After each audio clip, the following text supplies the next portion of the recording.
I was muted the whole time, but hey. All I was saying was that welcome to Tabletop Cinema, where we bring together the worlds of filmmaking, tabletop role-playing, and video games. I'm your host Mikey, a freelance filmmaker, tabletop RPG game master, and variety streamer on Twitch.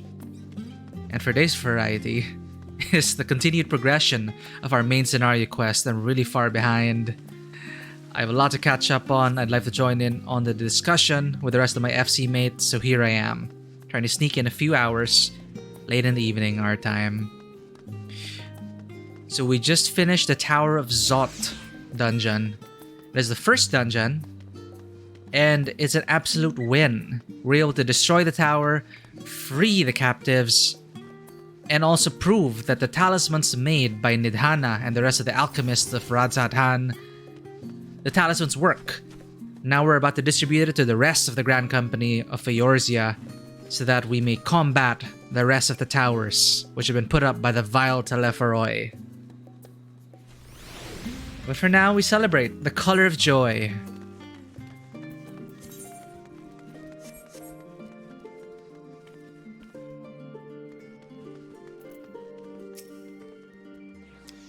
It's good to be back, and with the fruit of our labor safely in storage.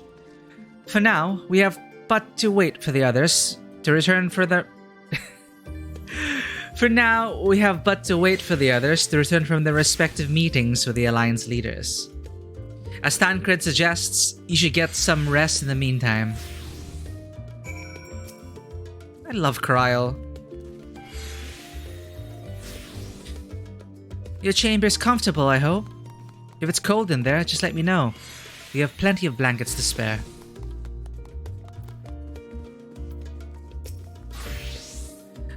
Welcome back, Karen. Kryl has surprised me with your recent accomplishments. What an amazing feat to eliminate a tower and pave the way to deal with the rest. While it isn't much, I've changed your sheets and plumped up your pillow. After all, there's nothing like collapsing in a nice clean bed after completing a major milestone, be it penning a thesis or defeating deiform entities. So, would you like to take a look at your new improved lodgings now? Yes! How different could it be? Oh god, they gave me Archon loaf.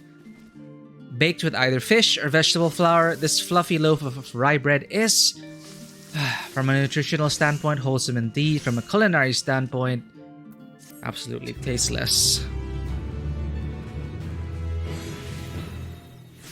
So I see we're having our rest room scenes. Room rest scenes. Just like Shadowbringers.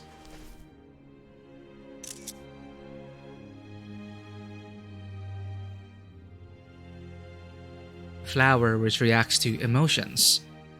Akasha, I think. That's what Nidana mentioned. Take heart and protect them well.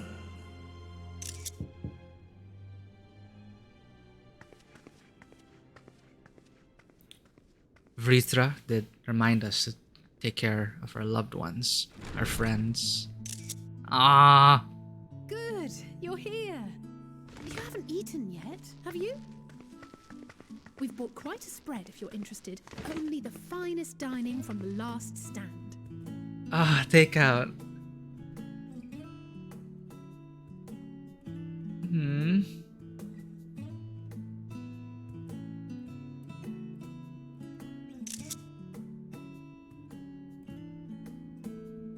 Apologies, we keep hearing the shutter. I just take tons of screenshots. The cat did get his cheeseburger.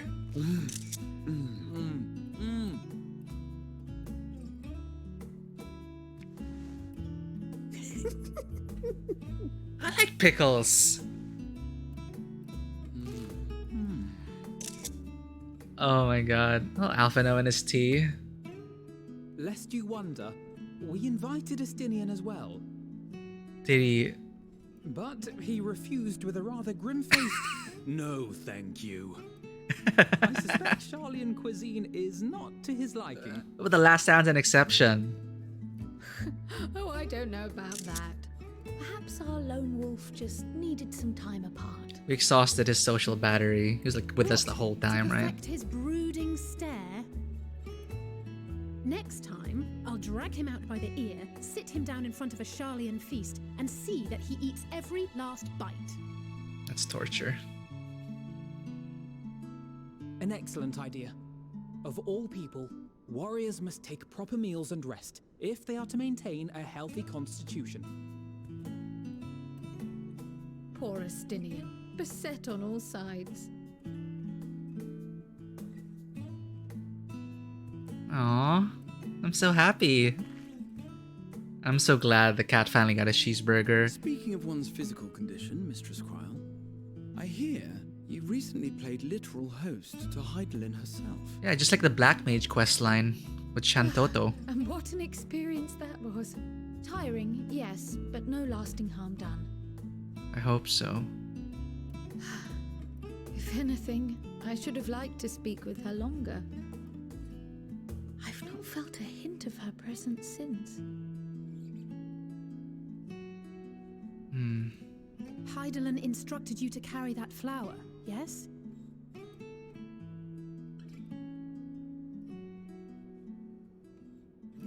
Twill be your guide, test and proof of your conviction.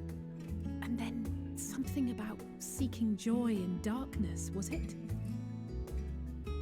Come to think of it, isn't that what happened with Nidana back in Radzat-Han? The flower did seem to radiate a joyful glow, as if reflecting the elation we all felt, the relief of a people with renewed hope. Indeed, and in turn I felt buoyed by that radiance. 'Twas akin to spotting a beacon and knowing we were on the right path. I know we've not yet triumphed over the Telophoroi, or learned the full breadth of the Forum's plans. But even within the midst of our struggles, we find small moments of joy to sustain us. Rare and hard-won perhaps, but it is this pursuit of happiness that gives us the strength to carry on day after day.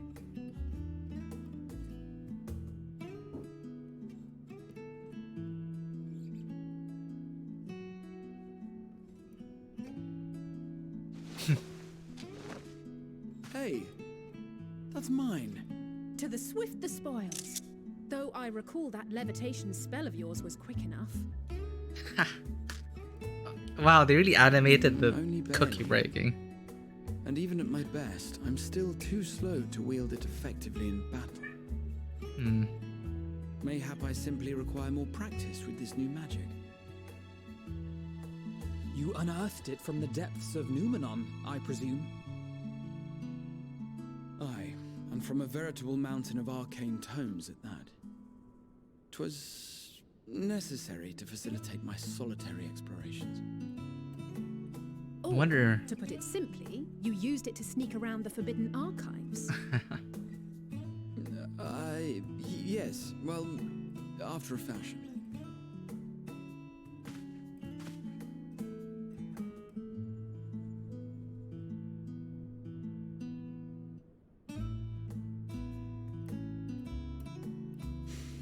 They're tall, you see. The shelves, they're too tall for me. And I could hardly move the library's platforms without attracting attention now, could I? Oh no.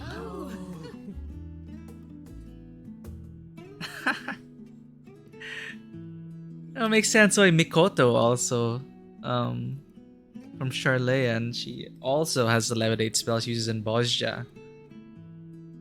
Practical.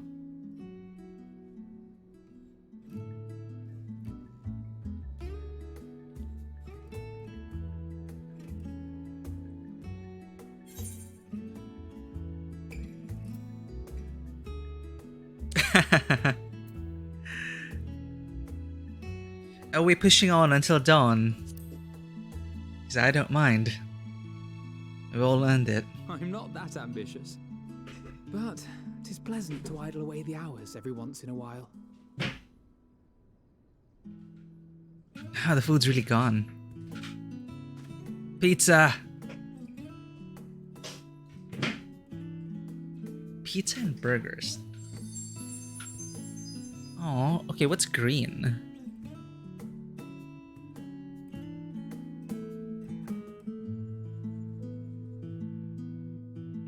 Just the flower Hydalin's way of just telling us strive to bring joy to the people. Oh god, I hate this guy. I swear, I hope they actually make them compelling villains here. I hate these two. Enjoying the bracing cold, I see. Do you not own a warm coat or a cloak? Something in fur? Or fashioned from the skins of your enemies? Or... well, never mind that. I come to you once more as the bearer of bad news. Our tower in Thavnair has been toppled, and I need not tell you by whom. Given how many we have at our disposal, the loss of a single spire is hardly fatal to our plans. It does, however, slow the rate at which we siphon the ether. Entirely allowed by Fandaniel to continue, so I wonder what this game is. If they continue to preoccupy themselves with the towers, then all will be well. But should our foe prove bold enough to strike at us here, then the timing becomes questionable.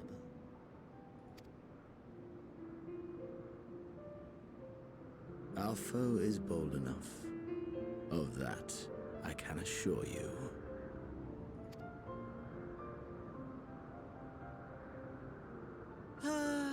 Yes, very well then. I suppose I must prepare a proper welcome. Honestly, talk of your nemesis is the only thing you seem to enjoy. Does nothing else spark your interest? No, is he jealous? No. All else is equal. Equally tedious. Equally disappointing. The world is a tepid bog into which we sink, too weak to thrash as the mud clings to our eyes and fills our throats till we blissfully choke.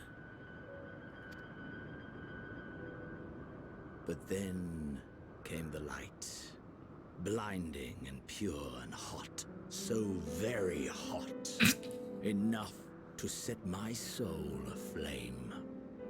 He's talking about me. I basked in the afterglow until the void yawned once more. And then I knew the muck would never claim me again. There was naught for me ahead, so I drew the curtain on all that had come before.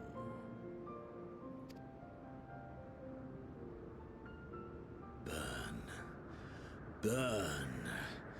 Let the whole star burn. I will have my contest. I will reclaim my moment. I'm not really a fan of villains like this.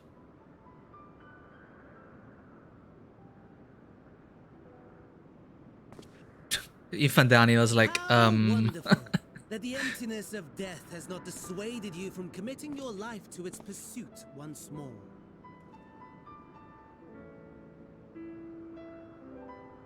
Ah, interesting. How wonderful that the emptiness of death has not dissuaded you from committing your life to its pursuit once more. Huh. I don't know whether to envy you or pity you.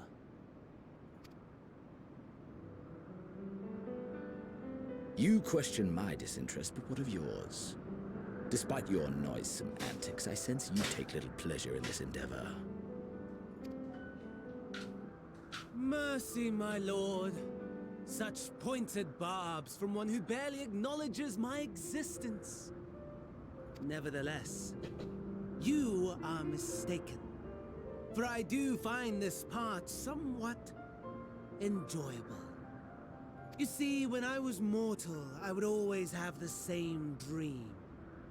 It was a fragmented thing, disjointed, all the faces incomplete. The setting too was unknown to me, so I thought it simply a fantasy of my sleeping mind.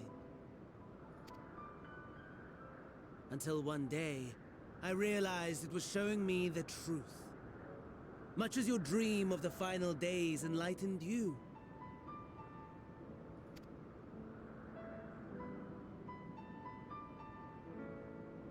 And soon, very soon, the rest of the world will see the truth of my dream too. Shadow, hey, what's up? I'm just sneaking in some late night F14. Probably be here for a few hours. I guess I keep saying I need to catch up. Everyone's already so far ahead in the story. And they keep talking about it and talking about it. And I'd like to be able to discuss things before, eventually just everyone's just over it and done. But I guess it's reassuring that some people are saying that they really liked Endwalker. So we'll see. But yeah, spoilers abound. This is the conclusion to the story arc that began when Final Fantasy XIV first launched. And I'm still trying to find a reason to find these villains compelling in any way, shape, or form. Yes, I think that is something we can both enjoy.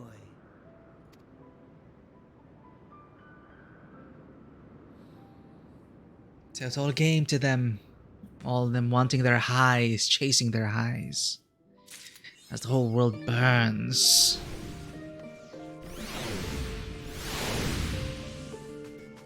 Oh, I got in under 5 minutes. Just now. But it's 11:30 p.m. I guess, it's off-peak hours. But yeah, I think 1 hour during peak hours. That's what I'm hearing. But whenever I log on, I get in under 10 minutes.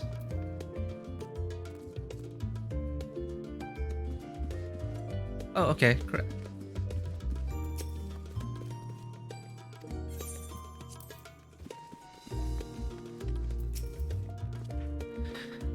I hope you didn't mind us barging into your room for a late night feast. For what it's worth, it did me a world of good to put our troubles to one side, if only for a moment.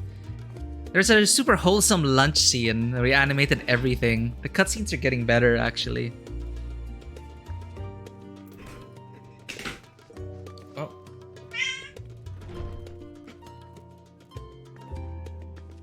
Of course, my cats are active at this time.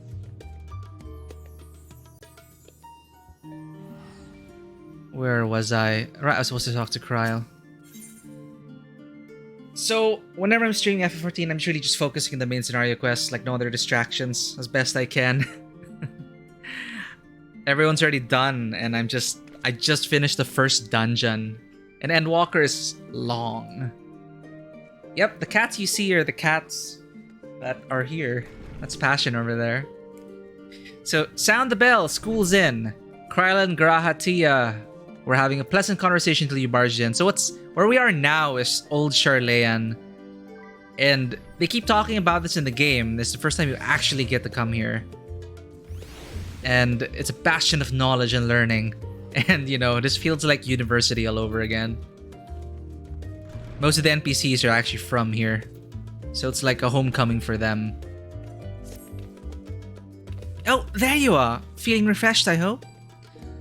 I was about to make my way to the studio as it happens. I wanted to try and speak with Scholark Montaigne and thank him for coming to our rescue in the Rostra. As it turns out, he'd come here to see us following the hearing, only to find that we'd already departed for Thavnair. Knowing him, he was probably hoping to chew the cud with his former students. Since we're still waiting for Y'shtola and the others, I thought now the perfect time to pay him a visit. Care to join me? Then it's settled. The twins will be coming too, assuming Alphino can tear himself away from his new toys. I'll let you rally the troops while I go on ahead to Phenomenon. Considering my recent impropriety, perhaps I should avoid showing my face around the studium for a time. That might be for the best. If the others should return, tell them we will not be long.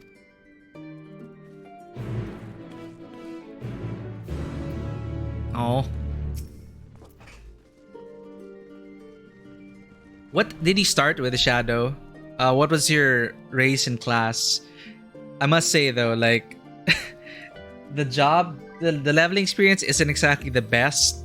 The classes are so slow to begin with, which turns off a lot of people. But when you get to like level 80, then your rotation opens up and suddenly everything is as fast as you could imagine.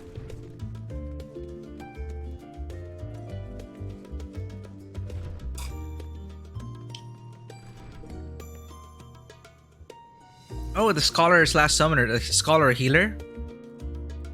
Do you play Healer? Unlike some of the Scions, I am not an alumni of the studium. As such, I have no acquaintances, so there I am obliged to visit. Oh, he's not? And while I would love nothing more to pore over the great tomes of Phenomenon, I fear my presence there would stir up more unwanted trouble. So, for now, I will be patient, much as it pains me to do so. That's okay, Garaha. Oh, Catboy. Favorite Catboy. Let's go.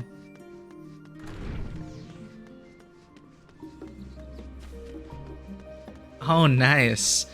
I'm currently progressing as a tank in the main scenario.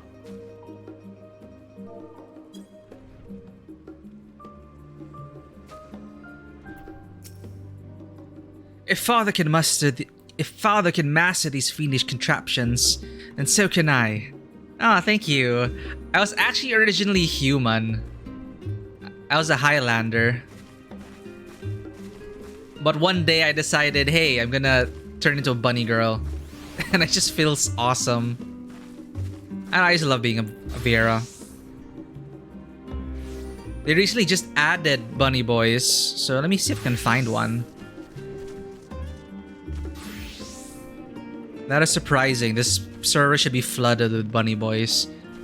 But yeah, they just recently added bunny boys. So these were added. The Vera females were added last expansion. The Vera males were added this expansion. So yeah, there's my casual glam. So you got some transmog stuff here in plates. So of course fashion is an endgame here.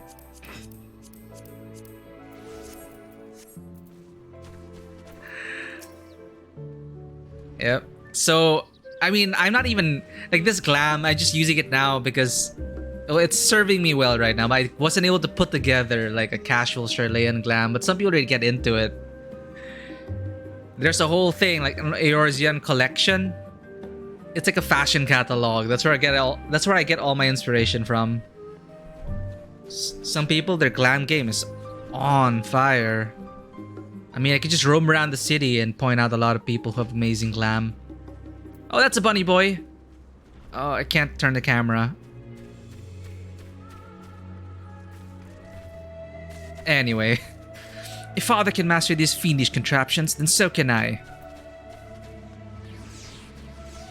Okay, Alice.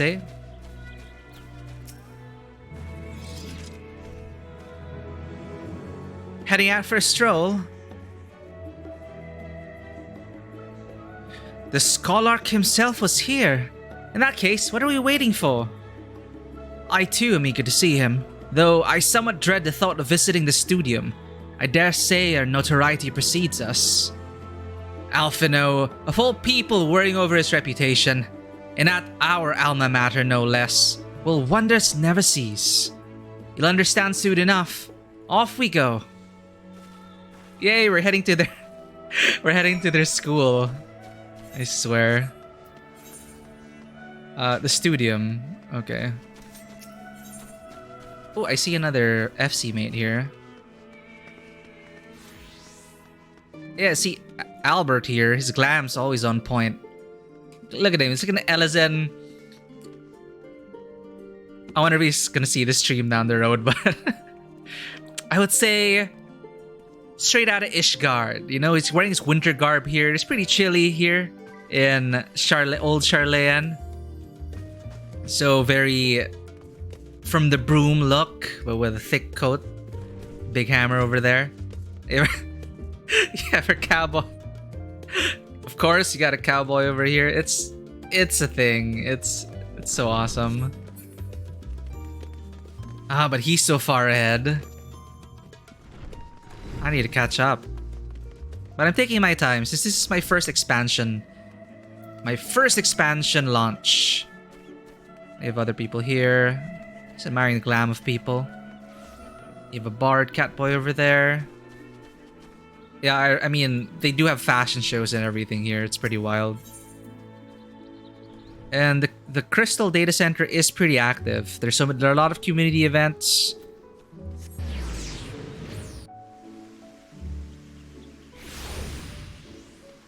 Ah, there's a bunny boy.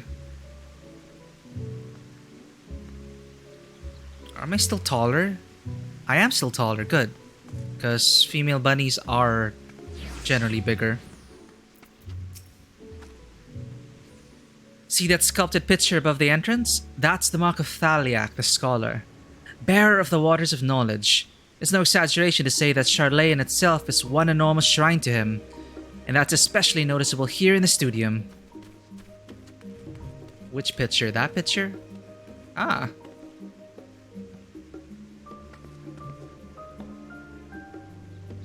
Alright. Thanks for dropping by, Shadow. And I'll see you around. Take care.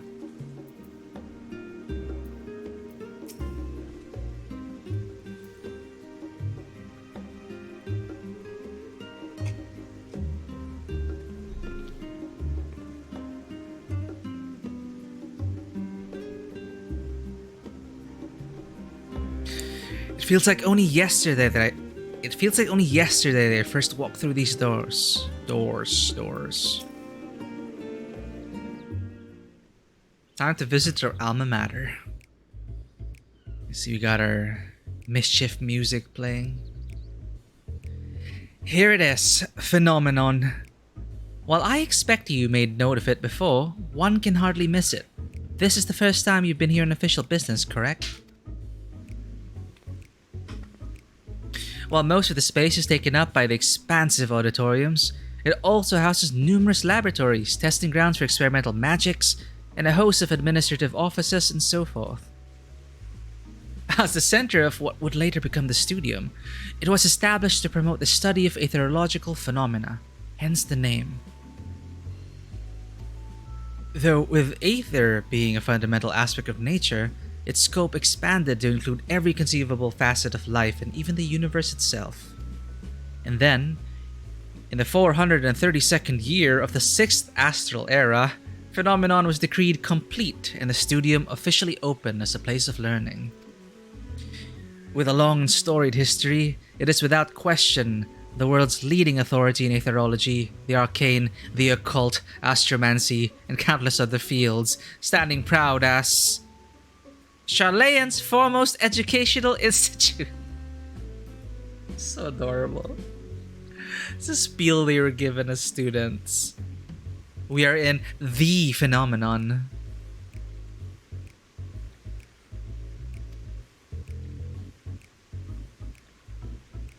He always did enjoy giving the grand tour to new students. Indeed, I've long since lost track of how many times he has recited that same foppish speech, such as his undying love for his old stamping ground. He was in top form back then, youngest to enter the studium, graduated with the highest honors in magical arts and aetherology, undisputed champion of the debating chamber. Hold on. You both joined the studium at the same age, yes? And from where I stand, you're equally prodigious scholars. Nice of you to say, but Alphino actually entered half a year before me. Nor did I do well enough to graduate with honors. And I'm certainly not the studium's most notorious master debater. In all respects, have I ever been in his shadow? If nothing else, just remember that this was where the legend of Alphino Levelio began. We should expect everyone to be fully aware of our recent escapades. Hopefully, we'll be somewhat more welcome here than we were at the last stand. I know better than anyone the adoration the student body has for Alphino, and with a bit of luck, it might work to our advantage. / nod. Well, there's no time like the present. First things first, let's look for Scholar Montichane. Other faculty tend to frequent their offices, but unfortunately for us, he's fond of wandering wheresoever his whims take him. Let's split up and ask the students if they've seen him. I'm so happy we're spending more time with Cryo. Ever since she was introduced, I don't know why, she was one of my favorite Scions.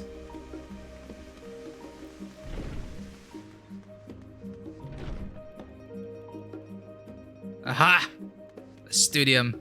Oh wait, script exchange here? What's this guy doing here? Excitable student. That was Alphino Levelio, wasn't it? The Alphino Levelio? And he's with his sister and Master Baldesian's granddaughter. This can only mean one thing. An event of epoch-shattering proportions is fast approaching. Spread the word. Oh, wow. You are actually quite right. Oh, sorry. You said you're looking for the Scholarch, yes? Knowing him, he could be anywhere, but Miss Aliapo should have a better idea. Ah! Aliapo!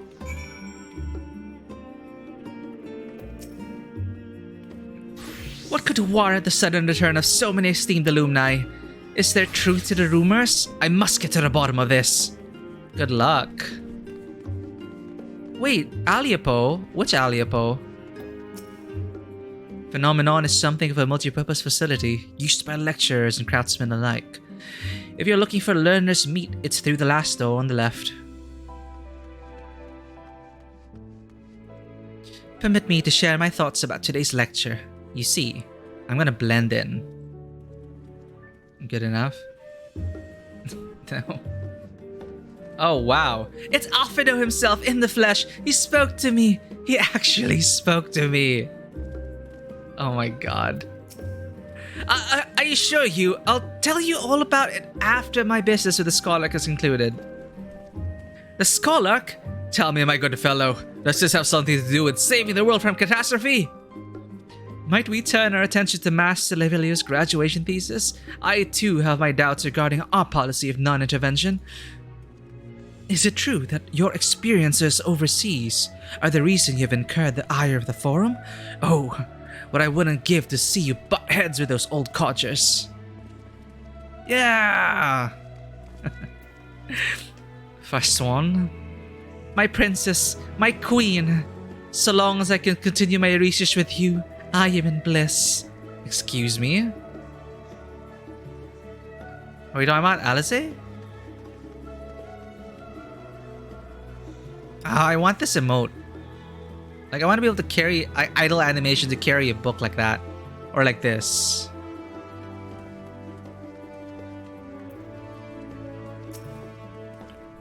Things were bad enough during our school days, and Alphino's time abroad has only heightened his fame. Oh, should that be infamy? He had his rivals and detractors, of course, though most of them gave that up after his adoring fans set upon them like ravenous dogs. Alphino, on the other hand, never paid them much notice. They were simply beneath him. I also want this backpack, lamb.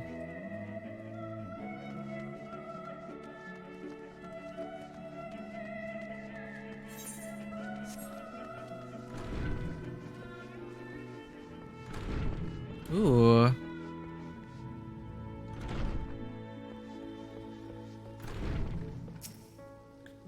If my friend doesn't turn up soon, we'll be late for the lecture. He'd have been here 2 bells early if it were one of Professor Mikoto's classes. Professor Mikoto?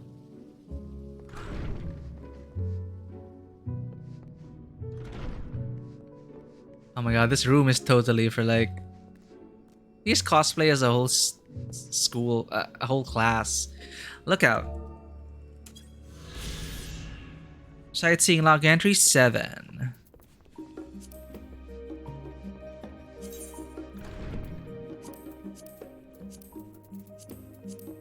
Learners meet. This public lecture hall and phenomenon is open to studium pupils and Sharlayan citizens alike. When prominent professors are scheduled to take the lectern, crowds of aspiring academics and established scholars often fill the room to capacity.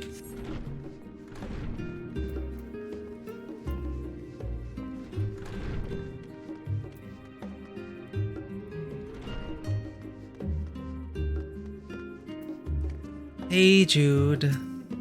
Oh dear, if only you were around to help me. Even has the hairstyle of one of the Beatles. Anyway. Oh gods. Sharlayan must be spared. What? Who does she hate?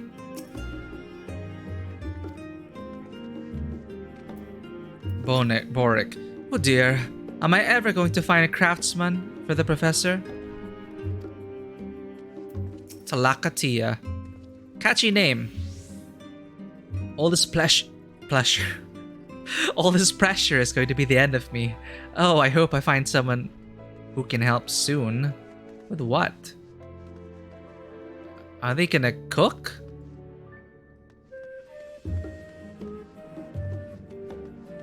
Hinageshi. How am I supposed to approach any gleaners for help when the subject of our research remains undecided? Honestly, that man.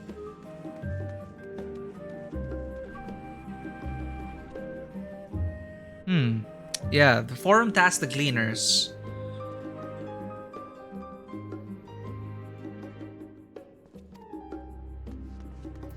Ah, it's an Aliapo. Chi Aliapo.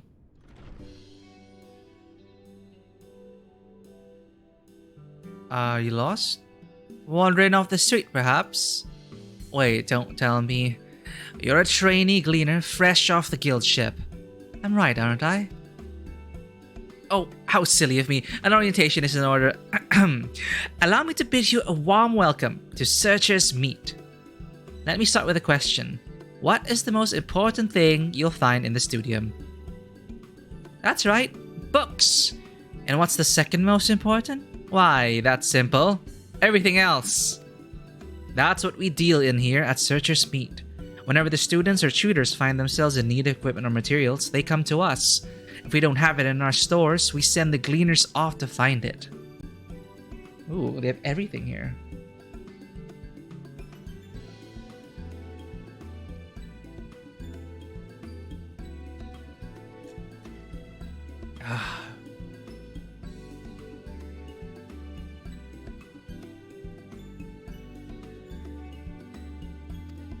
Honestly, you wouldn't believe some of the requests we get.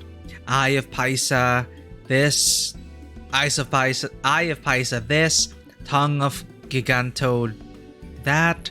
It's enough to make your hair stand on end, which is possibly what some of our students are trying to accomplish, this being a school of magic and all. As our newest gleaner, you'll have your work cut out for you, but I think you'll find it quite rewarding. I tracked down many miscellaneous knickknacks in my time, but I'm no gleaner. The only thing I'm interested in gleaning is information on the scholar's whereabouts. No, I'm gonna say that. I tracked down many miscellaneous knickknacks in my time, but I'm no gleaner.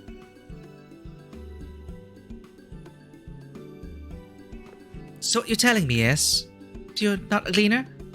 Yes, that's exactly what you said, isn't it? And you're looking for a scholar? I'm afraid we don't have any of those in stock, but I can... Oh, you mean him. He was here, but now he's not. I did speak with him shortly before you arrived, though. He said he was on his way to Maker's Meet. Go back the way you came in, and you'll see it on the opposite side of the entrance. It's a laboratory of sorts, home to many rare and expensive curios, not to mention alarmingly frequent accidents. If you lose your way, just follow the blood-curdling screams. Wow. Ha!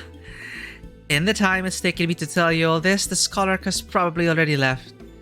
Best of luck finding him. I have a feeling you'll need it.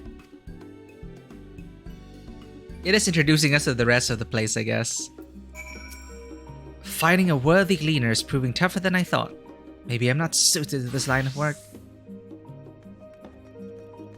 I'll probably come back here as a crafter at some point.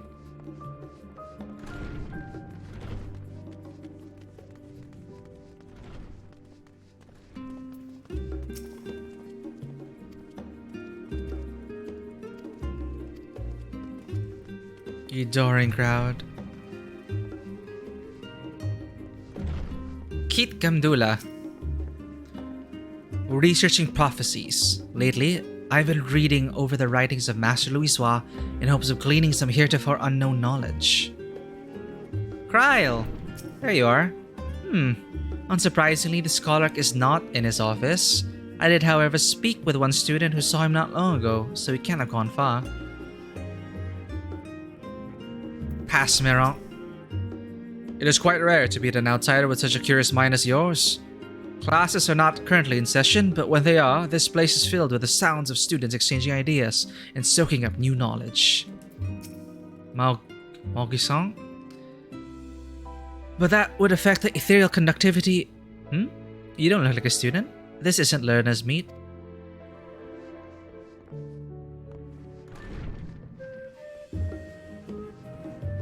Here? Ah, yes. Of course he isn't here. Yes, the scholar was here just a short while ago. He offered me advice on my current research project. Though we spoke at length, I don't recall him mentioning where he was planning to go next. When we parted ways, he went down the corridor, perhaps to one of the auditoriums. It's strange seeing Maker's Meet so empty. People usually treat it like a common room. I wonder why.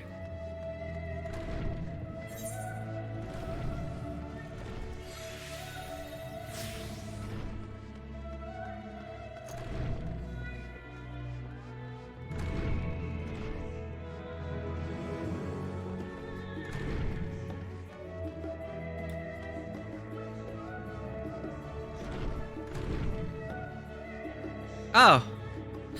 He was here the whole time. Professor Monteshane.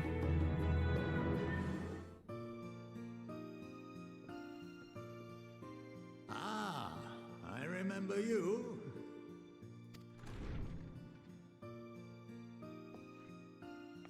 I pray we have not caught you at an inopportune moment. We wanted to offer our thanks for your kind words in the forum. Oh. He's a friend of their grandfather. Let that Inquisition go unchallenged. Hi, Magpie.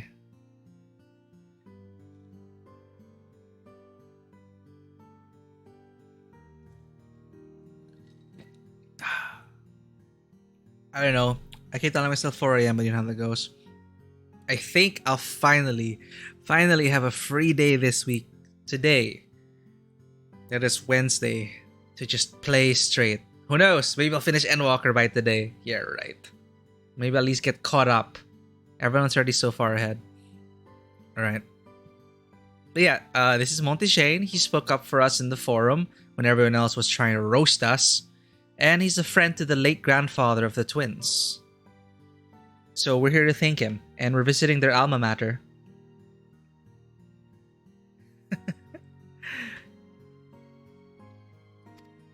I've always believed that curiosity should be nurtured, not stifled. Thankfully, a majority of my colleagues agreed. A slender majority, aye, but a majority nonetheless. Had the vote not gone our way, we would be having a very different conversation, if any at all. Though I'd like to think you would have not given up on our cause. I'm told you paid a visit to the annex afterwards. Yes, that's right. I was hoping to speak with the grandchildren of my dearly departed friends Galuf and Louisois in a less dour setting. But it seems I just missed you. I always pronounce it as dour. Is it doer? Huh.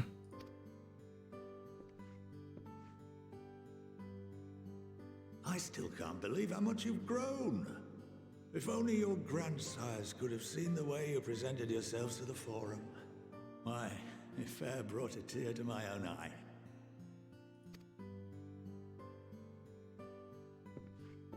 You must have the patience of a saint, putting up with this lot and their antics. Never mind Montoya's prize student.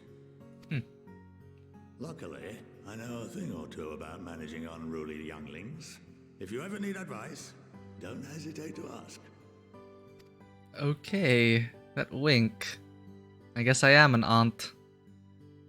Excuse me. If I may, there is a rather more pressing matter we wish to discuss. What can you tell us of this duty that the Forum must fulfill? Oh, is he actually at liberty to speak of that? Nothing, I'm afraid. Like all humble servants of the Forum, I am sworn to secrecy. Ah. Or rather, I couldn't tell you if I tried. Oh. Even he Our doesn't know? duty is of the gravest importance. Furthermore, if the particulars were made public, it would incite widespread panic. Oh. As such, those entrusted with this duty have been bound by an enchantment. Ah, which that's why the guy prevents us choked. from speaking of such matters without the express permission of the Forum. I mean, it makes sense at magic, right? I was wondering why some guy looked like he was getting force choked. How is that even possible? It's been some time since I last gave a lecture. Please, take a seat. Ooh, I actually like this accessory in his hand. Well, I guess we're students again.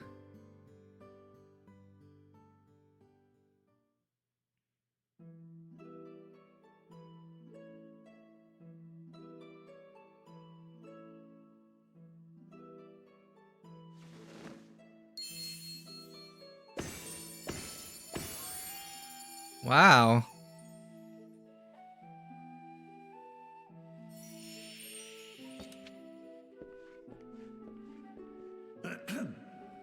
We shall begin by reviewing the fundamentals of etherology.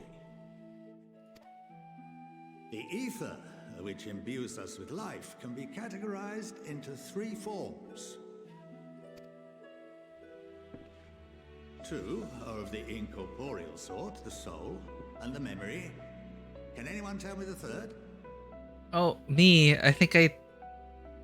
Didn't I go through this with someone else before?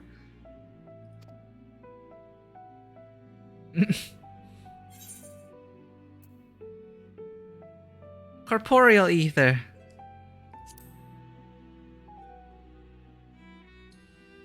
Yes, very good. This is the form with which the layman is most familiar. Consumed by even the simplest of daily activities and replenished by the food and drink that sustain us, this form of ether is in constant flux.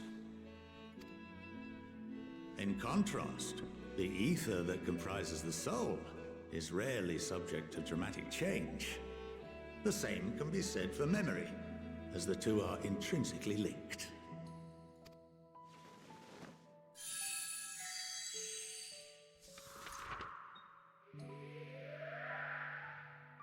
I don't Picture know. the soul as paper, and memories as words written upon it. Welcome to the what? Anyway, I don't know why he's giving us this lesson all of a sudden. Is it in relation to the work that, you know, how it's possible to keep people silent the whole time? So maybe he's not gonna go into okay, maybe he's gonna explain how they found a way to block a certain kind of ether from, I don't know, we'll see. Let's just listen to the class. So picture the soul as paper and memories as words written upon it. Now, what would happen if that paper was doused with ink? The same type of ether as comprises the memories. We wouldn't be able to read it.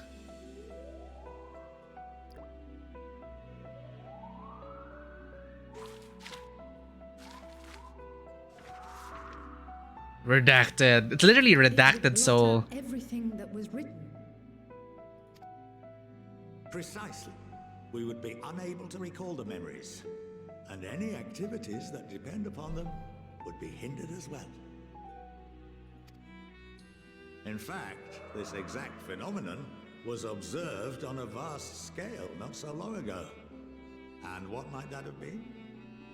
The seventh umbral calamity. Or Louisoix's way to reboot and restart the world. The seventh umbral. I win! I win! Give me cookies. The people of Eorzea vividly recall Bahamut breaking free of the Lesser Moon and raining hellfire down upon the realm.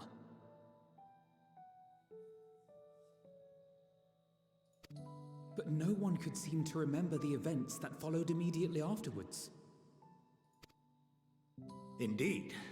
To this day, we have yet to determine whether it was an unintended consequence or a deliberate act. The enchantment which binds me and the rest of the Forum is based on a similar principle. And yes, it is a contravention of the Sharlayan prohibition against the practice of memory manipulation. Slippery slope.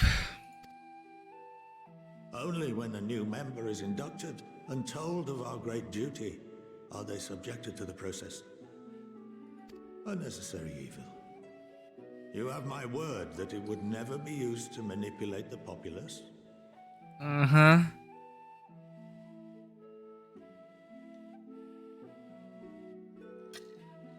Damn. I should hope not. But can this enchantment be dispelled and your memories restored? If 9/10 of our members give their approval, then the process may be reversed. Then, and only then, would we be able to speak freely to others of our sacred duty. Barring that, we must wait until we return to the ethereal sea.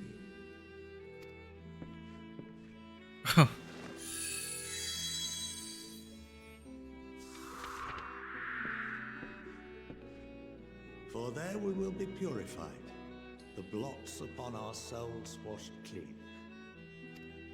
Death.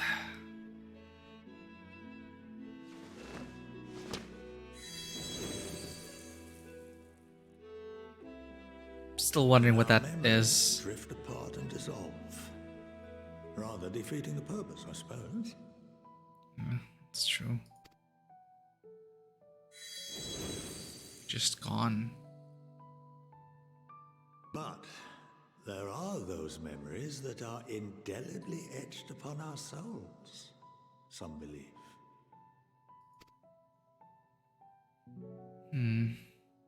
What happens after that? We are reduced to pure ether, coalesce with that of others, and create souls anew. Alternative Reincarnation. schools of thought assert souls remain whole and return to the corporeal world, reborn into another form. Both theories have their proponents. Personally, I consider each equally probable.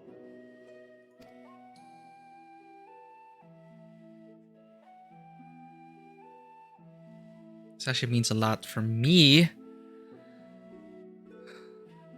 Well, I think that's enough education for today. Now that I've given you some food for thought. Or rather, an entire banquet.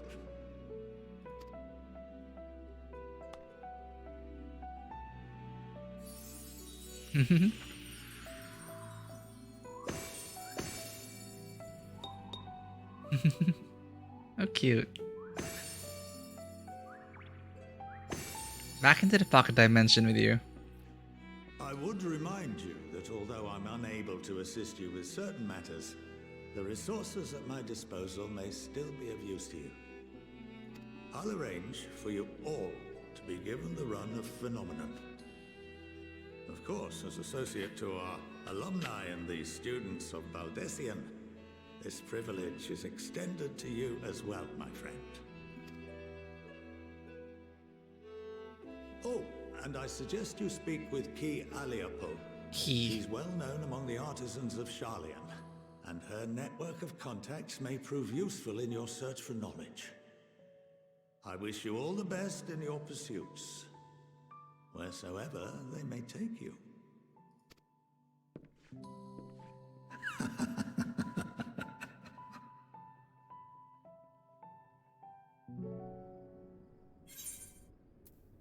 A pewter weapon coffer. Sound the bell, school's in.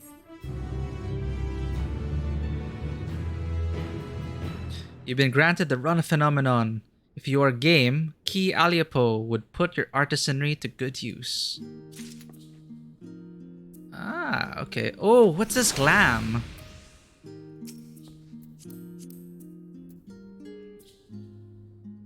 Vobertite tunic of healing. Huh, okay. Damn it, it's a healing top. Maybe there's an alternative for other classes.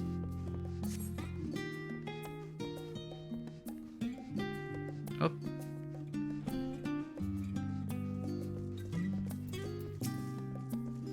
Some of my earliest memories are of Scholarch Montchain, actually. He was a close friend of her grandfather. He would comfort tea and amaze us with his tricks, much like his demonstration with the paper and ink. This is a huge part of why I wanted to enter the studium in the first place. While Scholarch Montchain is best known for his role as head of the studium, he's said to be one of the finest mages Sharlayan has ever produced. Having seen for myself the ease with which he weaves extraordinary, complex, and powerful magics, I have no reason to doubt the claim. A capital idea. Kryla's still digesting a rather hefty proportion of food for thought. Well, that's given me much to mull over. I feel as though we're one step closer to understanding the forum's true motives, and the mysteries of life itself for good measure. It's funny. I came here with the intent of expressing my gratitude, only to leave more indebted than before. I have a feeling his friendship and support will be a great boon to us in the days to come. And on that note, let's head back to the annex. Perhaps on the way, you could better acquaint yourself with Ki Aliapo as the scholar suggested, while I share our findings with Raha.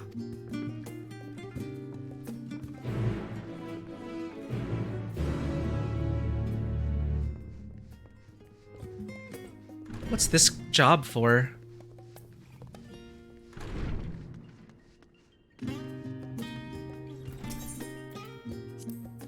Finding a worthy cleaner is proving tougher than I thought. So I have to be... Ooh, disciple of Han or Lan. Yeah. Boom. Ki Aliapo is in need of a helping hand. It's you! You're the one the scholar was telling us about. Karen, yes? Brilliant! Just the woman I was hoping to see. As I'm sure you are aware, the Studium is the most prestigious educational institution in all of Sharlayan. As such, we make a point of only working with the best educators and students. The gleaners we employ are also held to the same high standards, of course, which is perhaps why it has been so difficult to find the assistance we need of late. Surely you understand the trouble of finding competent and capable help. That you are come here suggests you're willing to lend a hand, no? I'm certain you would have much to gain from working with us if so. Do let me know should you commit to lending your services to the studio. I should warn you, however, there's much I must explain ere you begin, so please be certain you have sufficient time to spare. Okay, this is for crafters. I'm gonna have to get back on it after MSQ. I'm so sorry, Key.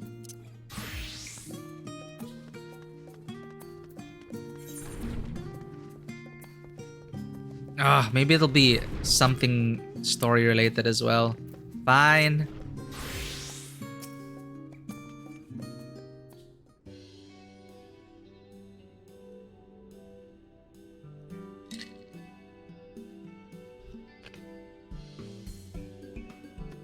Now, allow me to explain our work here.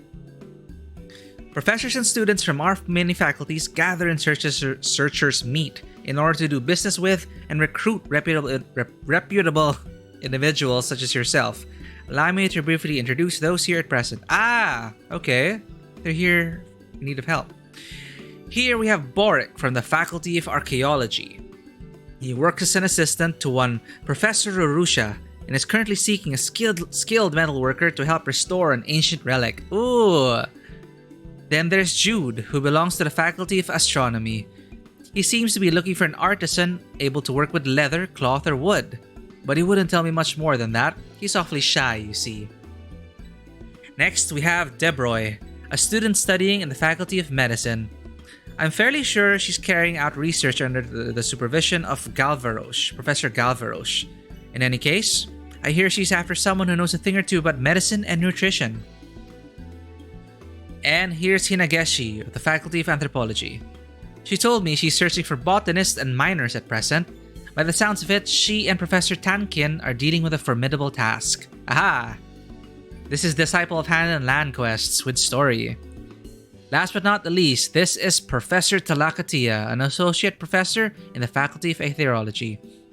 I hear he's in need of a fisher to help him conduct research for his thesis. Unfortunately, things do not seem to be progressing well for him at the moment. I'd say those 5 are the ones most in need of supplementary aid. I'll leave it to your discretion as to who you choose to help. Although, be forewarned, academics can be something of an odd bunch. Just be sure not to leave anyone in the lurch after you agree to help them. Me leaving quests unfinished?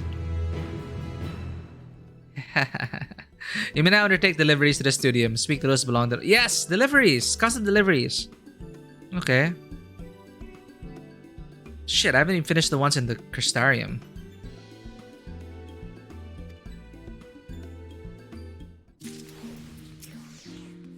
Everything going well, I take it? I've heard there are still people in need of your help. Okay. It's gonna be a lot to go for.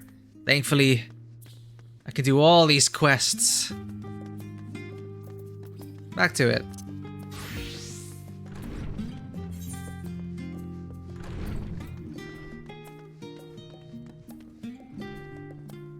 Where did everyone go?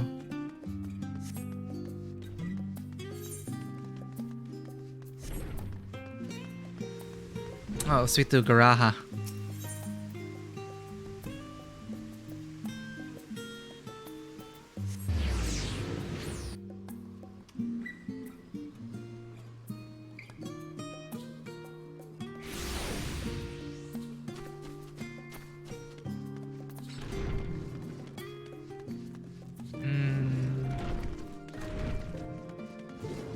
In here.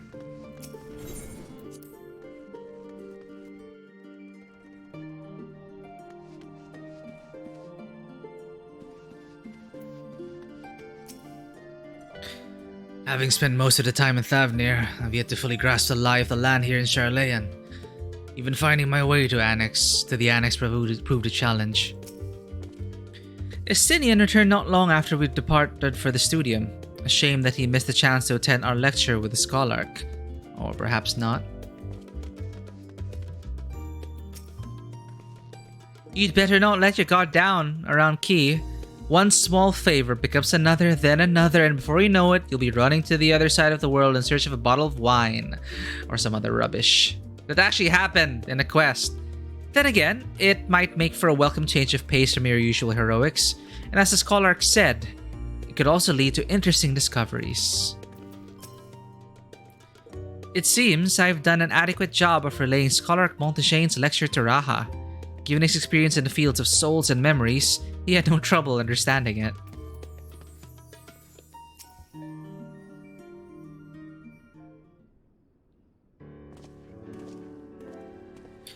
Welcome back.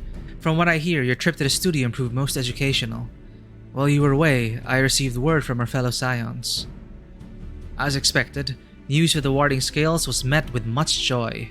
Preparations are now underway to bring the leadership of the Grand Company for Eorzea and the Eastern Alliance together to determine a way forward. Our friends have asked that we bring the scales in our possession to Limsa Luminsa. So the time has come for us to go on the offensive. It's too early to say for certain, but that does seem to be the way the winds are blowing.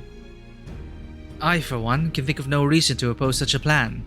Let us see what waits us in Vilbrand. /nod. Let's stop by getting the scales out of storage. Give me a hand, would you, Estinian? It's like, okay, why not?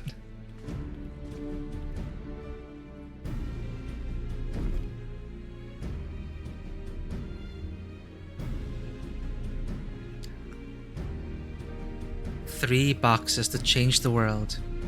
Whew, I didn't realize the crates were so heavy. I shouldn't complain though. Vritra and the alchemists of the Great Work put their heart and soul into each and every one of these scales, so you must treat them with the utmost care. Are you not coming with us? As much as I would like to escape the Forum's watchful gaze, I've little choice but to stay behind. We're already on thin ice, and if I, in my capacity as our official representative, were found to be consorting with foreign powers, well, you can imagine how that would go. I shall remain here, and do my utmost to avoid ruffling any more feathers as I await word from Master Matoya and our other allies. With luck, we'll soon have good news of our own to share. Tide is about to turn. I can feel it. To Limsa Luminsa. Nice. Goodbye, Kryl. If you learn aught of interest, be sure to let me know. In the meantime, I'll do what I can to aid our cause, though I fear that'll be precious little given the circumstances.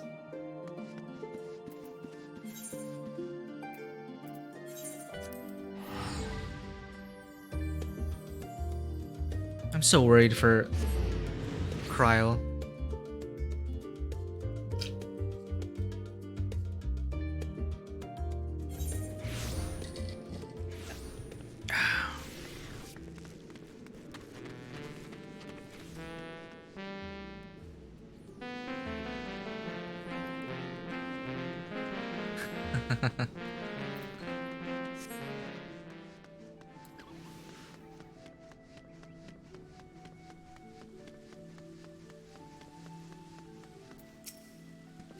I was told to expect you. As you may not be aware, the Admiral is at present entertaining the elder seats here in the Sultana. 3 of the most powerful women in the world in one room. Do you need a moment to prepare, or shall I show you to them? Show me to them. We're friends. Aren't we?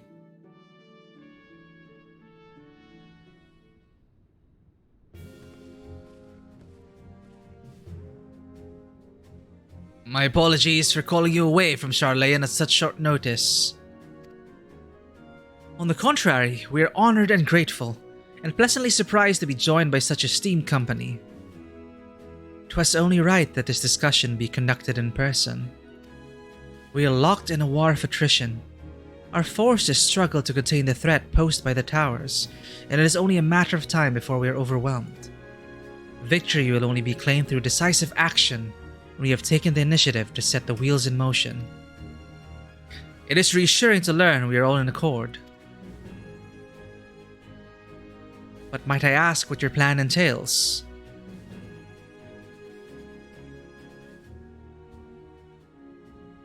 It hinges entirely on the warding scales and our ability to utilize their potential to the fullest. During your time in Sharlayan, the allied nations have engaged in separate fronts with no end in sight.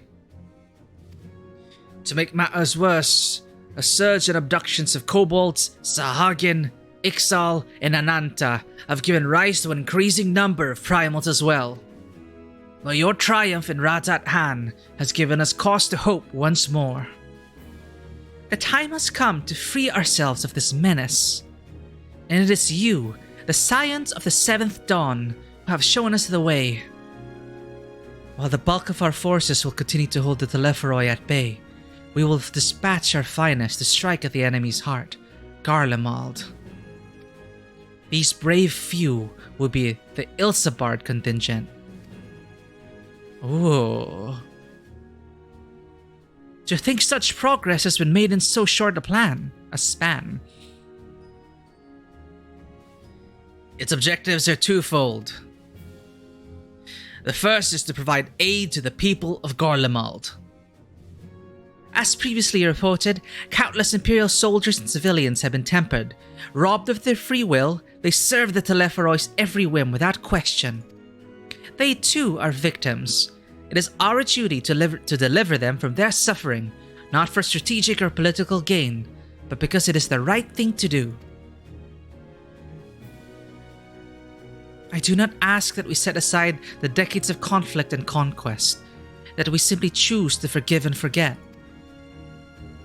I ask only that in choosing to remember we do not also forsake our compassion and morality, for without that there can be no reconciliation, only death without end. Aye, on that we can all agree. Our second objective is the colossal tower that Thancred and Orianger observed in the capital. Though its purpose remains unclear, there's reason to believe the smaller spires are merely a precursor of what's yet to come. Until the Tower of Zot was toppled, we'd failed to make any headway. Though the same could be said of the Telepharoi, there's certainly no rush to press further into our lands. I'd wager the spires' primary purpose is to divide and keep us occupied, while they work towards our annihilation. This would appear to be substantiated by Y'shtola's analysis of the tower's influence on ethereal currents. Based on her observations inside the Tower of Zot, the spires siphon ether from the land, consuming it to maintain their form. However, they draw forth far more than is required for this task alone.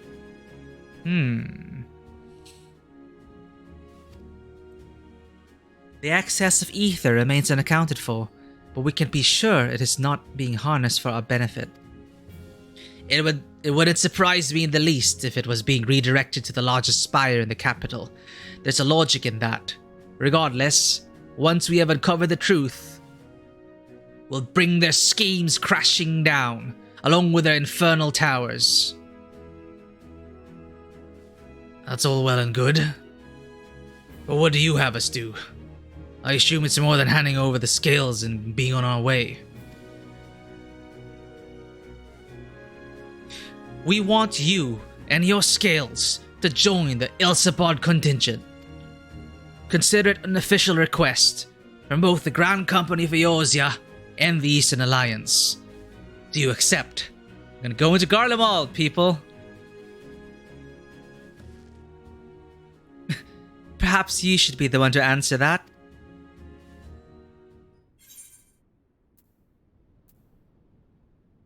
What? I don't really like any of these options. For the people of Garlemald, for honor and glory, for revenge against the Telepharoi.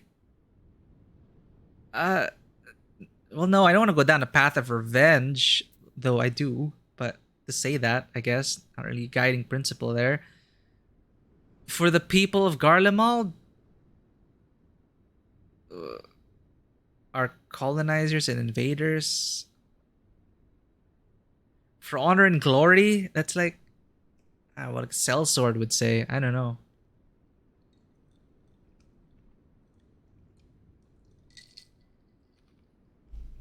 Well, you know, if this is about coming together as a people to defeat the Telepharoi, then we must help them. Not for honor and glory or revenge, but to help our people. For the people of Garlemald.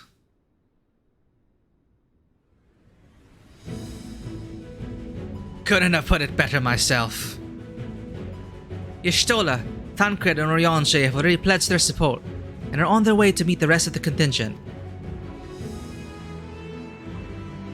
They were positive you would come to the same decision as they did. Luckily for all involved, their prediction was correct. Once you've delivered the warding skills to Alamigo, the contingent will embark on its journey to Ilsabard. Rauban and Lord Imeric are overseeing preparations, so I suggest you make yourselves known upon arrival. Pack warm clothing, furs and the like. Without it, the cold will do you in before the Telepharoi so much as draw steel. As for us, we'll keep the enemy busy while you're gone. They're not the only ones who can create a diversion. Now go, safe in the knowledge Eorzea will be as you left it, or better, upon your return.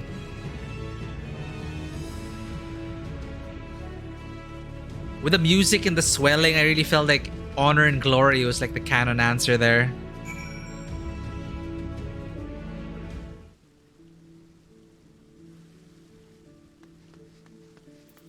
Speak with Rauban in the Alamigan quarter. Okay.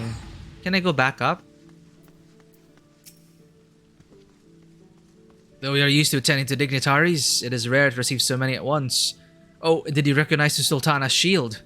None other than Genlis Straightblade, captain of the Sultan Sworn. Oh, him. I didn't recognize him. No one near as imposing and as impressive as Stole Marshal Slafsrin. But I nevertheless sense there's more to him than meets the eye. Right, I did not like the Paladin quests.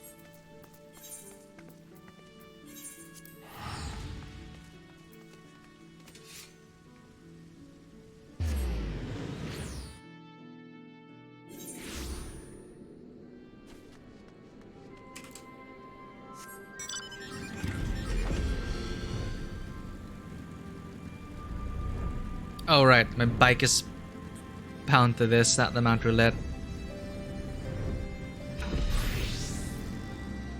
Hi Merekistinian. I must quiz Thancred and Orianshe in the conditions we expect in Garlemald. I know it's cold, but how cold? Will I need to keep my ears covered? They can be a bit sensitive sometimes. Oh, it's so adorable. Alphino. I'll admit, this is all rather daunting. Though not quite in the way I was expecting. We'll be standing shoulder to shoulder with our alliance's finest, the best of the best, the warrior of light, and, well, me. It's silly, I know. Perhaps this is my way of distracting myself from the part I should be worried about, marching into Garlemald. You know, I'm quite looking forward to seeing who's been selected for the Ilsabard contingent. I have a few people in mind. Care to make a friendly wager? Ah, I wonder who. Well, definitely, I'd like to see Yugiri Oboro and his partner. Her name escapes me, from the ninjas. Fancy meeting you here. I trust our mutual friend is settling into life as a scion. Oh, he cares about Estinian. He's worried for Estinian. Collaboration never was his forte. The moment the fighting ended, off he'd go, like a gilly cat swept up in a strong breeze. But rest assured, he will always be there when you need him. Probably. If Imeric asks after me, see him getting on fine and leave it at that. Don't you dare breathe a word about the cord. The cord? What cord? What am I missing?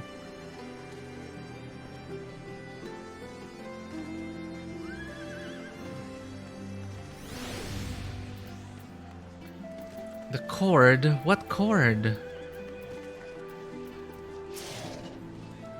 Oh no, what reference am I missing? Oh well, I don't know it, so I'm not gonna mention it to Imeric.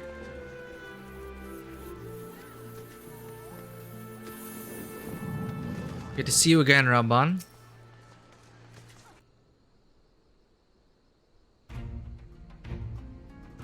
Ah, the Wanderers return. You have been busy, bringing down a tower and producing the keys to destroy the rest of them. You should be proud. Those warding scales of yours are what's made this whole venture possible. Will you and Lord Imeric be leading the contingent? Regressively, no. Our role is to organize the various delegations into a cohesive unit. Once we have seen you all off, it's back to our respective posts. We dare not neglect our duties for too long, lest our defensive efforts fall into disarray. And just between us, there is a fair amount of opposition to the formation of the Ilsapard contingent. The very suggestion that we send out some of our finest troops behind enemy lines to render aid unto the Garleans has made me rather unpopular in certain quarters. Humph. Can't please them all. Sadly not, though I do my best. Truth be told, I'd much rather be at your side, charging into the fray. I ship them. Alas, I've battles of my own to fight, where words may serve me better than any blade.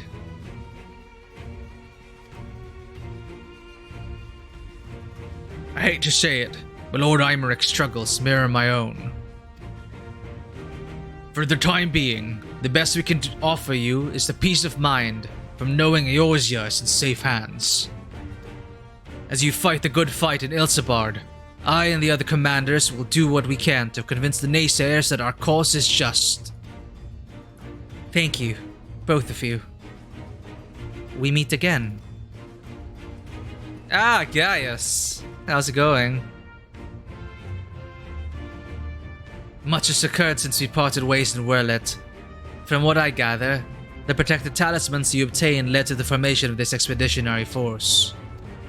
My contribution in this occasion is but a minor one, that being the information I have shared with Maxima.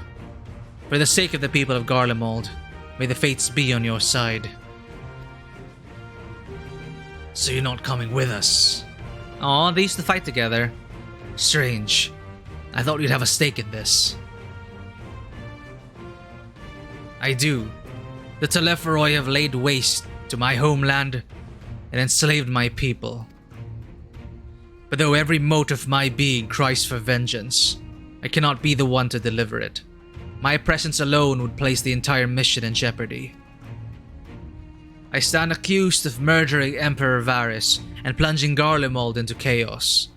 Were I to travel with the Ilsapard contingent, it would give my countrymen ample cause to question our motives.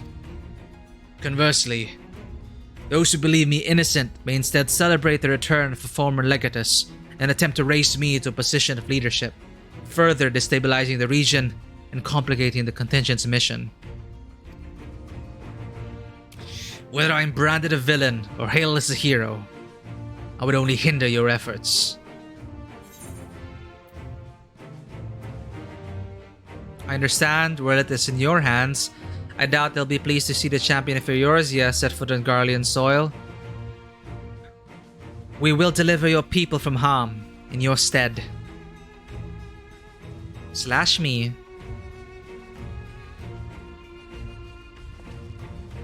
For what is worth, you have my gratitude. You and your comrades have the strength and courage to deliver my countrymen. I'm certain of it. In light of Gaius' rather unique circumstances, I instead will assume the role of your guide. Though I may have defected for political reasons, my love for Garlemald endures. Easy. I would stop at nothing to protect her and her people. Well said. I'd ask you to escort our friends inside. You might even bump into an old acquaintance or two.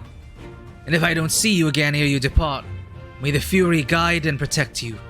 All of you. Hell yeah.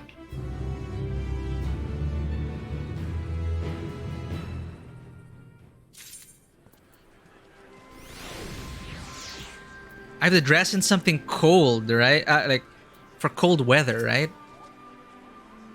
Like Gaius, I stand accused of Varys' murder, though I am rather less recognizable on sight.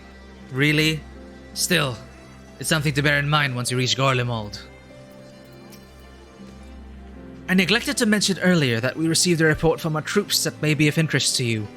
While engaged the Lunar Primal, a great worm swooped down from the skies above and came to their aid. This worm, as described, was a spitting image of Tiamat.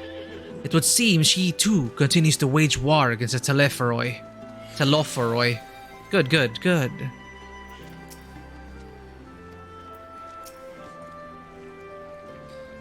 So that's Gaius Balesar. The horrors he must have seen. Many of his own making, I do not doubt. With the knowledge that our allies will hold the line in our absence, we may devote our attention to the Ilsabardian front.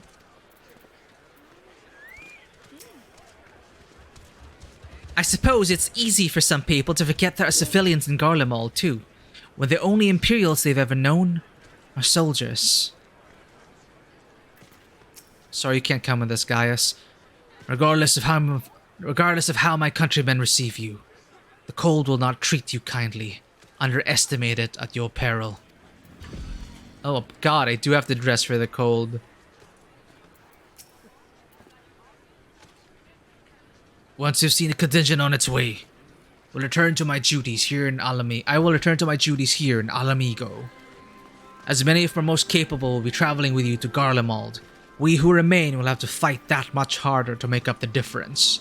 But let no man say I do not welcome the challenge. Aye, this old bull isn't ready to hang up his horns yet. Good on you. I'm gonna use the bathroom.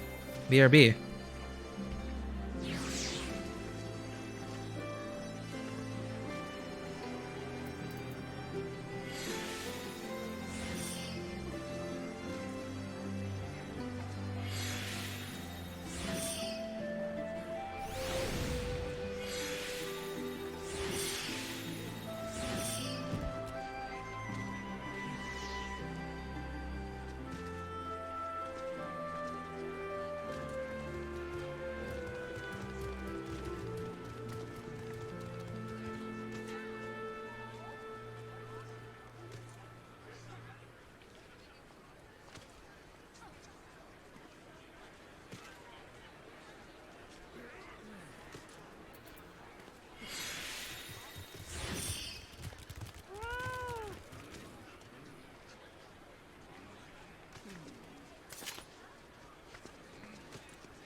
Okay.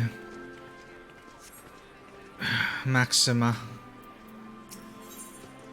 Best of the best. Question mark? What's this?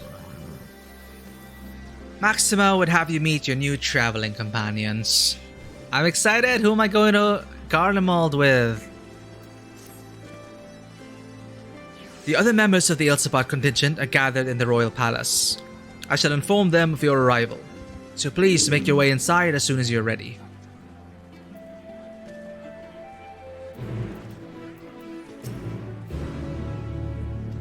Oh god, the pressure. Okay, I have to dress for this. Dress for the cold. Okay.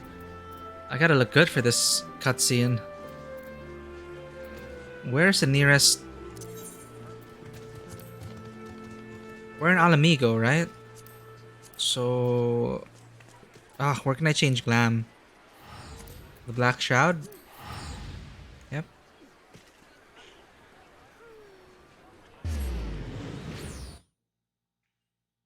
What do I have for the cold? I can't keep track of my inventory anymore. I'm definitely gonna freeze to death in this outfit.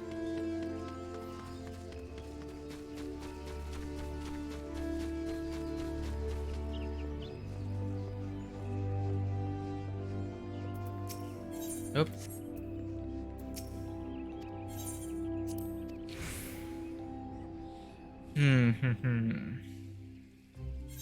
What's in my inventory now? Fending. I could always open this gear coffer. Is this already better than my item? No, I'm still at 530, so this isn't... Alright. Oh crap, I missed out on my journal. I was just reminded of it. When's the deadline? December 14. Okay. Damn it. That's from a machinist. Machinist. Let's see if I have anything for my gunbreaker. In the dresser, at least.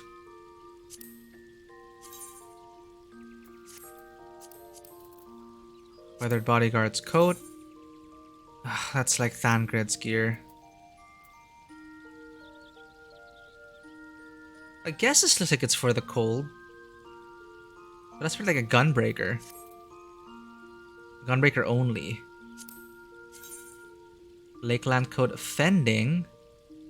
Huh. Doesn't really fit the Garlemald aesthetic though. Though it does look nice. I should wear it more often.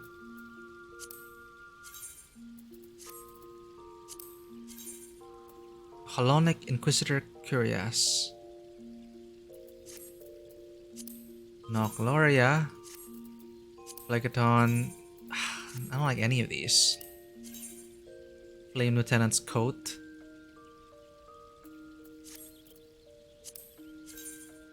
Heavy Wolfram Curious. Of course, frog suit. That'll keep you warm, I'm pretty sure.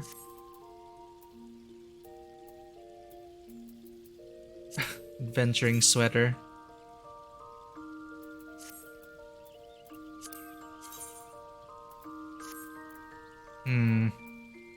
I really don't think I have anything.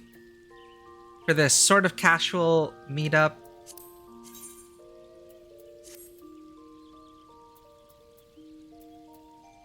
Nope.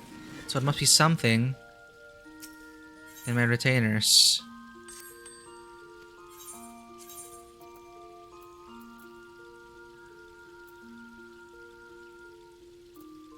Casting Warg Jacket offending.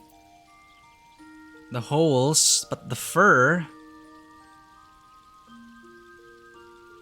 Huh. Oh wait, the tail. It's cute, but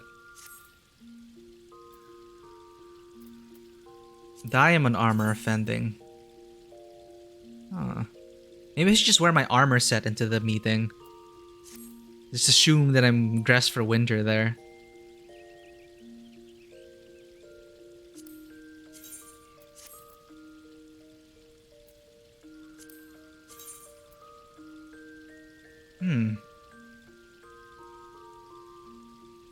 Evolution Squire. That's the cloak.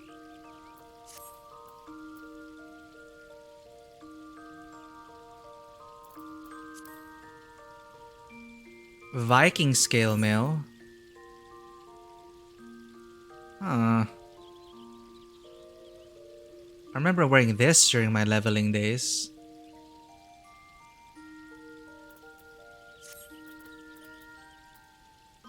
Oh, that's for Lancer though.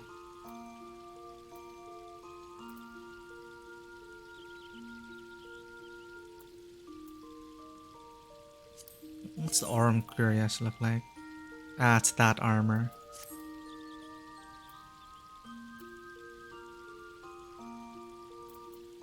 Not in Shishasha. Koyori.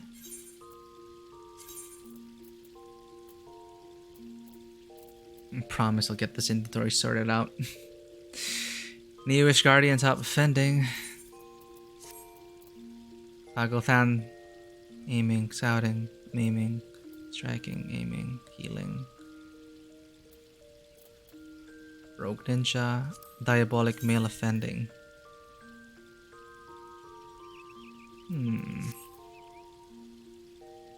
If you're going to if we're gonna do like special operations, I think the paladin armor would be a bit too much. I could just go with a basic augmented exarchic set. The colors might actually blend in with Garlemald well.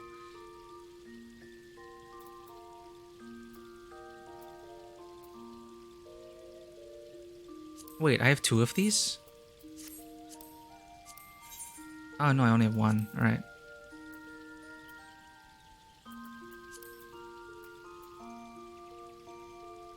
Conjurer, White Mage, Scholar, Ast, Raccoon. There really should be better ways to sort the inventory here. I'm gonna freeze to death.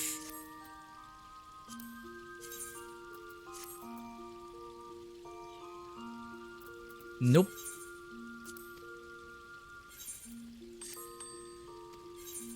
I think that's it.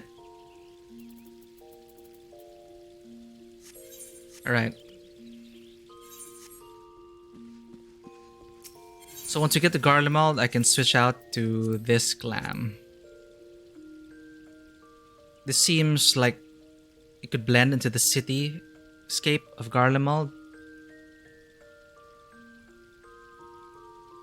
Kind of like special ops team thing. Might work. Compared to like marching into Garlemald with this. Yeah, I think this could work. Well, I do have that top. But for now, I could do this for the meeting. Or this could work for Garlemald as well, actually. The boss gear.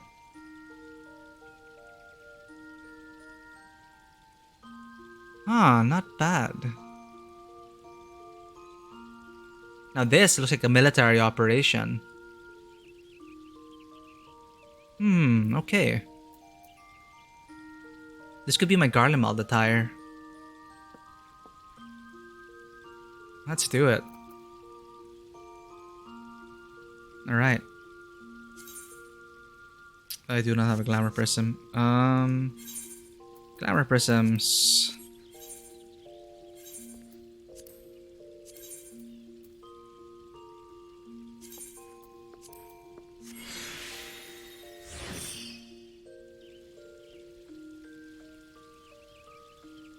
Alright, let's do this.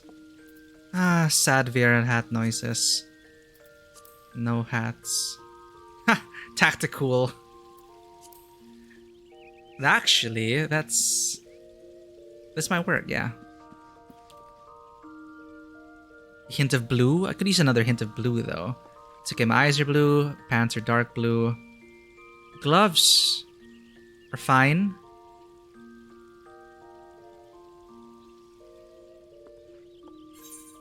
Let's see with my weapon.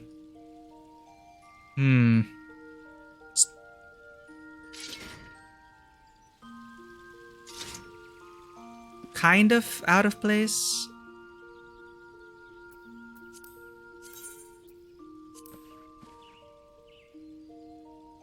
What if I reflect changes?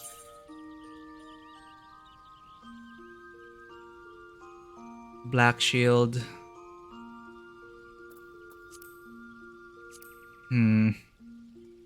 Yeah, it's alright. Strike, striking blue.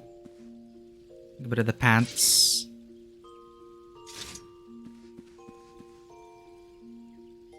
It's okay, it's winter clothing.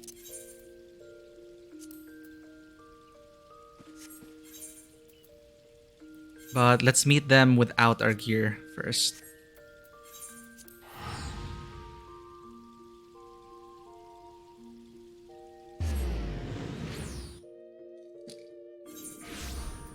Actually, wait, we're not in Garlemald. So I'll dress back into this. Oh, crap.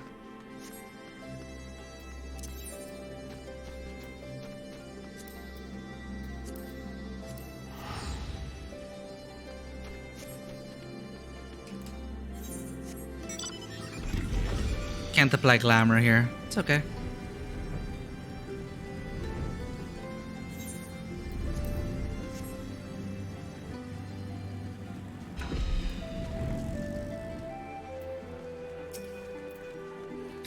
Ah, the remaining members of the Scion. Your friends and most of the Ilsabar contingent await you within. Would you like me to see you through? You can always redo the cutscenes.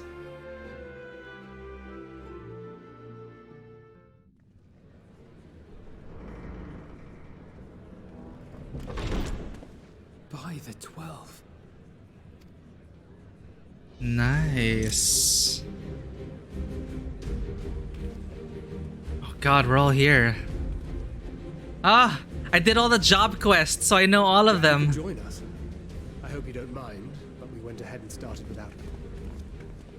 As you can imagine, our traveling companions were eager to become acquainted. 'Tis a rare thing indeed to see such a diverse and talented group of individuals assembled for a single purpose. I'm so glad they used the job quest NPCs. We fight not only for the sake of Eorzea, but for the entire world, including the people of Garlemald. Much rides on the efforts of the Ilsabard contingent.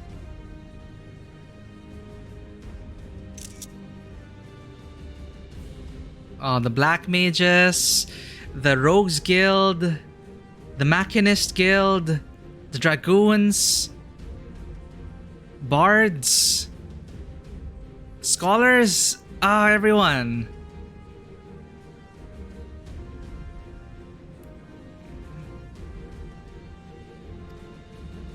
Indeed, which is why I am glad to find myself in the company of many trusted comrades, yourselves included. Yes. Is Lucia going to take the field? Lucia. I have come at the behest of Lord Emmerich, who has honored me with the role of Ishgard's representative. And for the good of all nations, not least my former homeland, I am determined to see this mission through to its end. She's Garlemald. She's from she's a Garlean. We have a hard road ahead of us, but walk it we shall, together.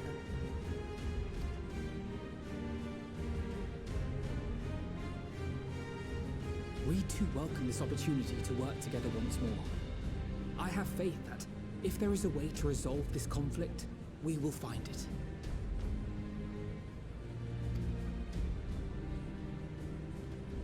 Allow me to introduce you to the rest of our company. Hell yeah. All my mentors. If I may have your attention.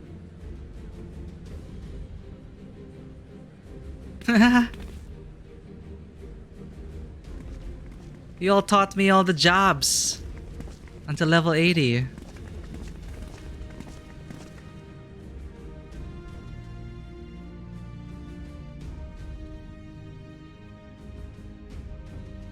Might I ask you to speak first?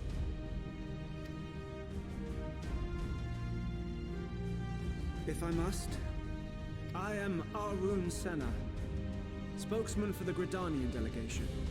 Here on behalf of my esteemed sister, the Elder Seedseer, we shall provide support and protection to those in need during our time in Garlemald. To that end, I am joined by healers selected by the Conjurers Guild, with the Order of the Twin Adder's Finest serving as our escort. Finest! They made it! They made it! These guys are from the Bard quest line.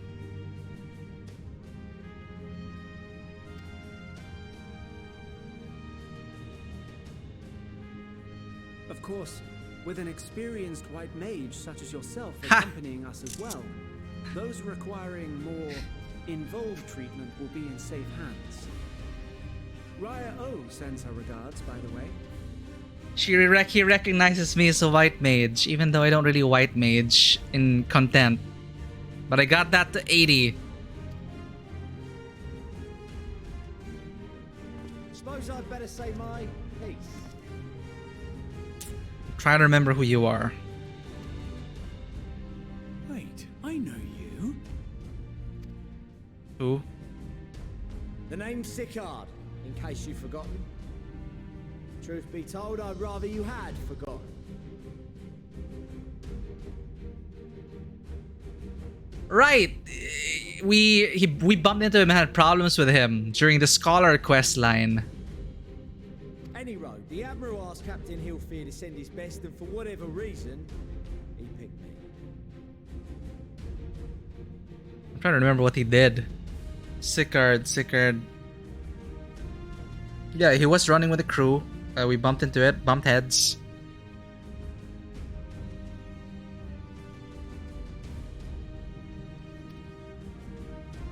Of course, if I'd refused, I'd be the laughing stock of the bloody executioners, and my reputation's taken enough of a keyhauling as it is. But more importantly, like any pirate worth his salt, I know when you're staring down a storm, you gotta trust in the commander of your ship.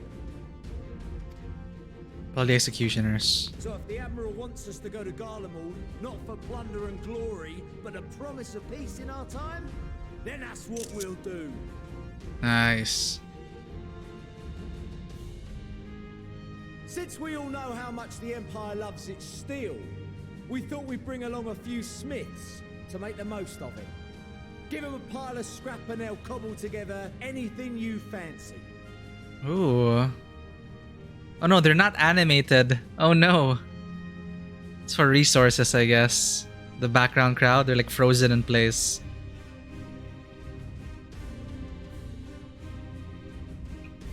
Of course, just like the Gridanians, we got fighters of our own. We might have come with a more constructive purpose in mind, but we're more than capable of cracking skulls, believe you me. Well, you're certainly raring to go. But then again, so are we. The most dependable warriors of Uldar and Alamigo have assembled at the Sultana and General Aldin's behest. Ah. Pugilist Guild. If Garlemald has truly fallen, then the whole place is likely to be crawling with Telophoroi. We'll need plenty of troops to clear and hold a path for others to follow. That's where we come in. Naturally, Marshal Tarapin and I will be leading from the front. Haha. It's been some time since I last saw you in your element on the battlefield. It has. From what I've heard, you've become pretty fearsome yourself. Master Matoya, the avatar of destruction. Ooh. With comrades like these, I know we'll succeed, no matter what awaits us. And then we might finally get a chance to enjoy a good long rest. But until then, let's give it our all.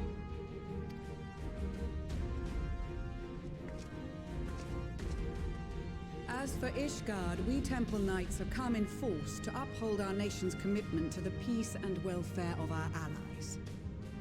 The bitter cold of Garlemald is a formidable enemy in of itself. Our experience fighting in ice and snow will prove invaluable in the days ahead. Oh, yeah. Accordingly, I have been designated Commander of the Ilzabat. Oh, yes! I will do all in my power to provide you with the leadership and guidance you require. Yes! Lucia's time in the spotlight. The four high houses, House Hylinard foremost among them, have arranged for a host of machinists to join us on our mission. Yep! I know them well. Their knowledge of Imperial Magitech is sure to be a great boon. They will address any problems of a technical nature together with the smiths of Limpsa Lomitsa. There is another awaiting introduction. Oh. You're there! Lord Emanolaine? Ah, yes. Emanolaine de Forton, at your service. Though, lest there be any misunderstanding, I should stress that I've not become a fearsome warrior while you were away. Rather, far from it, actually. My brother, in his infinite wisdom, decided this would be an excellent chance to make something of myself.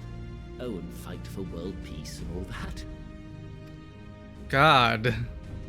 But, should the opportunity arise for a spot of ballroom dancing, I will be your twinkle-toed gentleman of light. Of course. Pikachu face. I dare say your fancy footwork will be all that stands between us and certain doom. May your graceful prancing lead the way to victory. May your graceful prancing lead the way to victory.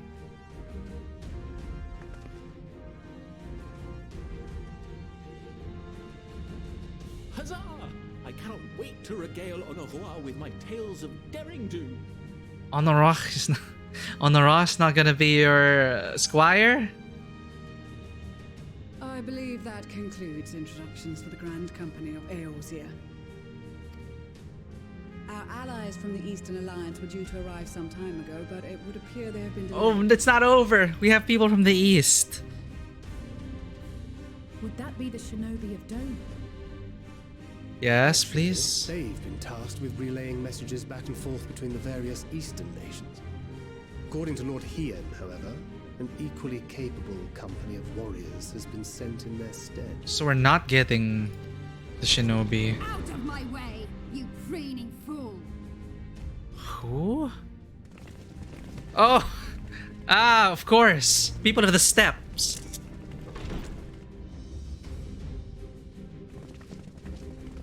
Makes sense. Makes total sense. Forgive us for coming late. We are the delegates of the Eastern Alliance. Cyrena, and you've brought company. For battle and blood we come, as the steppe is sorely lacking in both. No towers befoul our lands, so we marched on those of Doma, only to find them beyond our reach. But now our thirst for slaughter will be slaked. No quarter to the enemy! Whoa, okay. Sadu Hatun, no. We go to make peace with the Iron Men, not war. Warriors of the steppe, we've heard many tales of your bravery. We welcome you as allies. And these other ones you have brought are... Members of the Dalmascan resistance group, Lente's Tears. Ah, yes, finally. Their time to fight. Ah, where's Fran?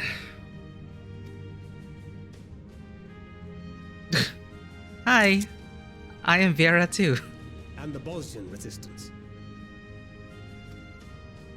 Between them, they have a wealth of experience in espionage, and are particularly adept at infiltrating Imperial facilities, which is fortuitous, since Garlemald's domain is so vast that I could never hope to handle reconnaissance duties all by myself. And of course, Tancred is gonna keep them company. Dalmasca, Bosnia, Alamigo.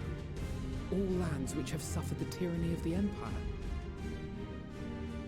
I would never presume to question your motives. Nevertheless, I must reiterate that our goal is to aid the victims of the Telophoroi, the common folk of Garlemald. And they are victims, make no mistake. Though I understand that many may struggle to see them as such. You're more right than you know. For every one of us that answered the call, there were a dozen that refused. Not only in Alamigo, but everywhere we went. And who could blame them? The Empire's always been the enemy. But after seeing what we've seen, fighting and working against and with Garleans, there's no denying the simple truth. They're just people, no different from you or I. They've got their share of liars and murderers, but so do we. So do we all. Fordola, who once swore herself to Garlemald, has proven herself a trusted ally time and time again. Every Eorzean here knows Cid Garland, the Imperial defector who shared with us countless technological wonders. Where is Cid? Gaius bloody Baelsar himself is working to help rebuild Werlit, a nation he once conquered. So you can believe me when I say that every fighter here understands and accepts that the Imperials are not monsters and are deserving of help. Or at least that they were able to put aside their feelings for the greater good. It won't be easy, but we're all determined to make this world a better place.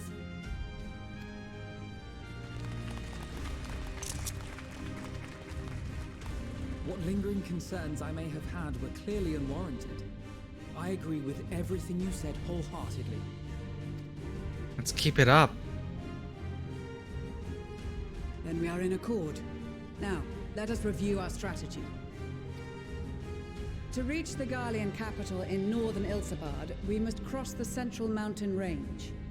Fortunately, Garlean There we go. Empire can provide aerial transport, sparing us this most treacherous part of our journey. However, attempting to fly any closer to Garlemald would attract the attention of the Telophoroi. As they appear to have seized control of the majority of the Imperial military, we must assume that includes its fleet.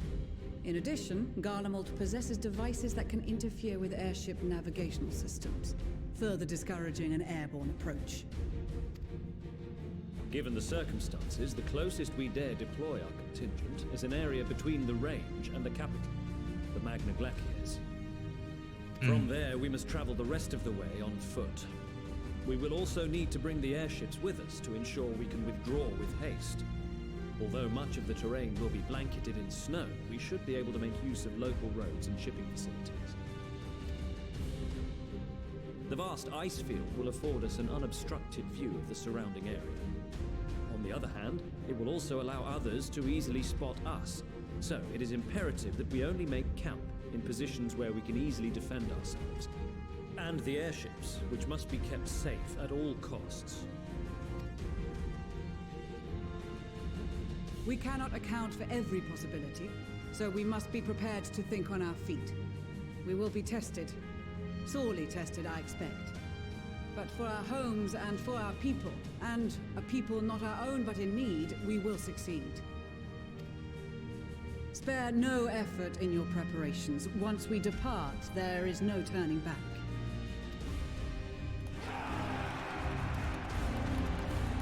I'm so glad they made Lucille lead this contingent. I didn't expect it, but it makes so much sense.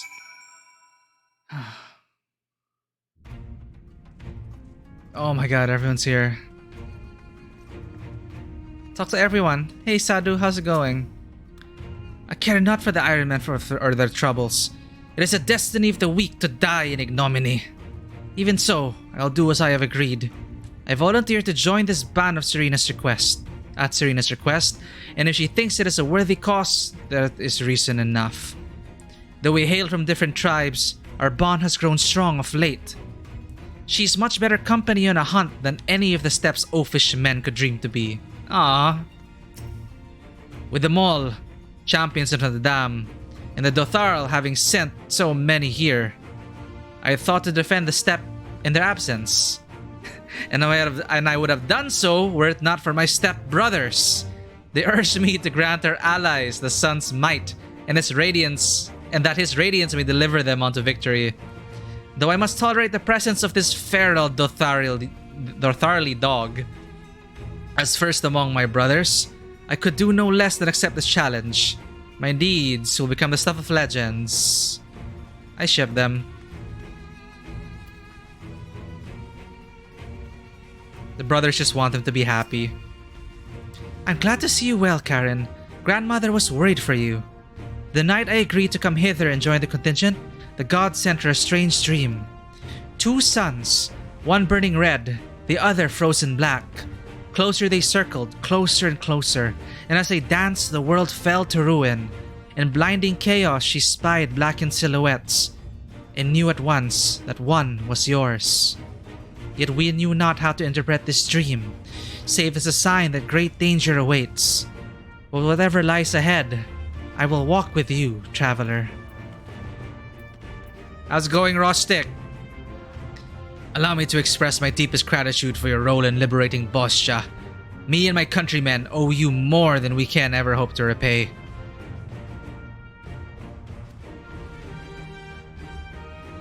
Now that our dream has finally been realized, Bad Salgen has seen fit to send a few of us to join the expeditionary force. I hope our skills will be of use. They will be. But where's Fran? I guess she's busy managing the resistance in Dalmasca. Ah, my Dragoon mentor. Let me have a look at you. A touch nervous to enter the battlefield, perhaps? Well, I shall be out there alongside you as a Temple Knight, serving with your fine van. Though I may not look it, I was the Azure Dragoon once upon a time, so you can rest assured I will give all that I have in the coming fight. I certainly won't be shown up by you or Estinian. Hello, my machinist mentor. If it is Karen, 'tis thanks in no small part to you that the manufacturer's future is looking brighter than ever, my friend. I am pleased to report that I and a handful of my colleagues have been selected to join the contingent. Ere the expedition has ended, even the Temple Knights will be singing our machinist's praise. Our machinist's praises. Once they have borne witness to not only our mechanical proficiency, but our combat prowess too, of course. Would this have changed if I didn't max out all my classes? Well, if I'd known what a social gathering this would turn out to be, I'd have dressed for the occasion. Still, this seems the perfect opportunity to mingle with the other guests. Would I be correct in assuming those ladies over yonder are Serena and Sadu of the Steppe? Perhaps I should introduce myself, though I don't much like the look of that fellow with the enormous axe. Yeah, just don't try it. I've close ties with the scouts of the Eastern Alliance and the various resistance troops, and they're an absolute joy to work with. Tancred. Close ties, huh?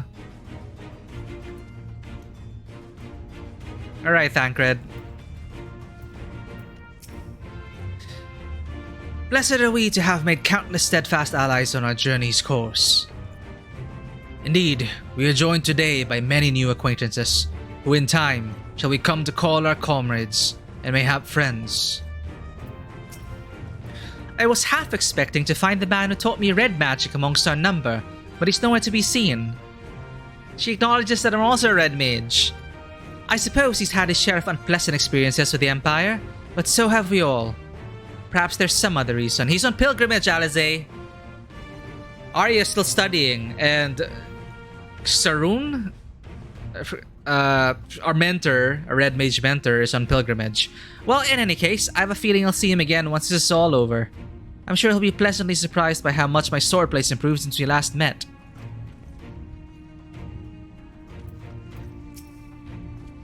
I cast my lot with the Populares to bridge the divide between Garlemald and her territories, that all may be united in common cause. But we were disparaged as a radical element, dissenters looking to destabilize the Empire from within. Many friends and even my parents perished in unfortunate accidents. I too would surely have met the same fate had I not defected. Nevertheless, I still dream of equality and peace for us all. As the world itself stands at the brink of collapse, I hold out hope that one day that dream will become reality. Hey, how's the Pugilist Guild doing? I'm so glad I found you! I for you a letter from Master Hamon. Let's read it together, shall we? I'm being rewarded for getting all my classes to 80.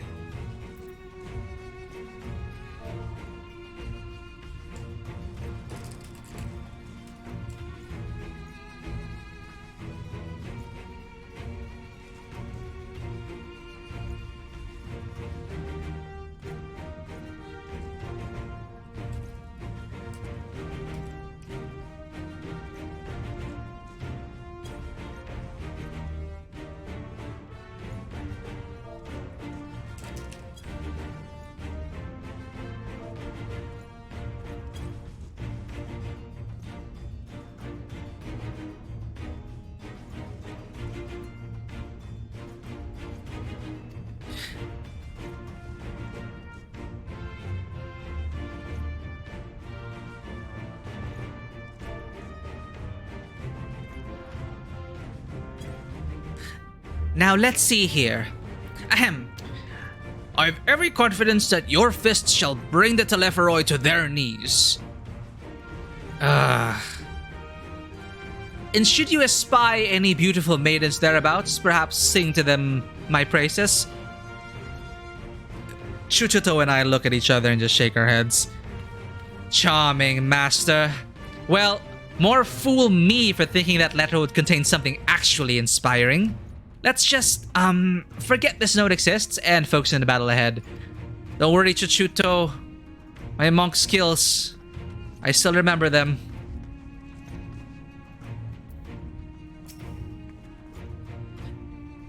It seems so long ago we were sailing across the Ruby Sea and charging about the Zim Steppe with Serena and the others. I'd say we're overdue for another adventure.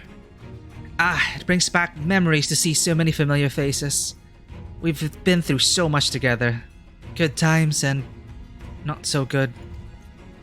I expect Garlean will be mostly the latter.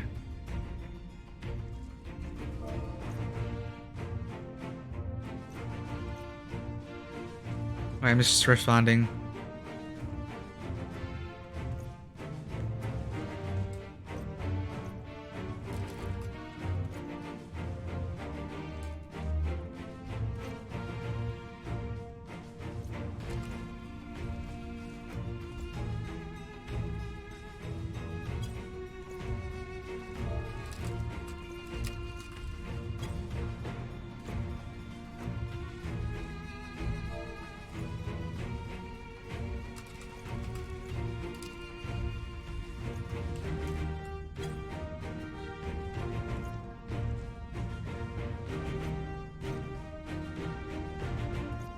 They say that, you know, the game will reward you like this for completing a lot of optional content. I did all the job quests, so I recognize everyone, and they recognize me.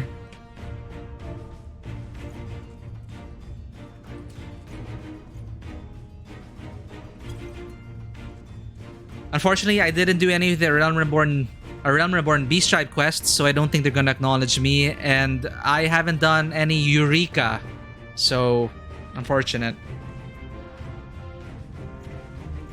So Lee says, I expect Garlean will be mostly the latter, but I'd like to believe we'll look back on these days more fondly in the years to come.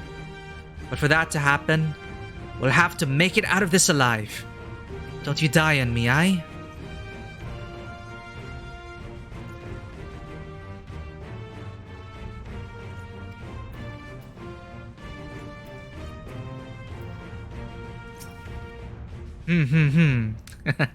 We came as quickly as we could.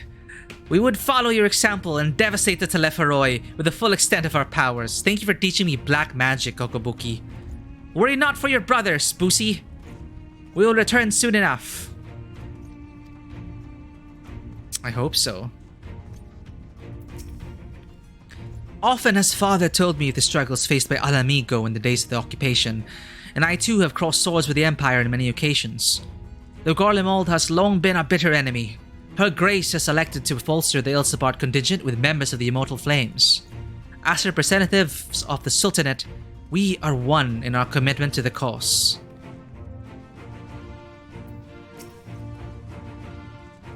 Until the Empire fell, Garleans were the only ones we was allowed to impose tariffs upon at sea. Weren't easy pickings, but I made myself a pretty gill. Since they've been so generous to me and mine, perhaps it's time I returned the favor and gave a little something back. Not generous of you. Pillage them and then like help them back. Ah, Bronbar. I'm here representing the Marauders Guild, and it's my job to keep the Smiths out of harm's way. Mind you, with them hammers of theirs, they can put up a fair fight themselves. With a bit of luck, this will be over and done with before you knew it. Maybe when this is all over, you could pay the Axemaster a visit. He still tells all the new recruits about the time you killed Kujata and avenged that boy's parents. I remember it like it was yesterday. It was like 2 months ago. I just like crammed all the job quests for all the jobs. Worth it.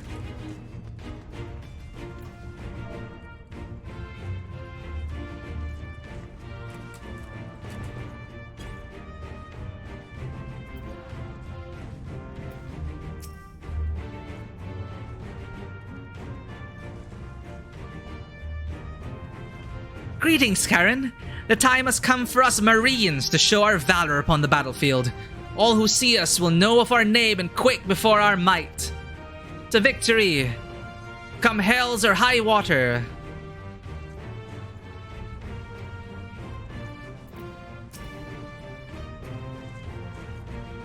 In case you were wondering, Eshiva will be staying behind to defend the 12s with my sisters. Damn it, I can't even keep the names check anymore. Eshiva?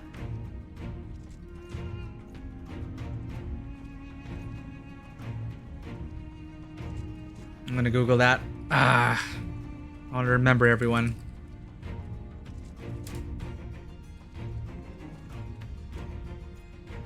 Ah, Shiva, yeah.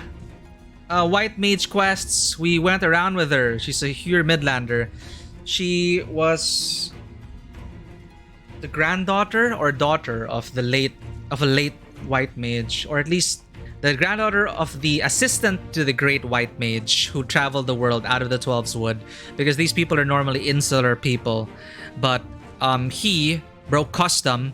He's the one in our Soulstone right now. He broke custom, went around the world, and learned more about white magic and helped people out there. And his assistant had a daughter or granddaughter, and that was Eshiva. It's glad to know that she's staying behind to defend the 12's Wood. She was of the opinion she would make a useful addition to her contingent, and was eager to make good on her vow to accompany as well. Which was flattering, but ultimately it was decided that her skills would be better put to use keeping our homeland safe. I am of course obligated to share with her every detail when I return. I'd love to meet all my Jobcast people. My brothers, my bard brothers, how are you doing?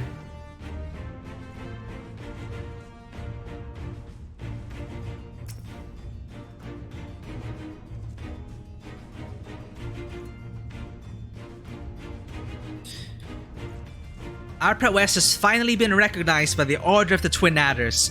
Naturally, Guidelot is also here helping us. Whilst his ability as a bard is unmatched, I do worry about his judgment. However, you need not. I shall be keeping a close eye on him, I promise. I love them. I ship them too, Guidelot and Sanson. I can't lie to you, Karen. I was entirely for this whole thing when Samson spoke to me, but if it means being your brothers-in-arms, then who am I to pettifog? What does pettifog mean?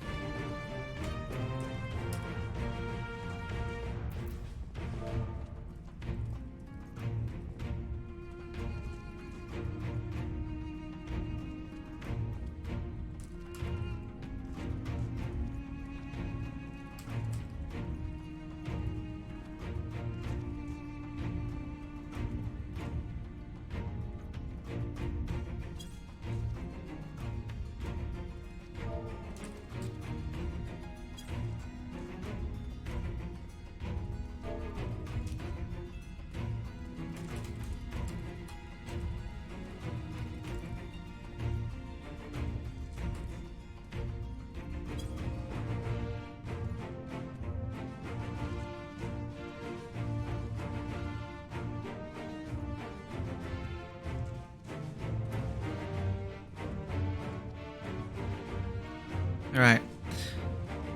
Pettifog means quibble about petty points. Practice legal deception or trickery. So Guidelot says, I can't lie to you, Karen. I was not entirely for this whole thing when Sanson spoke to me, but if it means being your brothers-in-arms, then who am I to pettifog? Yeah, let's do this. I shouldn't be so hard on him, I suppose. Excuse me. This bard unit is quite impressive, really. Yes, one must give credit where credit is due. Rather uncouth for one to do otherwise, after all. Yeah. I did not expect to see the other former Azure Dragoon here of all places. As he well knows, I'm not one for verbose greetings. We shall instead let our lances do the talking once we're on the battlefield. Then we'll see if the other one has been diligent in his training. That is... They're keeping like Urianger in between their line of sight so they don't awkwardly meet eyes. But Alberic... Essidine used to be a student of Alberic. I used to be a student of Alberic. We're 3 Azure Dragoons here.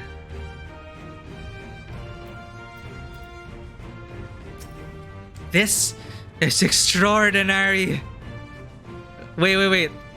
To be in such company, the finest our allies have to offer. With comrades such as these, we are bound to succeed. I'm certain of it. Oh, I need to screenshot this. This is my expression as well. Graha is us. It's a lot of us. They inserted Graha as that fanboy.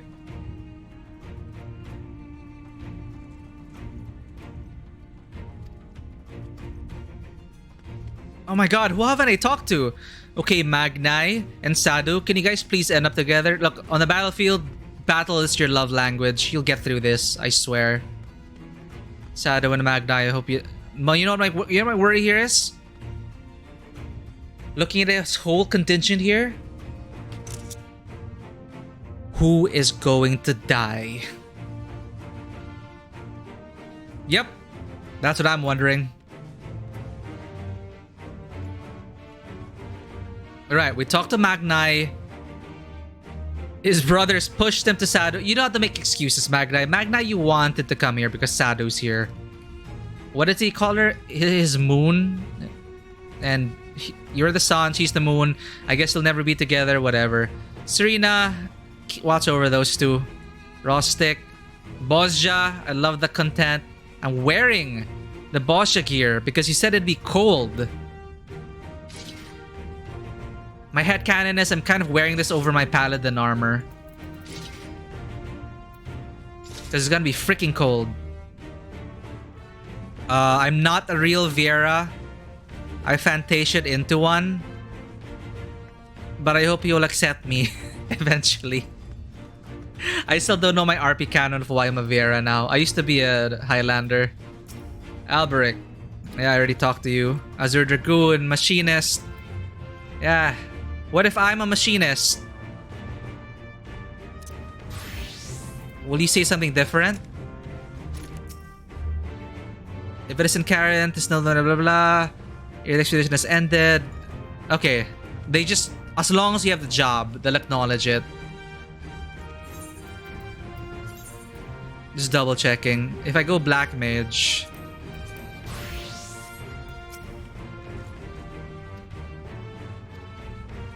Yeah, we're fine.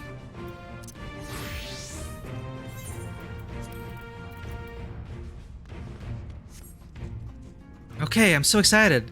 We talked to Rostic. We talked to this contingent from the east. We talked to this, Emanelaine, Maxima. We didn't talk to Lucia. I've led troops into battle many a time, but never a unit with such a diverse range of talents. While I've been briefed on their capabilities, I expect you could provide additional insight into their strengths and weaknesses. I'd appreciate any advice you may have. I'm so jazzed. This is where this comes into play. You need to know about the Marines, Black Mages, the Pugilists, the Machinists. I got you, Lucia. I got you. Also, I'm so happy you're leading the contingent. I'm so happy. My whole Heavensward time, I was thinking, I want to see more of Lucia take action. And this is your time to shine. Now I'm worried you're gonna die. Oh my god. I'm worried a lot of these people are gonna die. And that's kind of sad. But I should not think that. Okay. You got my Bard buddies. Marauders and Warrior, Alcazolka. We talked to everyone, yeah? I just don't want to miss anything. If I do miss anything, there's New Game Plus, right? Like I'll ever get through, like I'll ever play New Game Plus. I rarely replay games. So I want to make the first time count, and I think this counts. Worth it. I did not expect them to acknowledge the fact that I got all these jobs to 80. Hell yeah. Okay, Ishtola. Besides the delegates assembled here, the Imalja and several other tribes offered to send troops of their own. Unfortunately, due to their physiology, many would struggle to simply survive in the harsh climate of Ilsabad. They would also likely prove tempting targets for abduction by the Telepharoi. All things considered, they can better aid the cause by bolstering our defenses in Eorzea, though their eagerness to do more has been noted. We few shall have to suffice. Ere we embark, we must distribute the warding scales to our comrades. Care to do the honors? Oh, I'm gonna have to distribute the... I'm gonna have to talk to them all over again. Okay. Warding scales. These enchanted talismans, or should that be talismen, would probably require considerably less time and effort to produce. if the alchemists of the great work were not so preoccupied with making them look pretty. Of course, the alchemists of Frat's at hand, what could you expect? Beautiful work of art. Wadding scales for the Ishgardian delegation, I take it.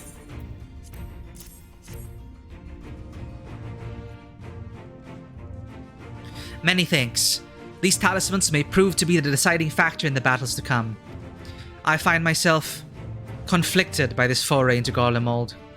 Sent by the Empire to infiltrate Ishgard, only to throw in my lot with those whose secrets I was supposed to be stealing. Classic story. Like, okay, fine, I totally ship Imeric and Estinian. But Imeric and Lucia was first to mind for me because they were pretty much modeled after Roy Mustang and Riza Hawkeye from Full Metal Alchemist. As in, I'm pretty sure their inspiration was Roy Mustang and Riza Hawkeye, so we'll see. I mean, I love them. I love Lucia, Estinian, Imeric. I'm really glad Lucia is taking charge here. But yeah, we never heard the full story about... She did say she fell for Imeric's optimism and honor, and just he was such an awesome guy that Lucia decided, screw this. I'm gonna be Ishgardian now. So yeah, it's a classic story of spy turned by the noble deeds of a kind-hearted person. So yeah, sent by the Empire to infiltrate Ishgard, only to throw in my lot with those whose secrets I was supposed to be stealing. And now I lead a mission to save the countrymen I betrayed. But that is doubtless why I was chosen by Lord Imeric.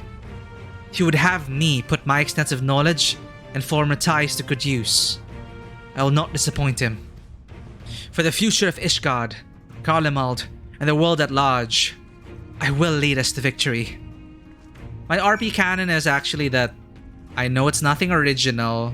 I don't have an RP canon yet for my character.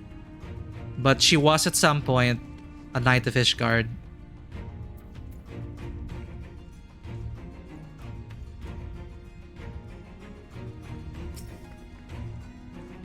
That a set of wadding scales I spy.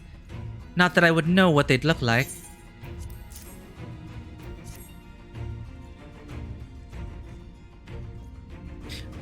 Wow, look at these. Even a layman like me can tell they're bursting with ether. All the better to fend off the tempering waves? Is that the right term? Anyway, these will give us one less thing to worry about, which just leaves the other mountain of whatever else is waiting for us in Garlemald. Only one way to find out, eh?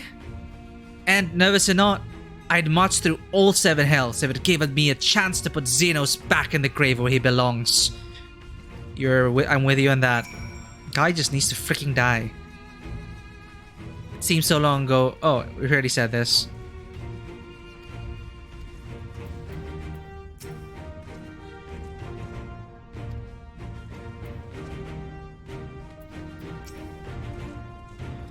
You've got something for us?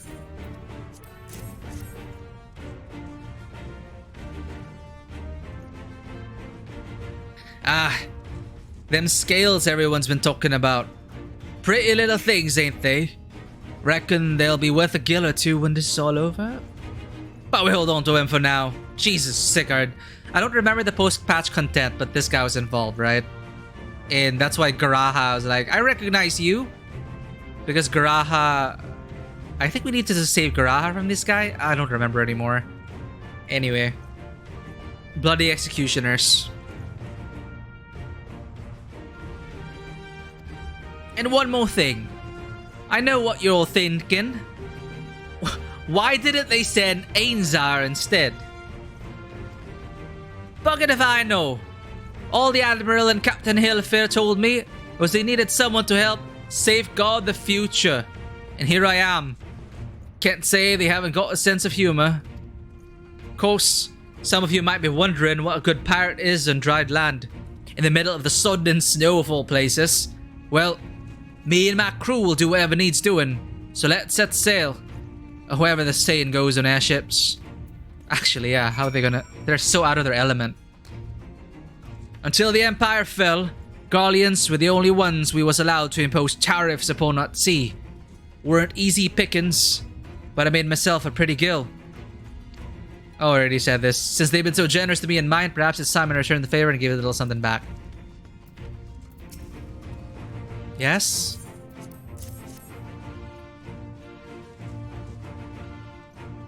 So these are the famed warding scales. Enough for me and my men, I see. This guy stepping out of the forest? This kid? Good job. You were so afraid of leaving the forest before. I myself am especially grateful for this opportunity to visit distant lands. I wish to follow in the footsteps of Master Atoa. There, that's his name. And learn all there is to learn of the star we call home. Indeed, that is the primary reason I volunteered to join the expedition. The journey outside the Twelves Wood, much less enter the Imperial territory, is a rare privilege afforded a Pajal. Yeah. Not that I'm tagging along to see the sights. The Garleans would benefit from my healing magics, as would our comrades, should fighting break out.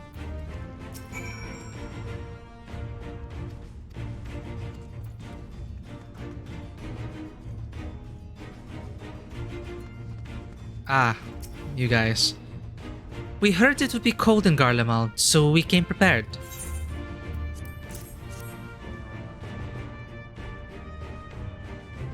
Oh, the talismans! We are to keep these close at all times, yes? I will see that no one misplaces theirs. Ah, and before I forget, I have a message from Hien. In distant lands, in times of strife, together stand, together fight. In darkness shines the light of life. Is that a haiku? In distant lands, in times of strife. No, it's not. Together stand, together fight. Nah, it's just Hien being Hien. Okay.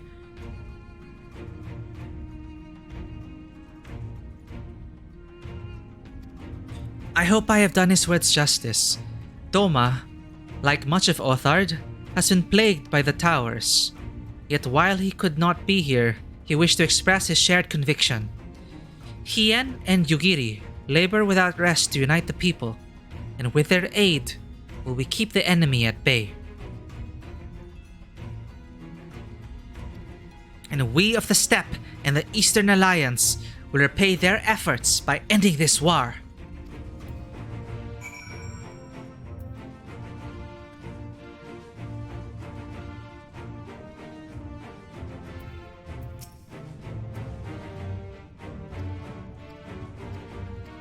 That dream is ominous, but it does make sense. Will you say anything if I'm a gunbreaker? Probably not.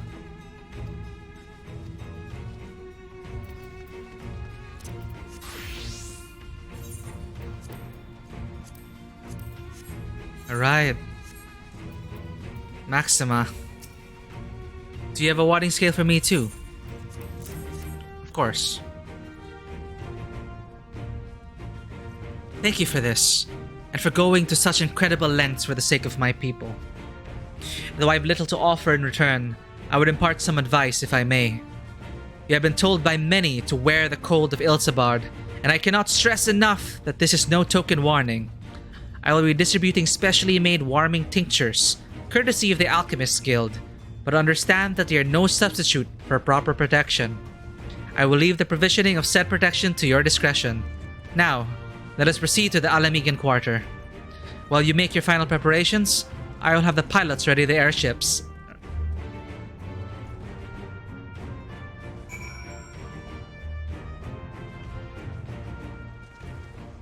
Oh god, are my ears gonna freeze off? This is good enough, right? I mean, Ishtola... Why are you looking at me, Ishtola? What? Are you gonna go in that outfit? Oriage, you're gonna freeze to death.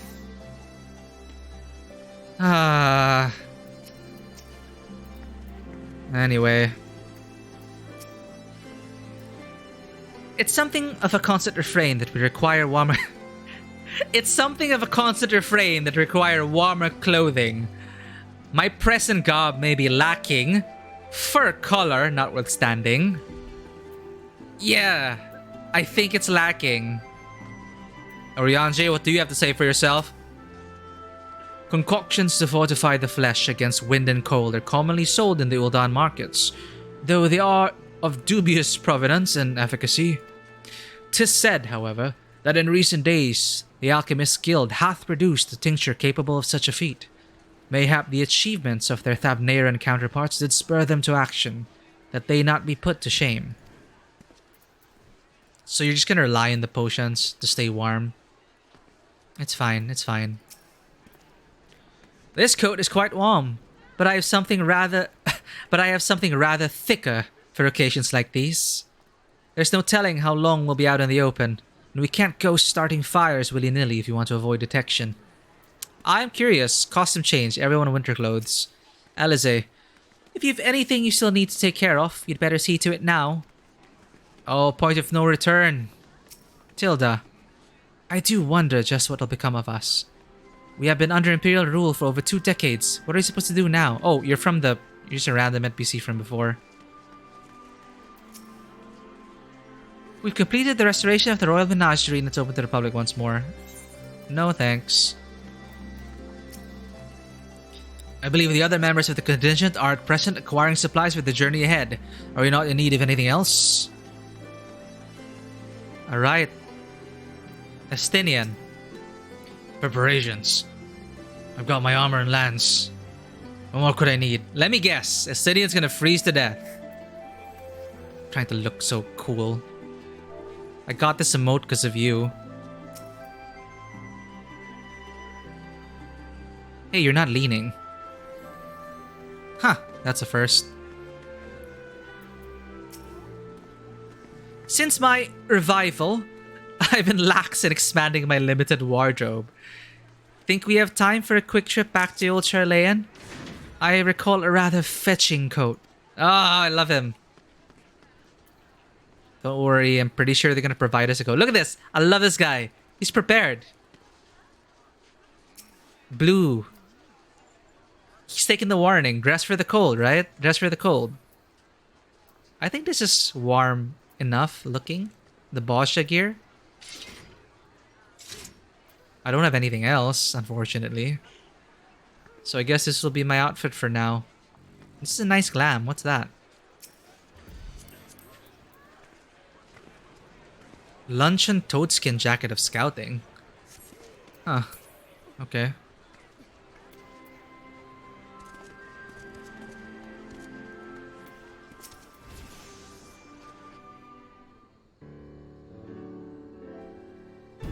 This is our last chance to make ready before we set forth. You needn't worry about Oyonge and I. We still have what we wore in Garlemald before. Estinian claims to be quite warm and toasty beneath his armor. And since he spent a fair bit of time up north recently as well, I have no reason to doubt his words. Okay.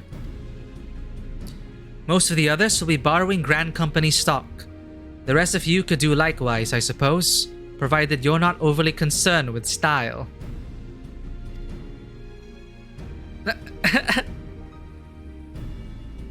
Okay, time to admit it. I think the cats are into fashion. Well, Graha wanted that coat, but Y'shtola, she's not as clear about it. Not to put too fine a point in it, but I wouldn't be seen dead in one of those ridiculous overcoats. If only I had time to find something to my liking. Tataru? Tataru, are you coming to save the day? Hark! Is that the cry of Scions in need of a tailor, I hear? Please tell me, Tataru. Tataru! You're level 90 Omnicrafter now, are you not? But how? I have my ways. Oh yes, indeed. You thought you could sneak off to Ilsabad without telling me? Ha! Nothing escapes my notice. Is Tataru gonna come with us? Or at least will she craft us clothes? She's dressed. I mean, I guess it's warm enough. Now, you will wear these garments I made for you, whether you like it or not. Oh, is she gonna give us... You never cease to amaze. But why do you need a new outfit as well? Wait, are you coming with us? What? Oh, no, of course not, silly. It's all in the name of fashion. Rather, the pursuit of the highest quality fashion. Besides, how can I expect others to wear my creations if I've never worn them myself? Oh, I'm so glad Tataru's found her calling. Because, like, the whole game, Tataru's been trying to find what she was good at, right? Because she wanted to become like she wanted to help the Scions. It is all because she looked up to us, and she was always like, "Oh, I really want to be like you guys and help and defeat primals and stuff." So she tried like combat classes, and it just wasn't for her. But Tataru has kept us afloat for all these years. And I'm really grateful we have Tataru. And now she's found a way to help us by balancing the books, doing our accounting, keeping everything stocked and ready, our finances in the green. And now she discovered crafting, making sure we're properly fed and clothed. I love these guys so much. I did have one other thing to share. Argmus and Bluinda have finally returned from assignments in faraway lands. Oh my god, please, I don't remember them. They'll be staying at the Rising Stones for a while to keep an eye on events throughout Eorzea. Since they'll be running things back at headquarters, I was wondering if I could lend a hand in Sharlayan? Kryl needs company, please. Oh, why not? You can keep Kryl company in the Baldician Annex. Yes, we'd love to have you there. And I heard Igmus and Bluinda, I don't know how to pronounce that, did a fine job carrying on in our stead while we were lying comatose. With them in charge of the Rising Stones, you have nothing to worry about. My thoughts exactly. Also, while I'm confident you won't go collapsing again, because a certain someone who shall remain nameless is in a position to transport your souls to another world, if anything similarly disastrous were to happen, I'll be well positioned to do something about it. Anyway, I've got a few things to take care of, and then I'll make my way to Sharlayan. Oh, I was so worried for Kryl. I was so worried Kryl was just going to be alone there. But this all makes sense, and it's just amazing. The writers have just the handle of everything. It's like the writers have a handle. It's like they went through every plot thread since the beginning of the game. And they're just getting nuggets here and there, and they can't stuff everything. They can't overstuff it. But the stuff that they are delivering, as I told my FC mates, it's like every single line has weight and history to it. That I believe even some references are like, I don't even remember the name she brought up, but I know in my heart of hearts that yes, I did talk to these people in the Rising Stones, that these people, you know, they were there. They were keeping the primals in check while we were away. And they deserve us the spotlight too, and they get to take care of things now while we're away again. That is to say, I'm just so glad Tataru is going to be with Kryl again. Kryl and Tataru were the ones who kept us, our bodies, alive. Well, I didn't have a problem with going to the first. They kept the Scions' bodies alive. Tataru and Kryl. I'm pretty sure they got to know each other and become really close over the course of Shadowbringers. And now they're going to be in Sharlayan together, so I'm worrying less for Kryl now, especially since Kryl had those episodes. I know it was because of Hydaelyn, but you never know when they're gonna gang up on Kryl. So go take care of her, Tataru, please. I really do hope these new clothes are enough to keep you warm in Garlemald. It's not much, but it's the only thing I can do for you, other than pray for your safe return. Which I will. Every day. Oh no, it started raining. Let's not keep the contingent waiting any longer.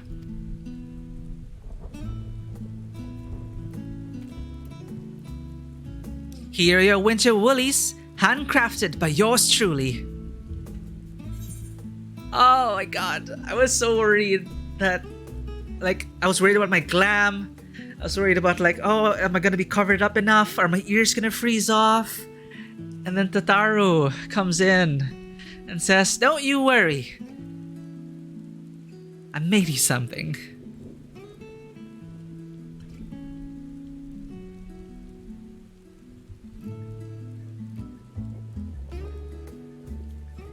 That game is so wholesome, I can't get over it.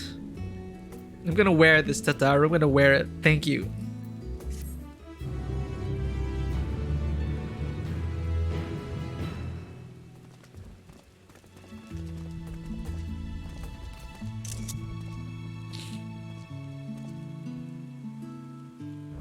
Now I have something to wear. Yes.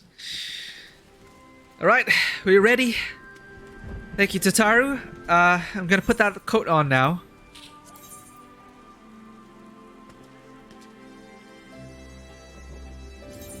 I don't care how it looks, I'm wearing it.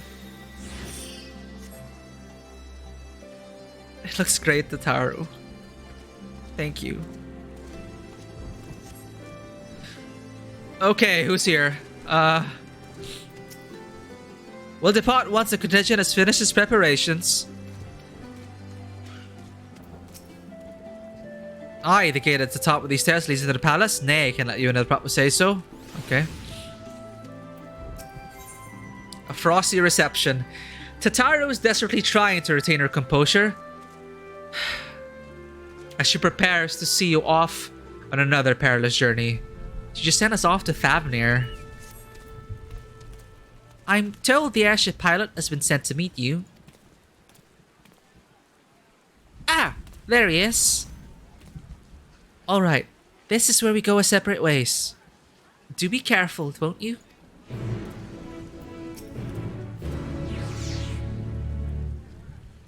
I modeled your clothing on what Alphino and I wore when we journeyed from Lord Hoshifont's falling snows to Ishgard for the first time. That's why it's so familiar. I was wondering, like, I've seen these garments before. So yeah.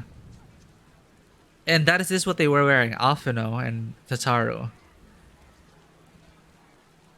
Wow. In those days, I barely knew one end of a sewing needle from the other.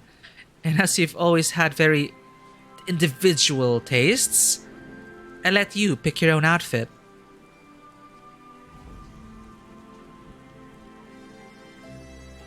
I'd like to think my skills have improved since then. But do you know what's more important than skill? Heart and soul. There's plenty to be found in each and every one of my works. Oh my god, it's so wholesome.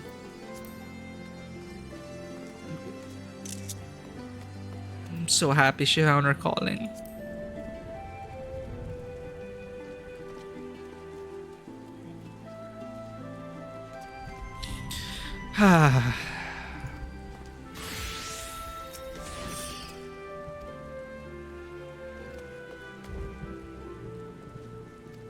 Alright, Tataru. Oh shit. This is it. We're going to Garlemald.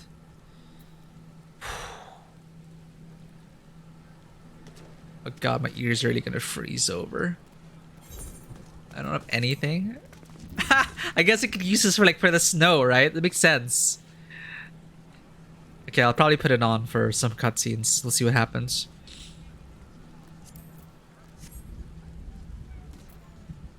It's all coming together. It's an honor to finally meet you. We of the Garlean Ironworks will be ferrying you and your contingent across the mountains and into Garlemald. For many of us, it'll be something of a homecoming. Our illustrious founder was only our most notable Imperial defector. For that reason, the company is committed to the success of this expedition. Our resources are at your disposal, and if there is aught we might do to be of further assistance, please do not hesitate to ask. If you are ready to depart, I will ready the engines. Okay. Upon boarding the airship, several cutscenes will play in sequence. It's recommended that you set aside sufficient time to view these scenes in their entirety. I'm going to use the bathroom, BRB.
Okay.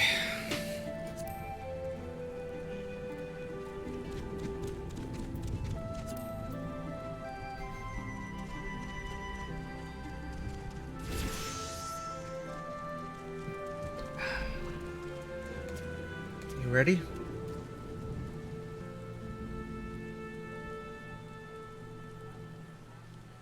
All right, let's go. In addition, you will be required to participate in battle. Your progress will be saved at certain points. In the event that you are defeated, you'll be able to try again from the most recent of these. Please note that if you enter battles associated with other quests or log out from the game, this progress will be lost. Let's go. Let's go. Oh, God. I'm taking my time, huh?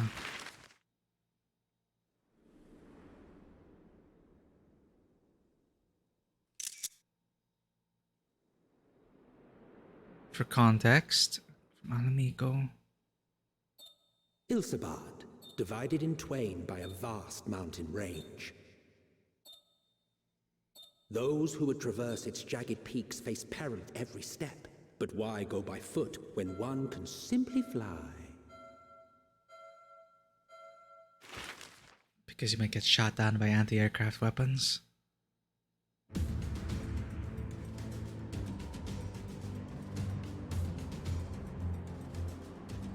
Serious On the outskirts of the Imperial capital, in the frozen wastes of the Magna Glacius.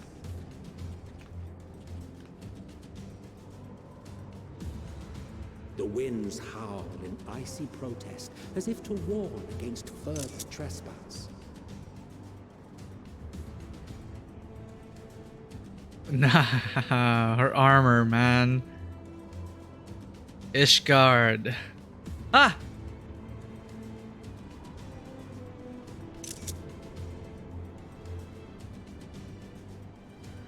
Everyone in their winter outfit.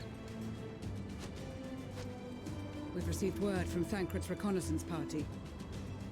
They've sighted a detachment of heavily armed Imperials. Survivors of the Civil War, perhaps?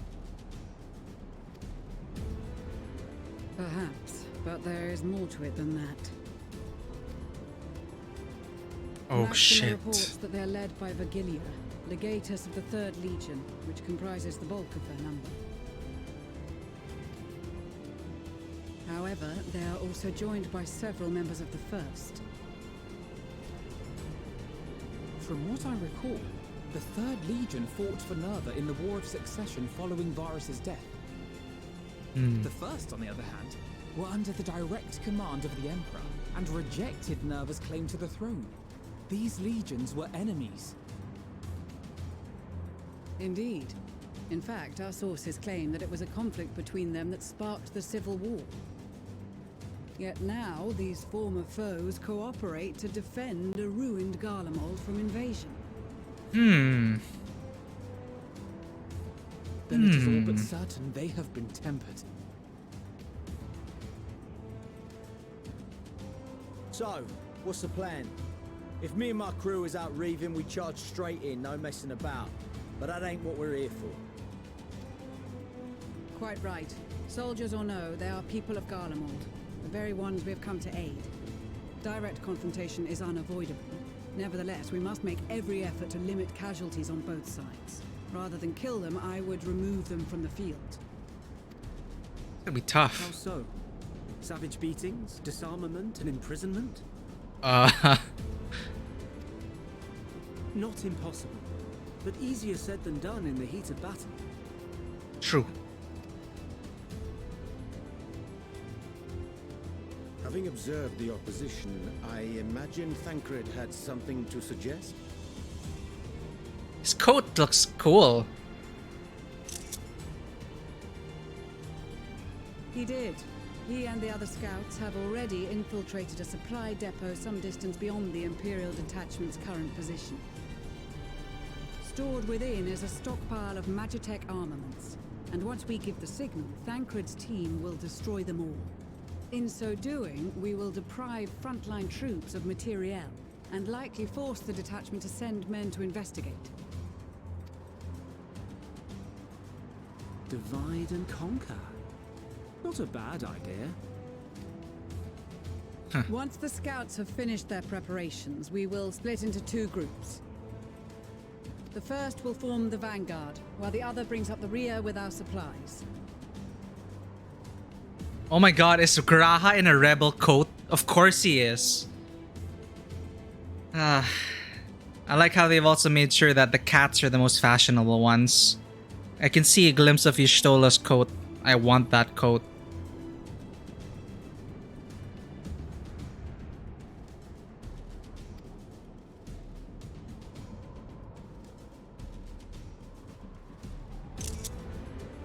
As for the Scions, I ask that you lend your assistance where you deem it needed most.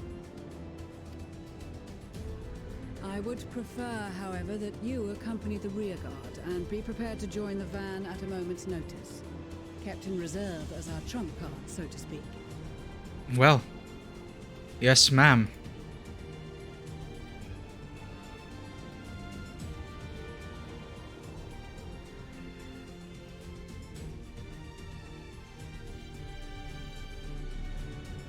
Meanwhile, at the Imperial Supply Depot,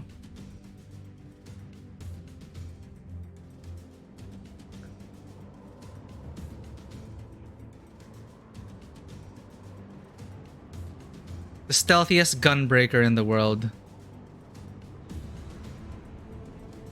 Oh, he's wearing the Bosch outfit.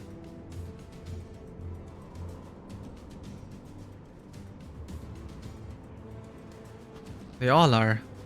Your proposal was well received. More specifically, they asked that we destroy the Imperial's toys in as spectacular a fashion as possible. Y'shtola always did have a flair for the dramatic. She's not an easy woman to please, but I shall do my best to satisfy her thirst for fireworks. All right, once more for my peace of mind. Our first objective will be to rig the enemy's Magitech with explosives. After we've withdrawn to a safe distance, we'll detonate them remotely.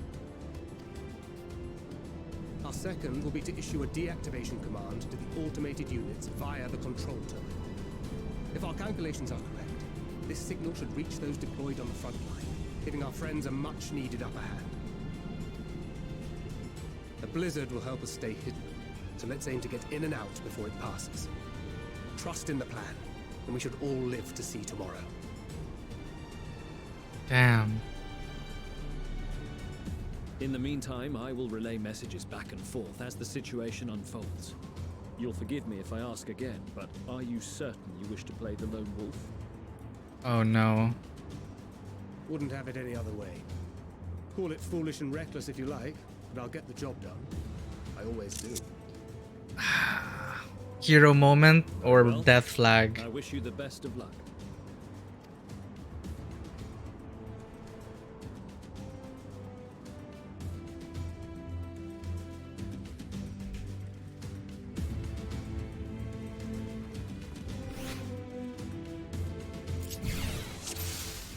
Oh, nice. Session play. Threat awareness.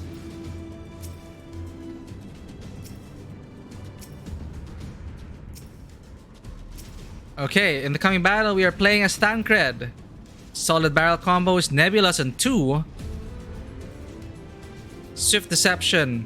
Mask your presence, making it impossible for most enemies to detect you. Hell yeah, stealth missions. Increase your movement speed. Cannot be cast while in combat. This is what I lack. What sorely lacks in this game. Stealth encounters. Silent takedown. While hidden, delivers an attack that neutralizes Imperial soldiers. When the target is Magitech weaponry or guard dog, delivers an attack with a potency of 100. Can only be executed while under the effect of swift deception. So it's only for 10 seconds. Bewilderment bomb. Throws a bomb that confuses the sense of guard dogs, neutralizing them. Has no effect on Imperial soldiers or Magitech weaponry. Oh god. So that's the meme I saw. Let's go, Thancred! Can I do emotes? Apparently not. Assuming there's nothing else you wish to confirm, we may commence the mission as soon as you're ready. Go over the finer details of the plan.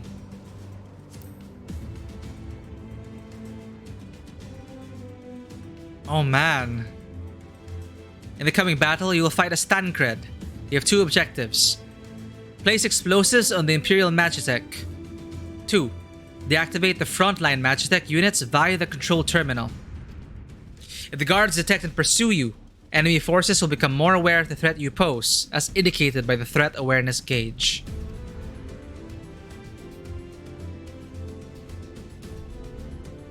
The gauge will gradually fill until you defeat all alerted enemies. If the gauge is completely filled, the guards will call for reinforcements and the mission will end in failure. Use swift deception to avoid detection as you go about completing your objectives.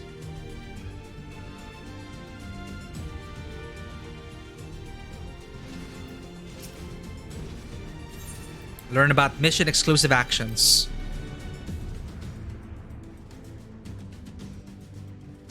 Success in this mission hinges on the following points.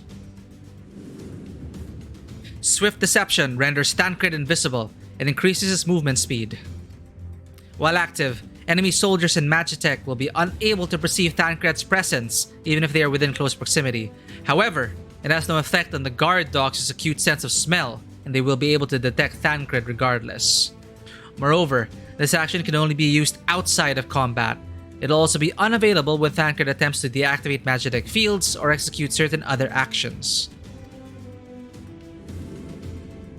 Thancred's silent takedown will instantly render a soldier unconscious. It can only be used while swift deception is in effect. God, I'm in a stealth game, okay. Though it cannot be used on Magitech or guard dogs, utilizing silent takedowns whenever possible is essential in clearing a path to your objectives. As guard dogs can detect Thancred even when the swift deception is active, you can instead use a bewilderment bomb to distract them and sneak past unnoticed. Conversely, bewilderment bombs have no effect on Magitech or soldiers, so take care to choose the right tool for the situation. Finally, we need more involved duties like this.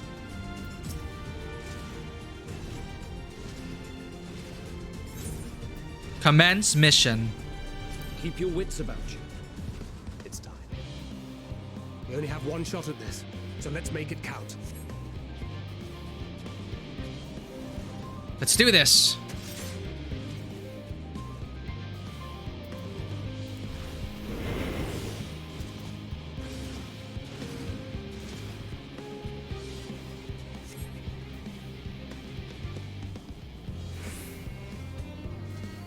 How do we get past that?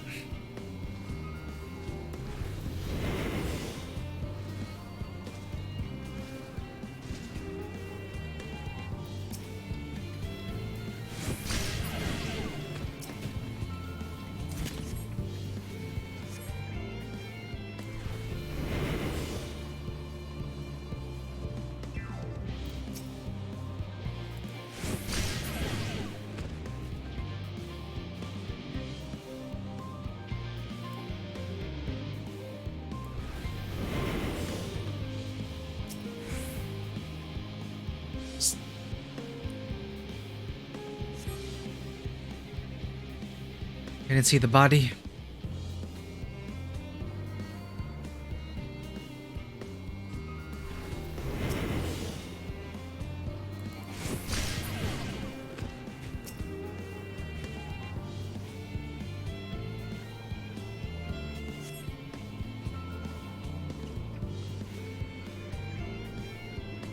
How do I disable them again?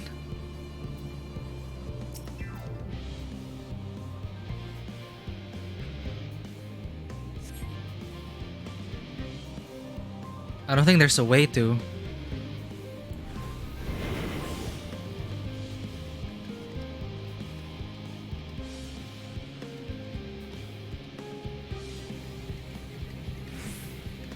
Hopefully if no one's find me here.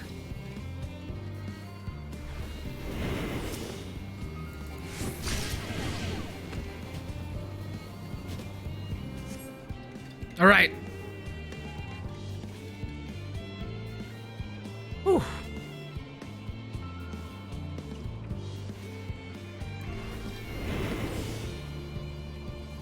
So you now got guard dogs, eh? No use hiding. Let's go sniff me out. Luckily I've compared. Bewilderment bomb.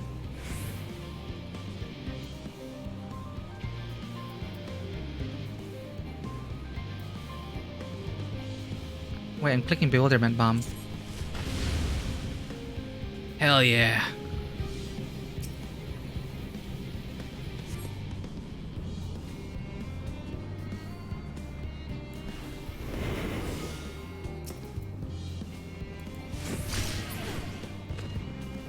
Slasher.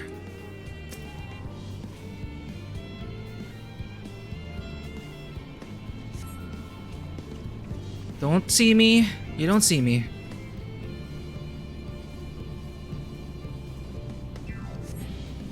That should do the trick. Now to hide and send word.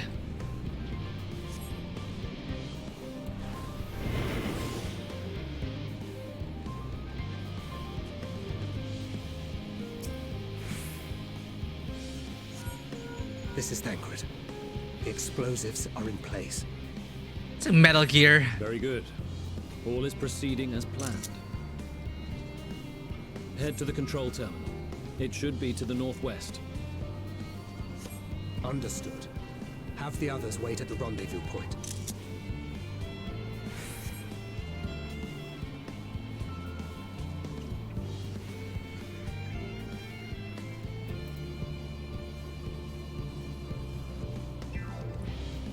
Let them pass.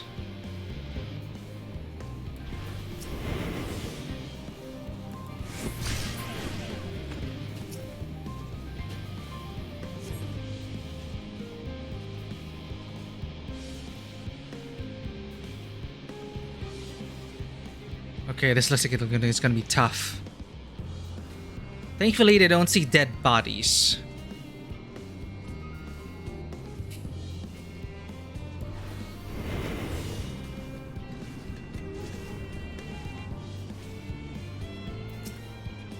Two, one. Got him.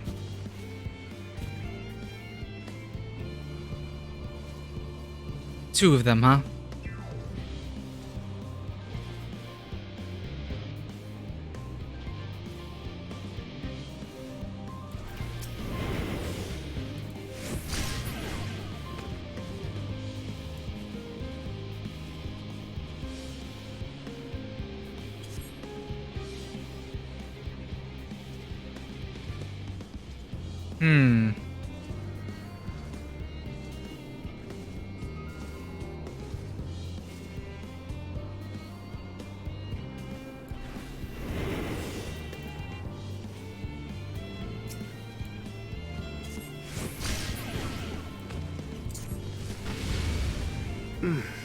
Must be losing my touch. Must be losing my touch.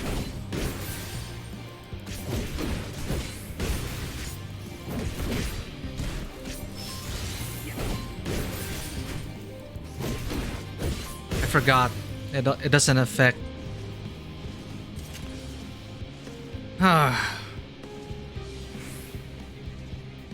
shouldn't have thrown the bomb at the Magitek Slasher. Draws their attention too.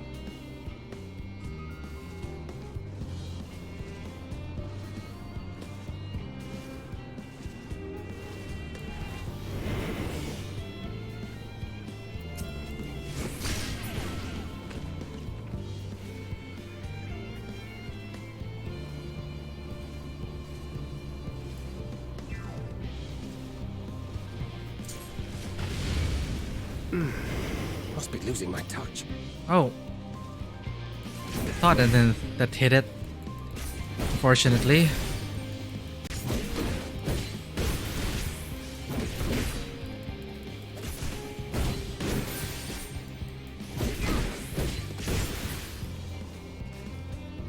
Well, that should make things considerably easier.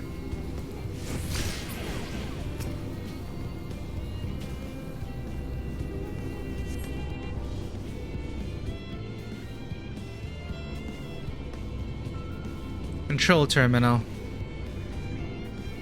Do I have a window? What's my window here? That's it, the control terminal.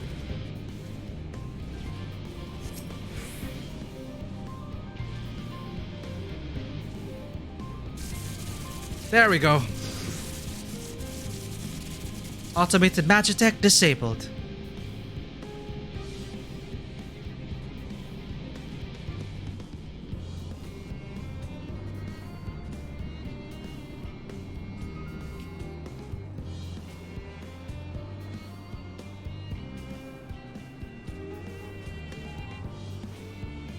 Nice. Not perfect, unfortunately. You are returned, and none the worse for wear, to my considerable relief. What news from our comrades? They stand at the ready. Excellent. Then let the fireworks begin. Here we go.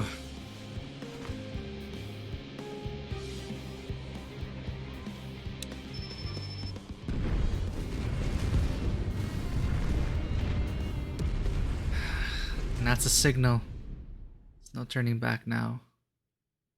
A few moments later, at the rear of the Ilsabard Contingent supply caravan, that's us.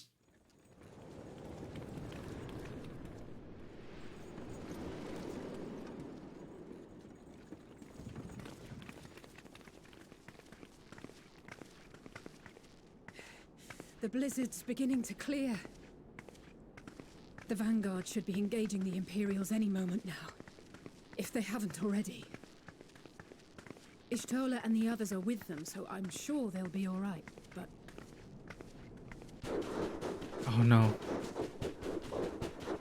Watch out, doggos! Wait! Something's coming!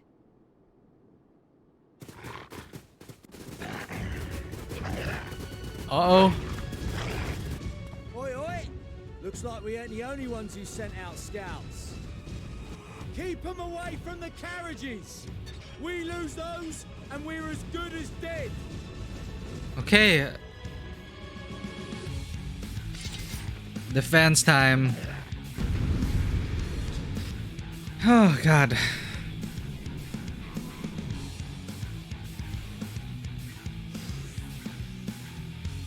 In the coming battle, you will fight as Karen Halimir. Good to know. Protect the others!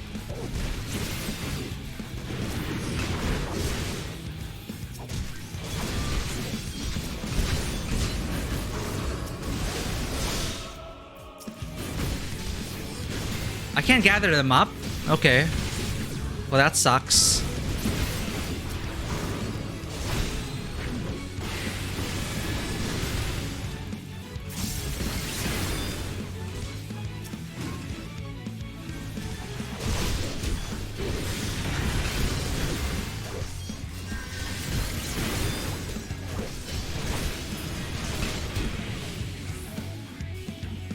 brief respite, but stay alert. Keep the carriages safe. Amanda Lane's troops.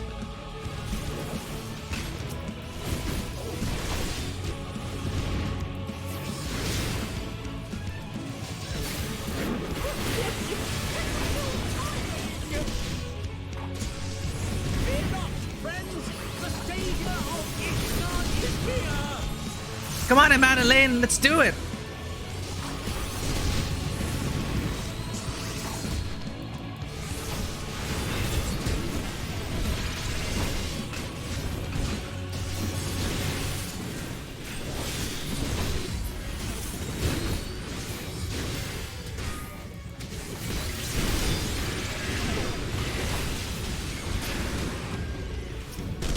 Oh.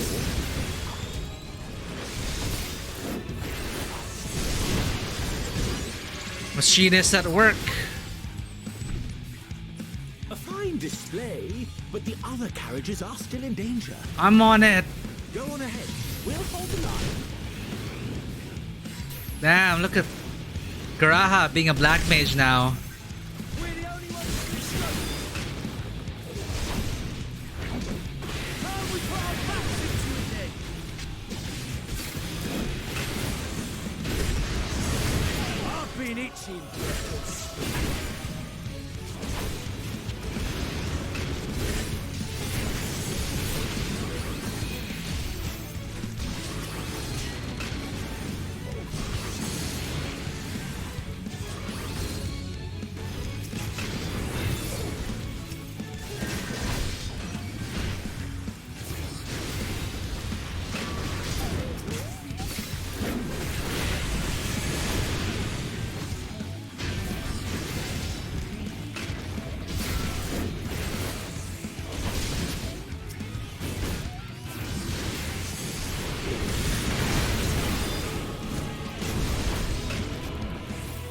This theme feels great. Reinforcements. Okay, Ra. The big bastard's going straight for the carriages. Stop it in its tracks.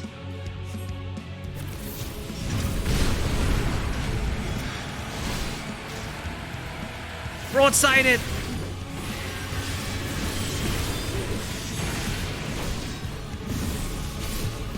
Come on. Do we have the DPS for this? Yeah, Graha, go!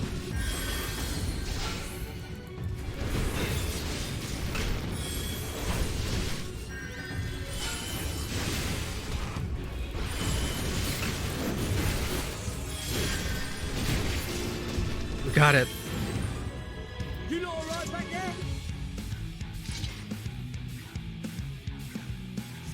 We're fine and ready for more. Hear that? Get to the front and turn the tide.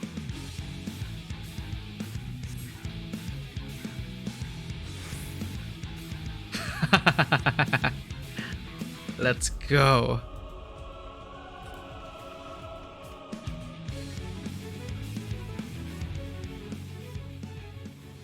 So who are we gonna control at the van? Meanwhile, on the front line.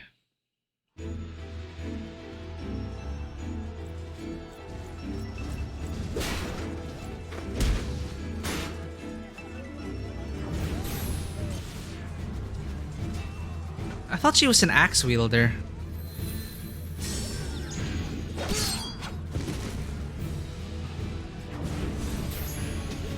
Sleep? Right.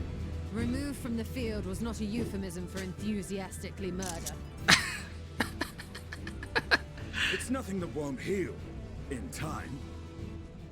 God. It is difficult. The trouble is, their tempering has made them utterly fearless.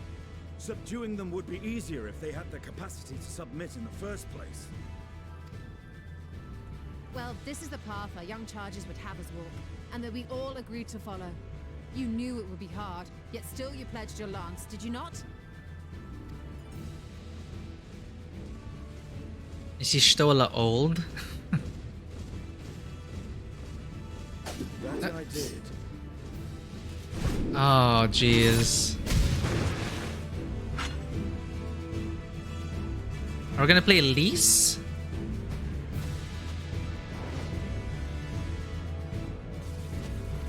Uh-huh.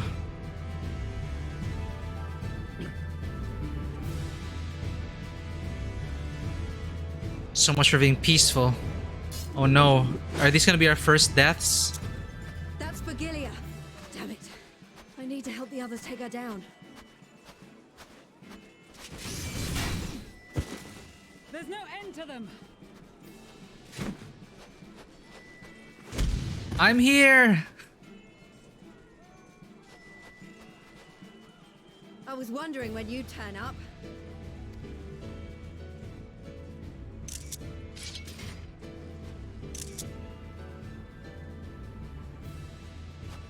There's no stopping us now. Come on, let's show them what we're made of. Oh, hell yeah. Pippin's using a Dark Knight?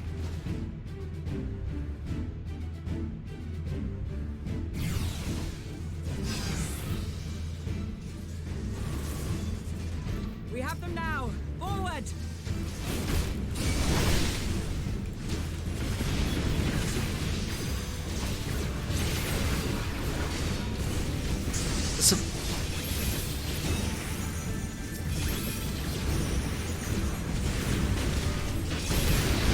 Oh. My C didn't click out. Right! Let them have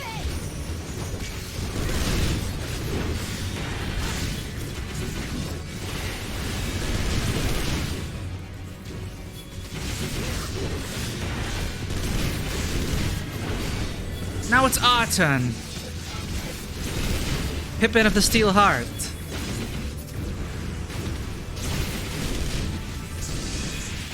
Oh ho, here he goes. As a raging bull!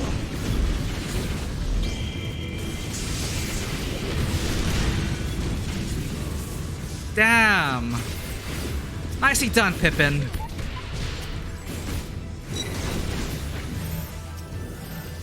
Oh, we need to stack with them. No. Oh shit. They're down.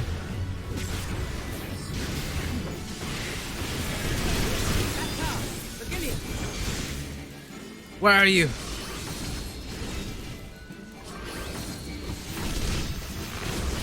Do not fall behind! Giga Tempest? Ah, I can't stun you.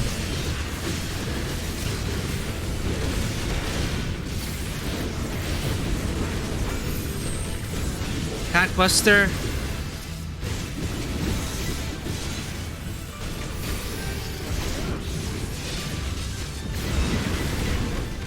I need enough to cover the Sia.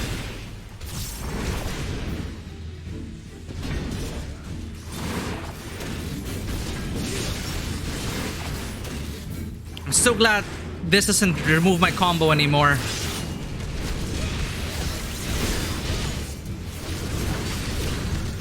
Come on.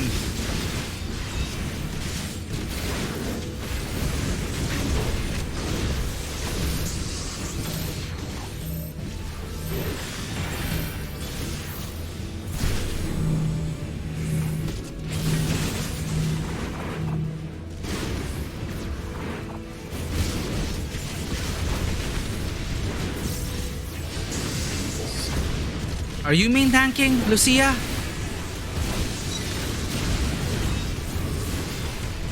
Mom's away.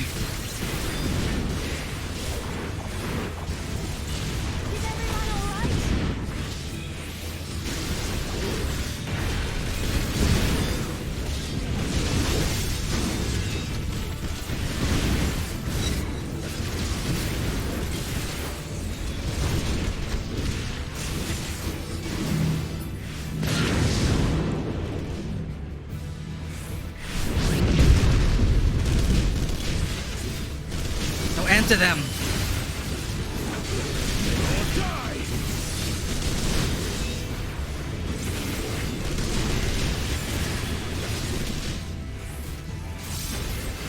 Do something, Magni.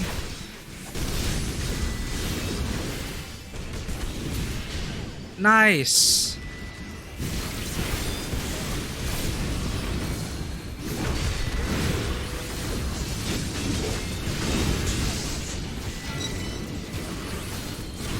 Oh.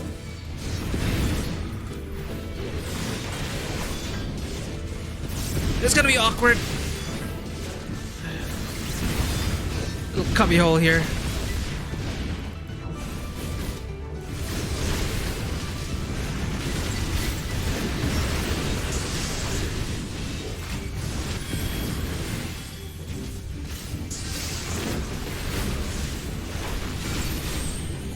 Tank Buster.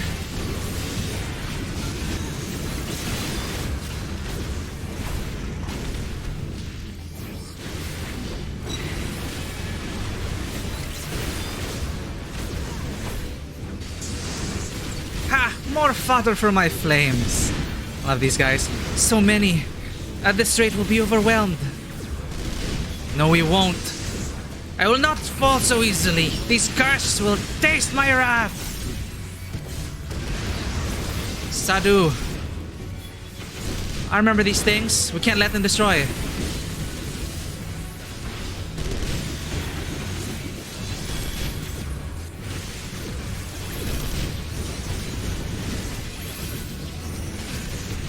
What?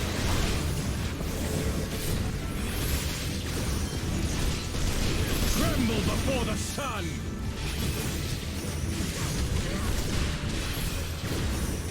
Come on.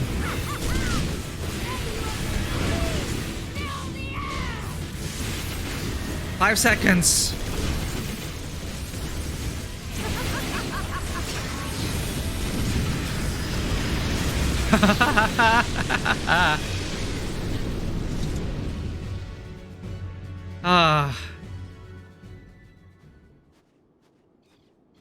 Now I'm glad she's able to do that. She tried to use that on us during the Nadam. Just let her have it.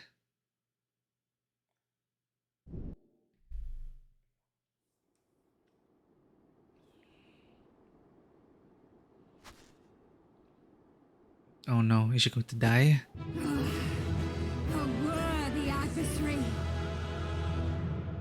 Yay, victory music. Rest, recover, reclaim yourself. Then we will fight again to the death. Sadu Hatun. What? Does he like both of them? I don't know anymore. That was the last of them. The day is ours, thanks to your timely arrival. What of the supply caravan?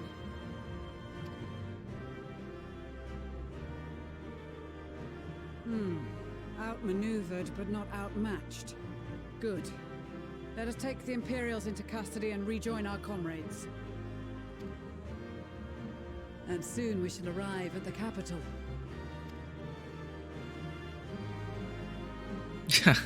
Don't worry, Magna, you'll find them soon.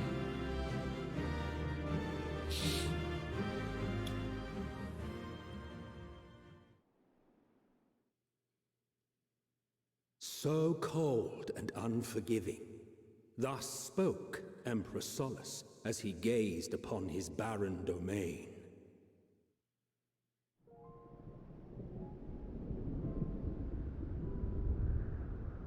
"800 years it had been since the Garleans first set foot here. Bested by the Kavosi after centuries of war and driven from fertile southern pastures into the blasted northern wastes. In that garden of desolation, they clung to one another for warmth, freezing, hungry, desperate, hated.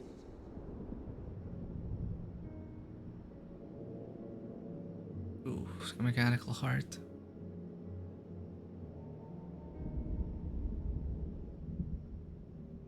The chosen forsaken.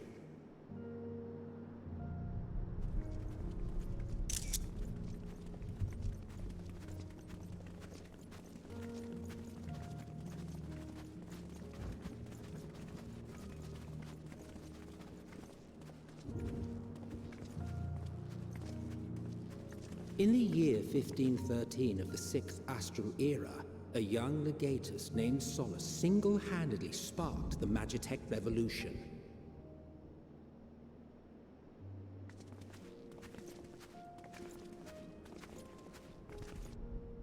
How did he conceive the machina that feed on ceruleum? Elegant technology. Once a common, soft-spoken soldier, how had he so quickly ascended through the ranks? Ascian intervention. Like so many others, those who knew the truth are gone. Taking in the capital with his eyes for the first time, I recall thinking to myself, far colder on the earth than in the heavens. Yes, far colder indeed, bitterly so.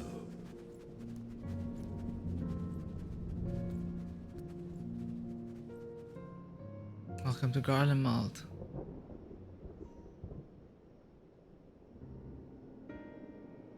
Man, they just let us in. Not so much as a whisper. The roads leading beyond the city walls would have been used less in recent years.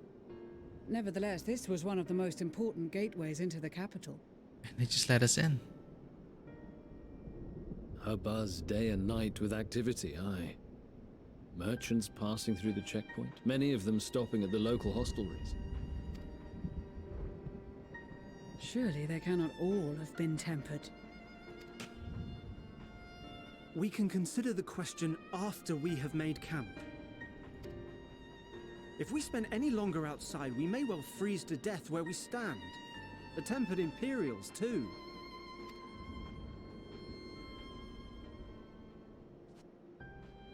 This will be our temporary base of operations. Secure shelter for ourselves and the injured, and dispatch scouts to survey the surrounding area.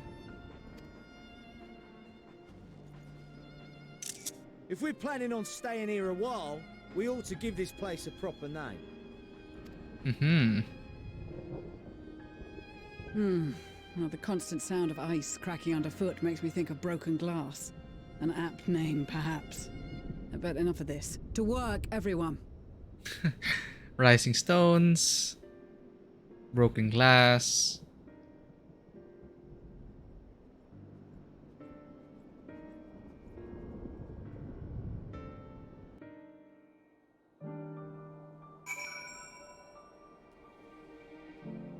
Well, that is pretty cool.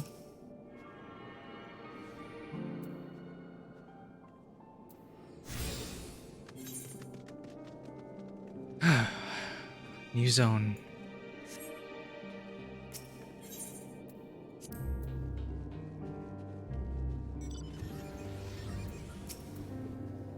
Dress for the cold, huh?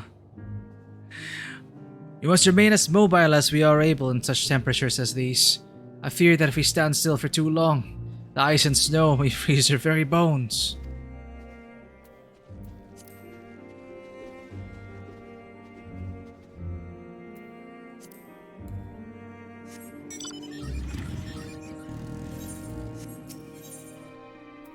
Wow.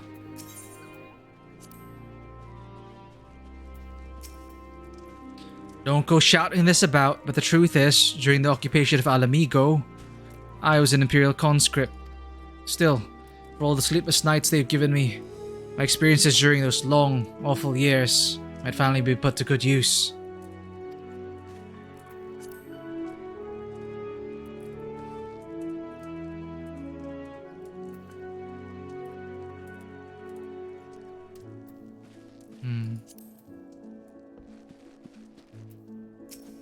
Oh, look at this cute outfit. I travel around with the troops, purveying my wares wherever they go. I'm still setting up shop, but come back later and I'd be happy to do business with you.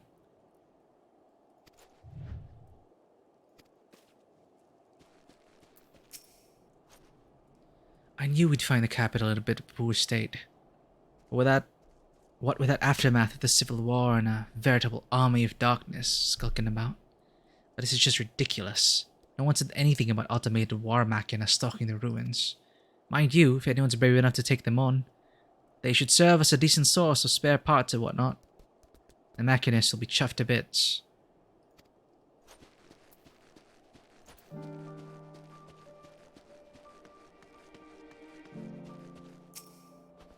As a lot of Garleans strongly object to our presence here, we must be vigilant for those who might endanger the camp.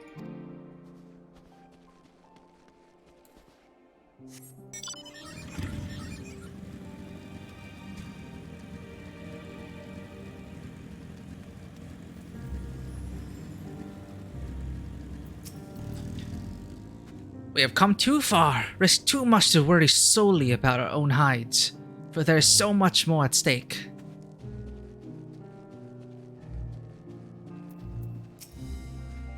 I'm the quartermaster here. It's my job to make sure the camp remains both well supplied and well maintained.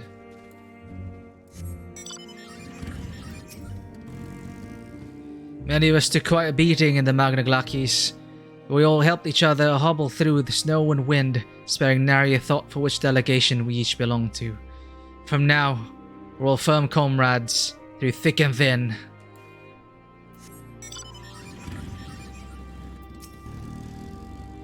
Gods, this place is cold. We have our share of chilly nights on the steppe, but I've never experienced anything like this before.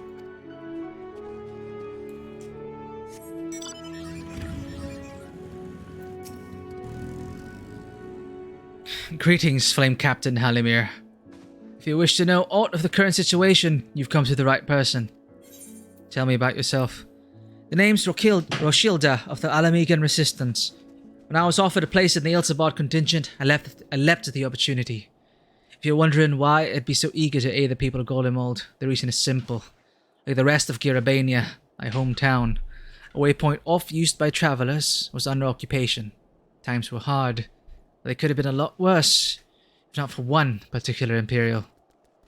Although his fellow soldiers were quick to dish out a beating, he stood up for the townspeople, without regard for his own reputation and safety. Thanks to him, my family made it to the end of the war, more or less unscathed, and this is my way of returning the favour. What kind of place is this? This camp takes its name from the ice cover in the ground that cracks whenever you step on it, much like brick and glass. To think that the Garleans made their home in this blasted wasteland all those years ago. Not only live, but thrive. It's given me a newfound appreciation for the hardiness and determination to survive against the odds.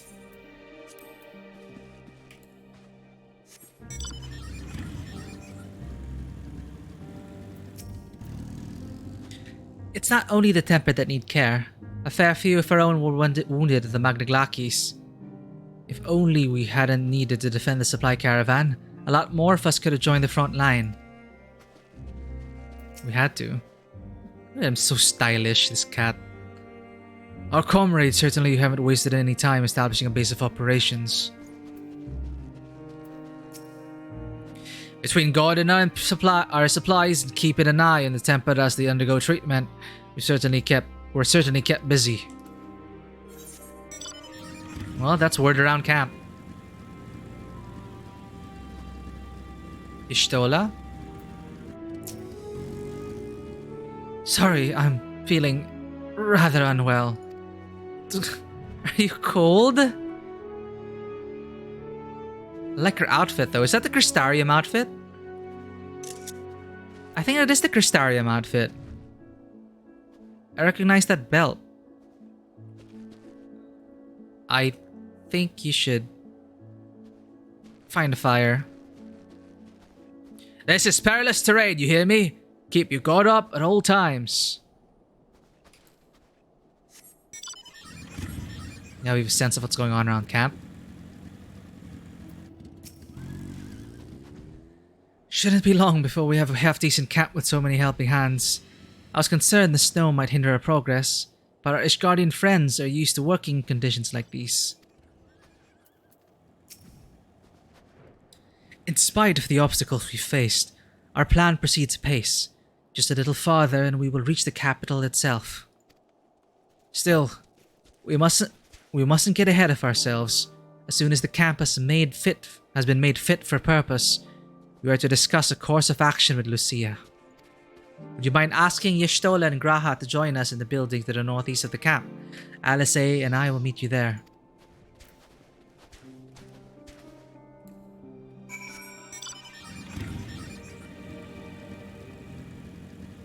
I'll speak with Y'shtola first.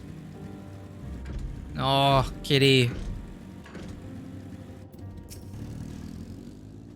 A meeting? Yes. I'll make my way over once my head is cleared. In truth, I've been feeling out of sorts since we arrived. The air is thick with a palpable aura of malevolence. 'Tis the monstrous tower on the horizon, jagged, hideous, unholy. Even at this distance, its presence is overwhelming. Much like the sensation I felt in the Tower of Zot, only far more terrifying. Aether flows unceasingly towards it, converging into a swirling mass of unfathomable power. For a blessing, the constant chill in the air is helping to anchor my senses in the here and now. Tell the others I shall be with you in a few moments. Damn. I mean, her etheric sight is probably going insane.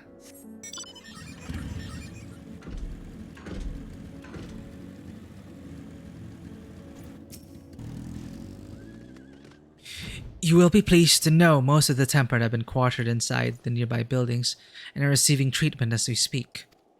I do, however, feel no small amount of guilt for commandeering civilian homes. The occupants may be long gone, but everything is exactly as they left it. Considering the length of time that has clearly passed since, one would expect them ransacked. Strangely, there are no signs of anything having been stolen. It's possible that everyone fled at the first sign of trouble, though it seems to me they left far too many useful possessions behind.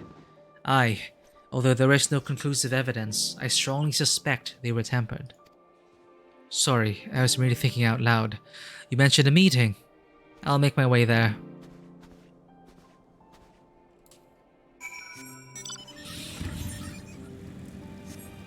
Ooh.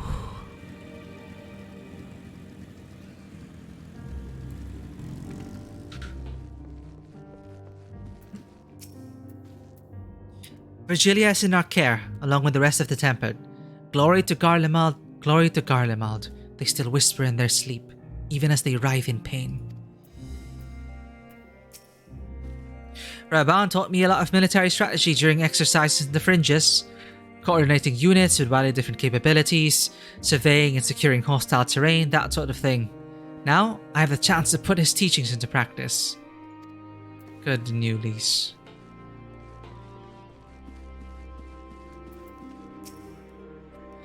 Hells bells, this place is bloody freezing. Rather be tied to the topmast in a storm than suffer this cold any longer. Anyone what can spare me a swig of rum? That'll sort me right out. The Tempered soldiers are sleeping soundly while they undergo treatment. There are too many to attend at once, but I and the other healers will see to all eventually.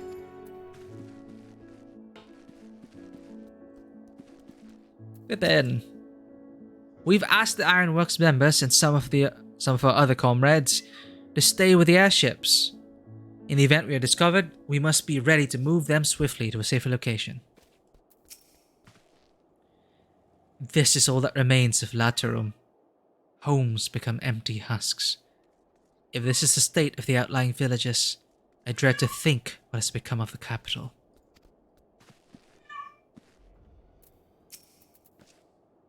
Thank you for informing the others of our meeting. When everyone is here, we will begin.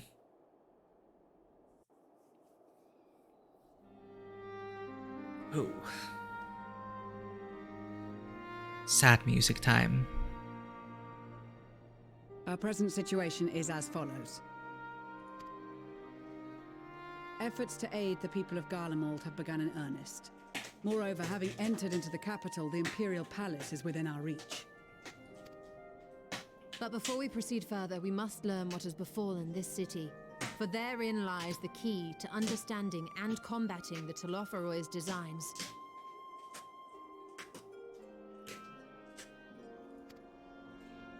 I have a suggestion, if I may. Several of the Imperial soldiers we captured on the Magna Glaciers are members of the Populares and acquaintances of mine. Once we have cured them of their tempering, they should be able to give a reliable account of the events leading to the capital's downfall. I hope so. A promising idea. I will assist the healers and their ministrations. Of course, I will require a proxy of my own, assuming you can spare one. Would you like a hand? No, I am sure we will manage. Better that you take my place in the field. The noxious ether of this place disagrees with me, and as I shall need to draw on my own for the treatment, 'twill be prudent for me to remain within the camp. I think this really is the Crystarium gear. Ah, oh, it's so good.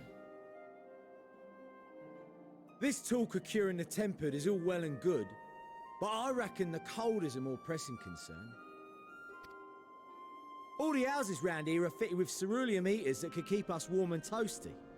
Problem is the machines seem to have given up the ghost, and if we keep sitting around, freezing our asses off, we'll be next. My smiths reckon that with the right parts, they can have them working again, but it won't be easy.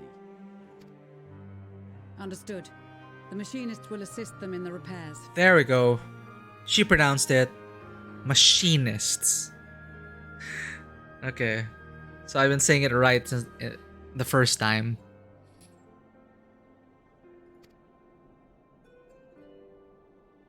I can help with repairs. I'm a machinist. The rest of us should either stand watch or survey the area. We've made our presence known to the Telothroroi. They will be searching for us, if they have not already ascertained our position. That we have seen no sign of them since the battle suggests they have yet to do so. However, I suspect they may be biding their time.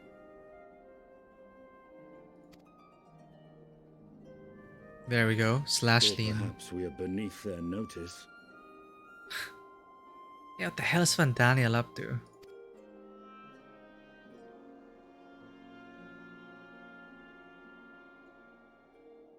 In any event, we'll find no answers standing around here. Urianger, Estinian and myself have visited Garlemald recently, so we'll lead the reconnaissance efforts.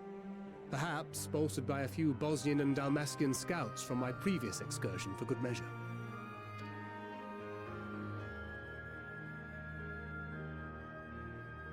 Don't forget about us Alamegans. We have experienced scouts of our own. Well now, this is turning out to be a rather sizable team. With such numbers, we should be able to cover a wide area with relative ease, including that surrounding the Imperial Palace. Keep your skills handy. How about you, Graha? I have a feeling we'll find a use or two for that vanishing spell of yours. Oh, yeah. Twould be my honor to be of service, though I doubt that you of all people need rely on my tricks. That leaves us with guard duty. You don't sound too happy, Alice. As a matter of fact, I have something else in mind for the two of you and Alphino. Oh. Between here and the center of the capital lies the Eblan Rhine. I would have you search the area for survivors. Your keen sense of direction, honed in your extensive travels, should prove useful in navigating the ice fields. Okay. If there are any survivors, we'll surely find them. Extensive travels is something of an understatement, but I suppose if there's nothing else that needs doing. Ice fields! I love ice fields! Oh wait, no I don't. No, my RP canon is she comes from a cold place. Doesn't mean she loves ice fields. But, generic answer. Because I'm such a good person.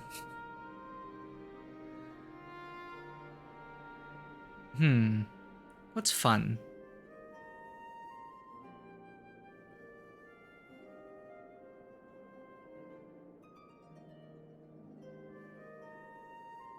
Let's try to lighten the mood. This is already implicitly said. If there are any survivors, we will surely find them.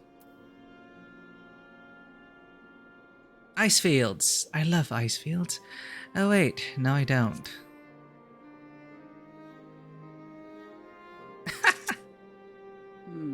As ever, you do not want for enthusiasm.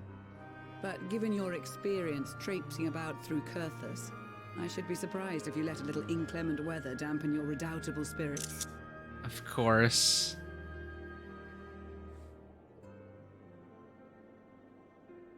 And even if that were the case, the promise of hot soup upon your return would surely spur you to action. You all have your duties. Let us make haste. May the Fury bless and keep you. Alright, that's also my god. Goddess. Alone in the Fury.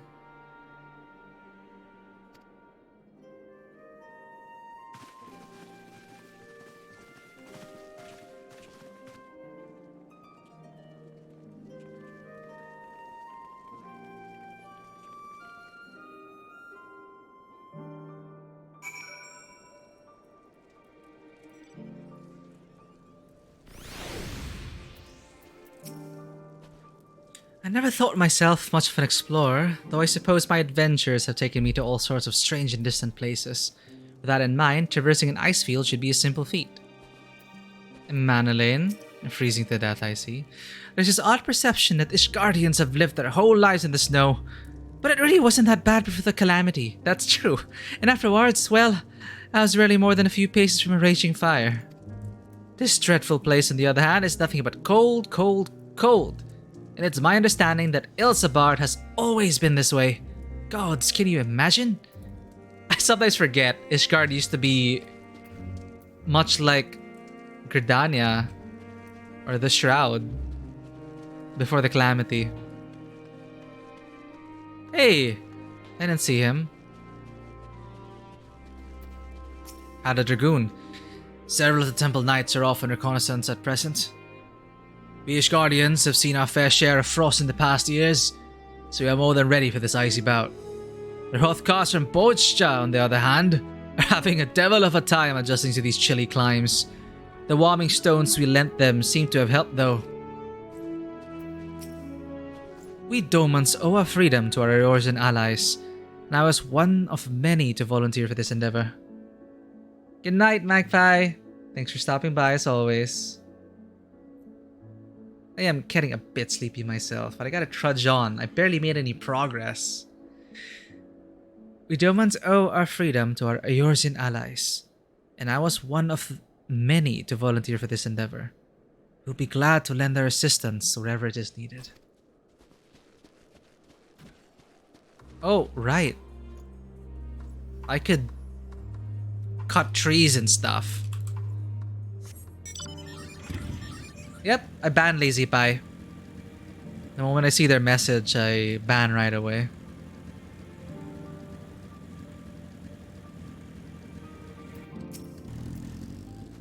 Most of the members of Lente's Tears and the Bosnian Resistance have joined the other scouts in the field.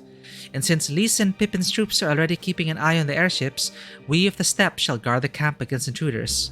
Though in truth, it is we who are intruding in these lands.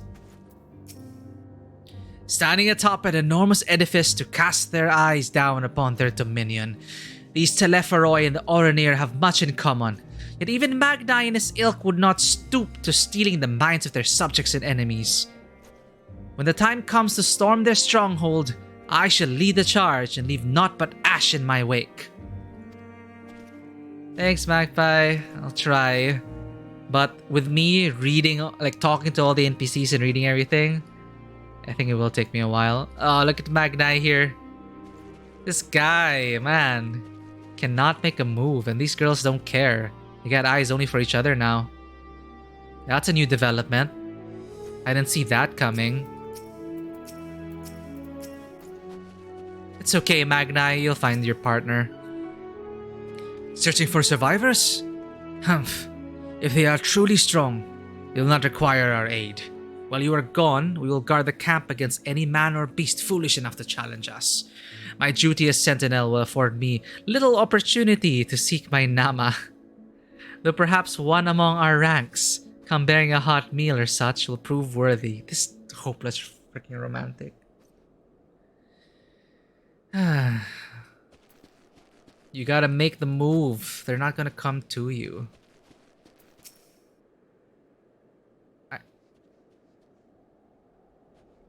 I already read that.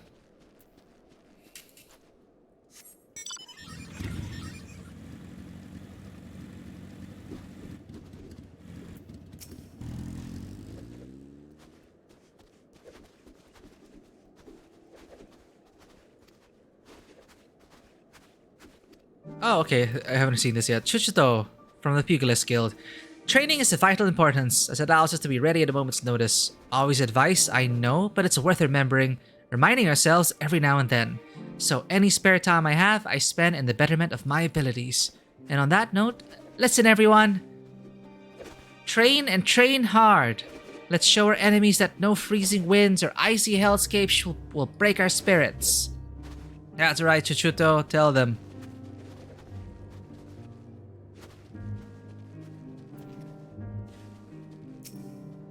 Don't you worry, nothing gets past me.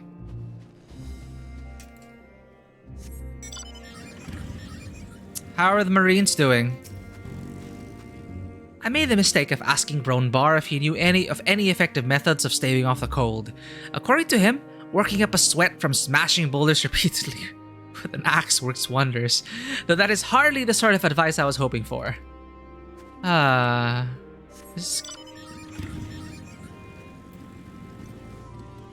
Hey, Size, Sanson, and Guide a lot. The Templar are being treated here. Some of the allied nations' best conjurers attending to them, but it does not seem like everything is progressing smoothly. Uh-oh. What's more, some of the Garleans are prone to violent outbursts from time to time caused by their condition, which is why we're here.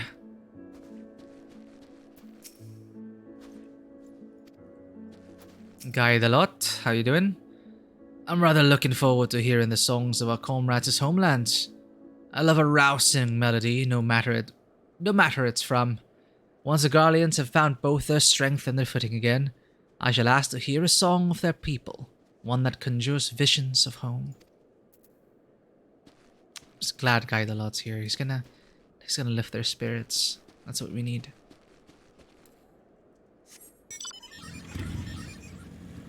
So much people to talk to because I'm still connected to all these NPCs. Makes sense. Go on, Stefanivian.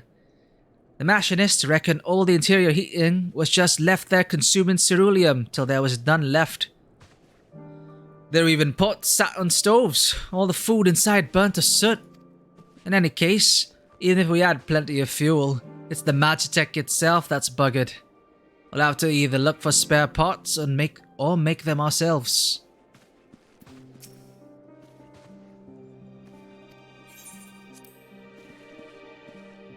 We can do this. I'm a machinist too, we can fix this. Pray, give me a moment to finish up the science in the ceruleum heater. I shall have it ready before you know it. Truth be told, I already warmed up after much heated debate with a Leminson engineer. For mercy, we managed to make an important discovery in the process. Yes, cooperation! Is this a Leminson engineer? I guess. Don't worry.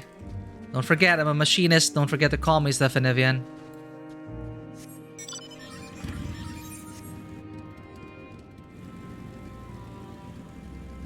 It's so interesting. I think I really should be talking to all the NPCs.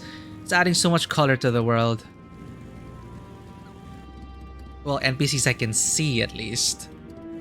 This guy's always hanging around. My god.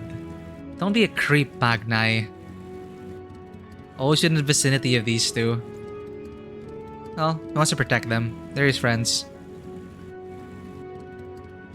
Oh, those are PCs. Never mind.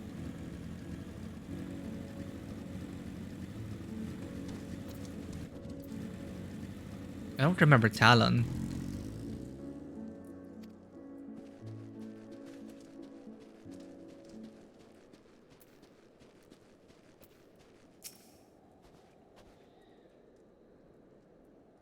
Alright, let's do this. Gods be good. If it's this cold with Tataru's clothing, I dread to think how we'd fare without it. I must remember to thank her when next we meet.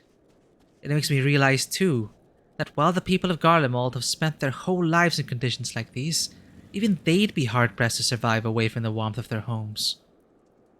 If there are any survivors, we must find them, and quickly.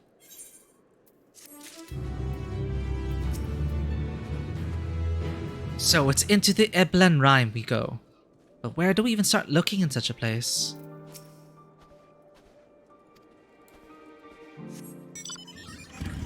Amana Lane. Tracks in the snow. Amana Lane is, as usual, milling about aimlessly. What ho, chums! Been given something to do, have you? As it happens, I too have been ordered to make myself useful. Sounds like a rather tall order. Since you ask, where to scour the Eblan Rime for survivors? What? Wander around ice fields in the off chance you'll find someone. You'd take forever to finish the job without the benefit of my expertise. Or, more specifically, my telescope. Oh, thank you. Come, friends, I know just a spot to begin our search. I'll probably regret this, but we may as well humor him.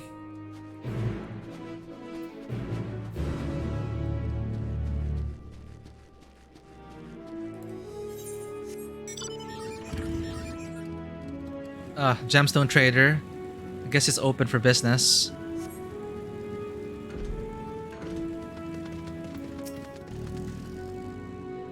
That may be chilly, but I've got some great deals on rare items that are sure to warm the cockles of your heart. All I ask for in return are bicolor gemstones. What do you say? You have access to the region's gemstone exchange. Hell yeah. Hey, how's it going? Increasing the number of items available for exchange. Ovibos milk, almasti fur, and saga hide. Coincidentally, nuts is the form of exchange here. Sack of nuts. You're talking about that? Yep. That's what we use to trade for items here.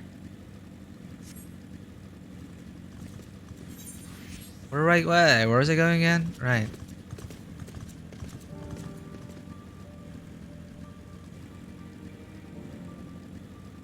Wait, is he up there? What? Where am I supposed to? Oh, okay.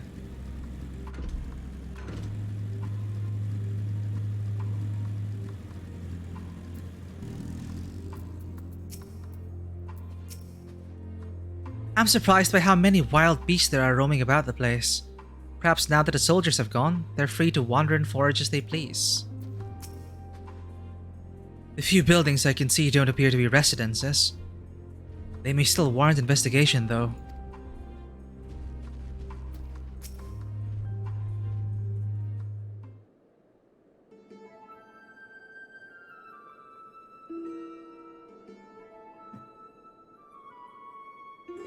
I spy with my little telescope a massive sheep thing, or maybe it's a cow. Not what we're after, either way. Is that an aether current? No, it's just a wind sprite. Other than that, it's all snow, snow, snow. But lo! What do I see? Oh, yon hillock. There's no mistaking it. That's a girl. Of course, Adeline would notice that. A survivor? Show me. Over there, behind that tree. It looks like she's running away from something, but surely not us. She wouldn't even know we were here unless she had a telescope like mine. All I can tell is that she's wearing a pale green dress, a rather fetching one at that. Pale green dress, okay. She'll be long gone by the time we get anywhere near, but we should be able to follow her footprints. I'll let Lucia know where you're heading. Oh, and take these warming tinctures with you. The poor girl must be chilled to the bone, if not on the verge of freezing to death. Are we gonna meet Alma? Well, I just know one Garlean girl with a green dress. That's actually very thoughtful, thank you. But won't you need some for yourself? No, I'll be fine. As a man of chivalry, my honor demands I do no less. Unless you forget, the very reason we are here is to protect those in need. Now go, and Godspeed. We don't freeze to death, Emmanuel.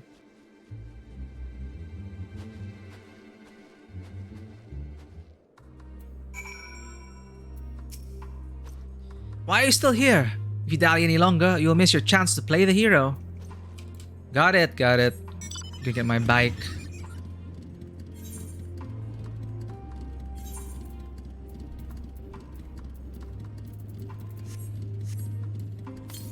Ether current, 63 yalms to the southwest. I'm gonna get that ether current first. 34 yalms southeast. Aha, there you are.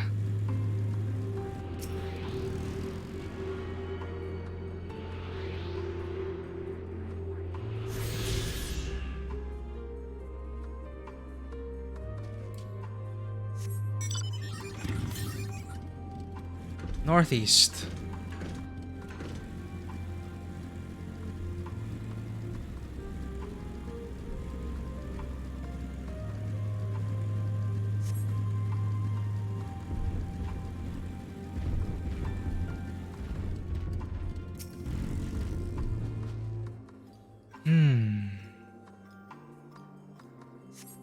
A trail of fresh footprints lead east.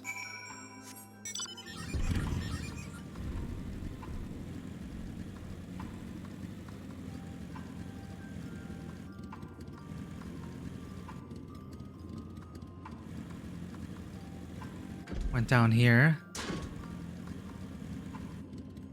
Ah. What have you found? According to the label here, this place was used by those involved with extracting ceruleum. Other than the footprints, I see no signs of recent activity.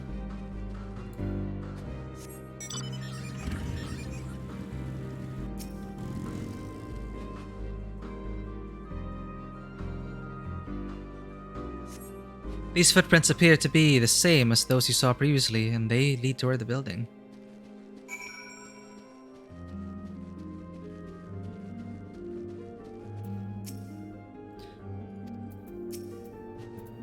We're getting closer, I'm sure of it. At first, we thought she'd gone inside the building, but the door doesn't look to have been open in some time. She might still be nearby, so we'll keep looking around here. Then again, it's also possible that she ran right past this place. Would you mind searching up ahead? As Emmanuel said, it's highly unlikely she's running away from us. Even so, we mustn't do anything to startle her. For all she knows, we're soldiers of an invading army, so we need to be careful not to give the wrong impression.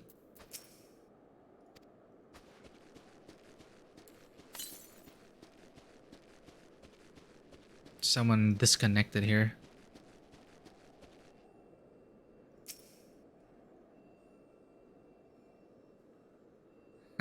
It's this glam. Oh.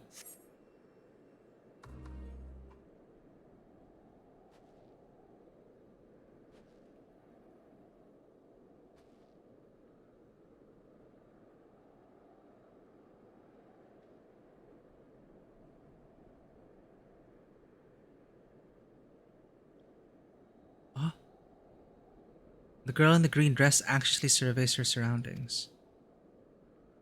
Were you to call out to her from this distance, it might attract wild beasts to your location. It would be safer to get closer first, but you must do so without drawing her attention. Ha! Stealth again.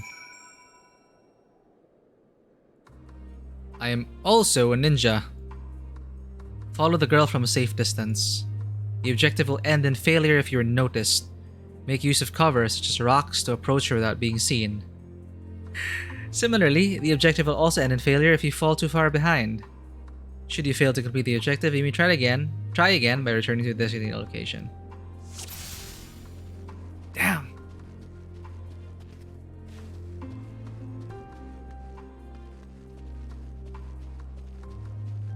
Can I use my ninja skills here?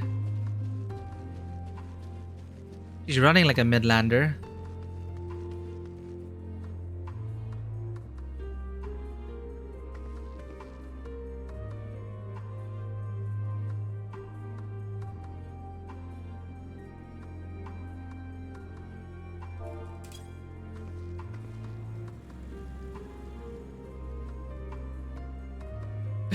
My head clipped through the eyes.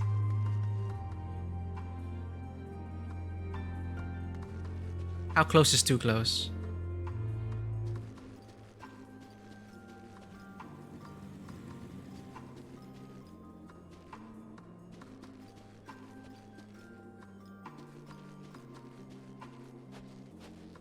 Hide.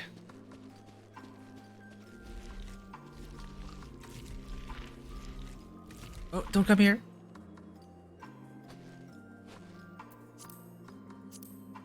I must be imagining things. You're not tempered. How?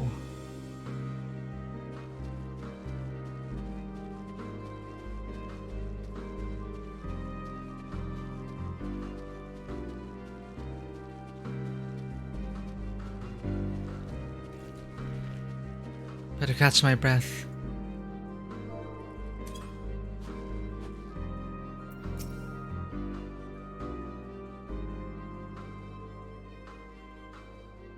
If those beasts spot me, I'm done for.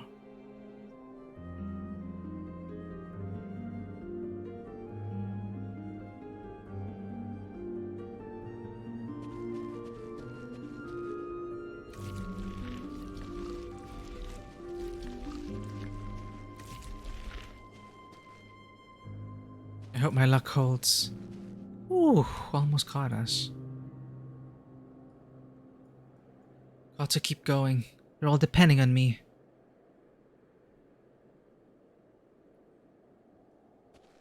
Who's depending on you? Oh, people in my FC already maxed out all their classes. Or gathering classes. Ah! Who are you? Stay away! No! Ah, where was I supposed to hide there? Damn it.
So about collectibles and deliverables.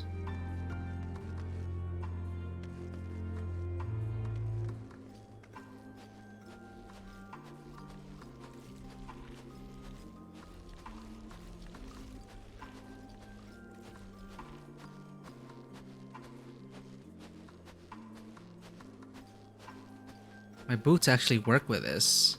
And gloves.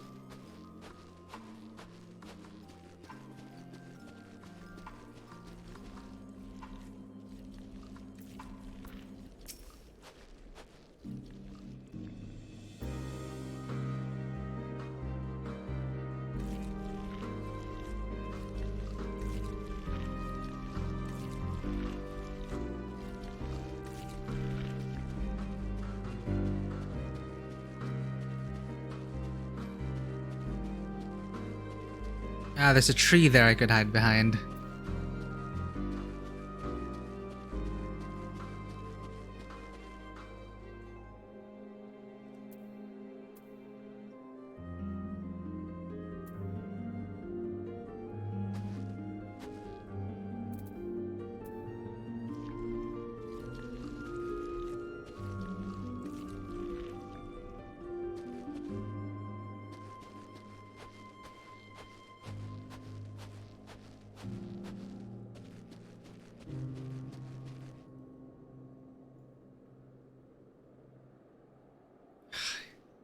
It's always in any games. I'm not really a fan of trailing.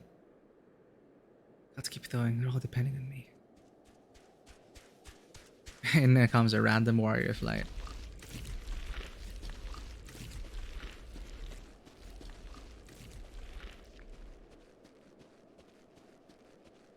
Oh, what the hell?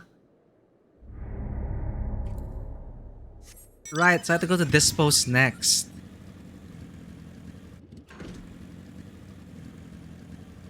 Well, that sucks.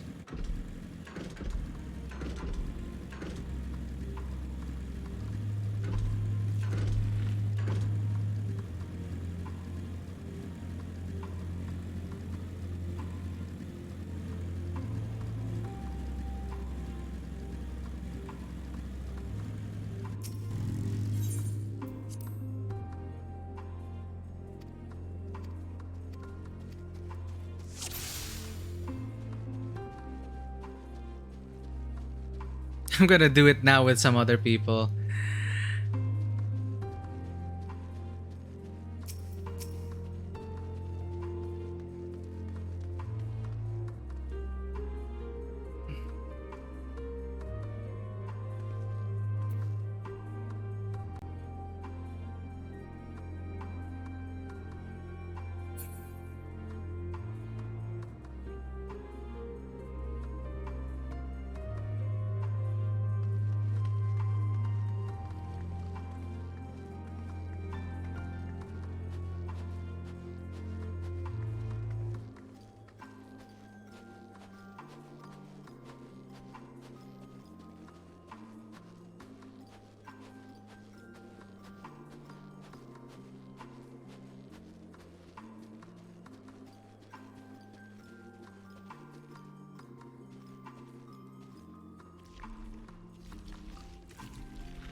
I've been following this girl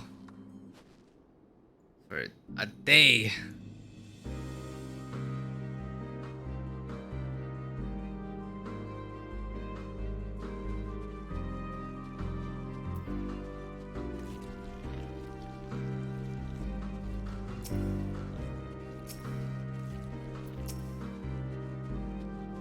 He knows where to go.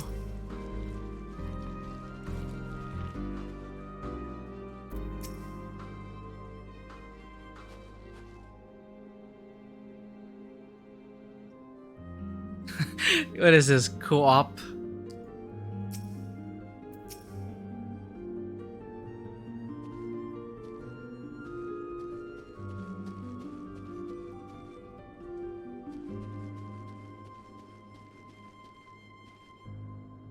The next is that place. Let's see if he gets caught. No, he knows. Some people are better at this than I am.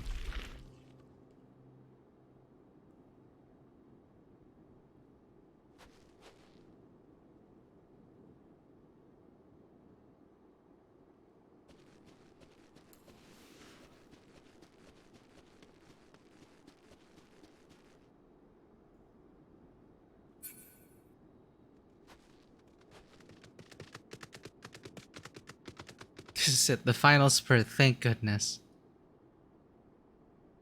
I should probably follow that guy, he knows where he's going.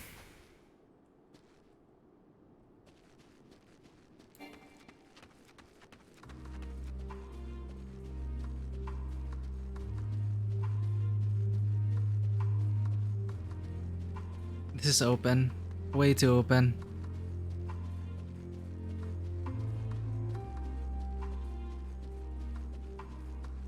Huh.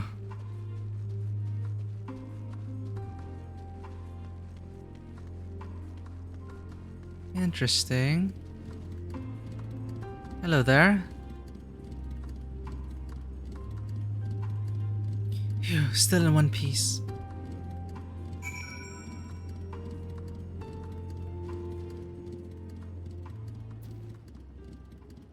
She is Garlean.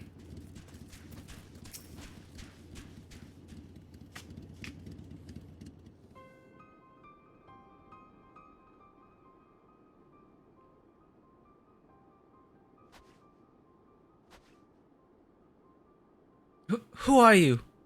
Stay back. The house is packed with explosives. Take another step. Excuse me. And I'll blow this place sky high. Please, we just want to talk.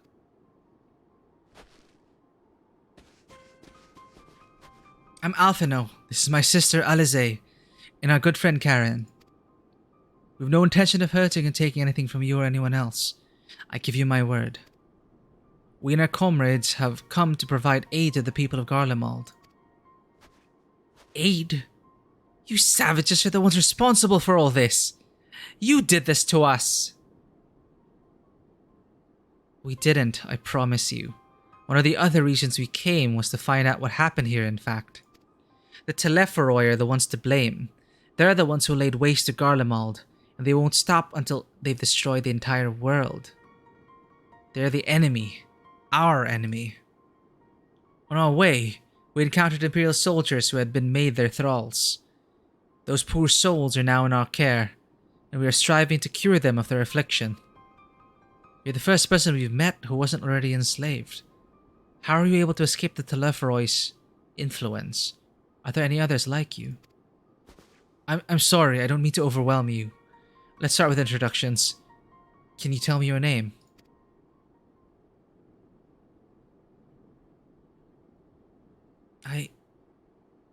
My name's Licinia. As for how I've managed to stay sane,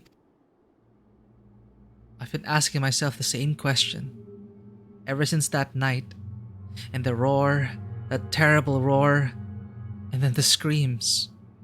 I was screaming too, I think. I'm not sure, I can't remember. She probably has the echo.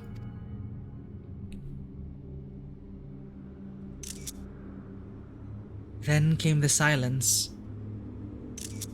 Everything was still. It was like waking up from a nightmare. I thought that maybe the fighting had stopped, so I stepped outside.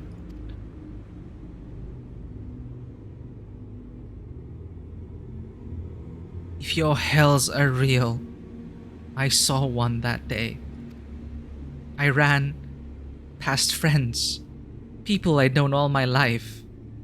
Eyes vacant, dead, staring at the sky.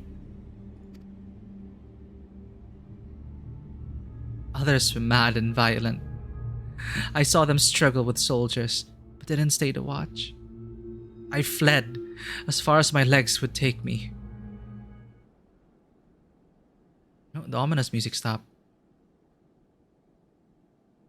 Do you have family here? Is this their home?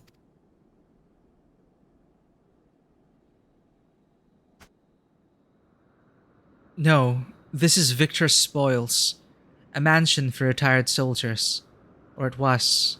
But now me and a few others are, borrowing it. As for the explosives, I was making that up. I just wanted to keep everyone else safe. And I didn't know if you were... The truth is, our supplies are running low. You said you're here to help. Can you? Of course. Whatever assistance we can provide, we will. Thank you. I'd better tell the others first, though. Wait here. Some people weren't afflicted. Do they have the blessing of Fidolin? This is everyone. Licinia says you can be trusted, but these are desperate times. Would be fools to let foreign troops into our home. Having said that, were you to provide us with means of heating the place, as a sign of goodwill, perhaps we could take you at your word. If that is too much to ask, then leave us be. Time to put my firewood gathering skills to use. Could you provide Spock with a little magic, Alize? Aha! We learned this in Heavensward. Oh, Alphino. We'll have a burning fire in no time. We build it under the gazebo. The what? Oh, you mean the bower. Yes, do as you will. Bower, gazebo? Okay.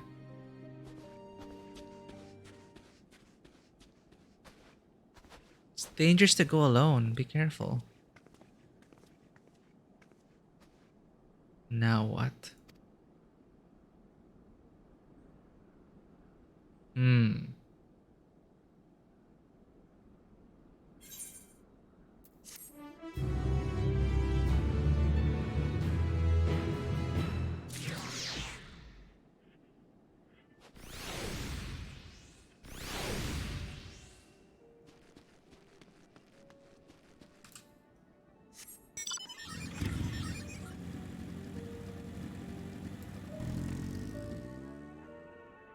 Oh!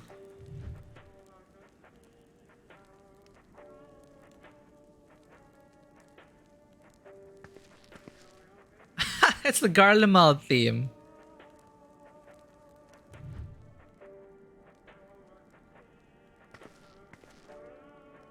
It does suit the aesthetic of Garlemald.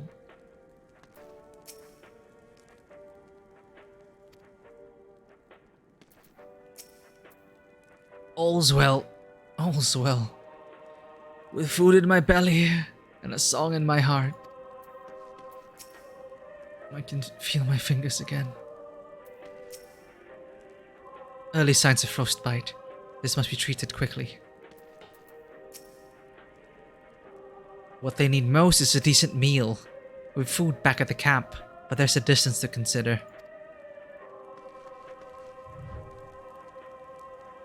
I bet people are gonna want this. It really is the remix of the Garlemald theme. But very, I don't know, 20s? Nice touch, nice touch.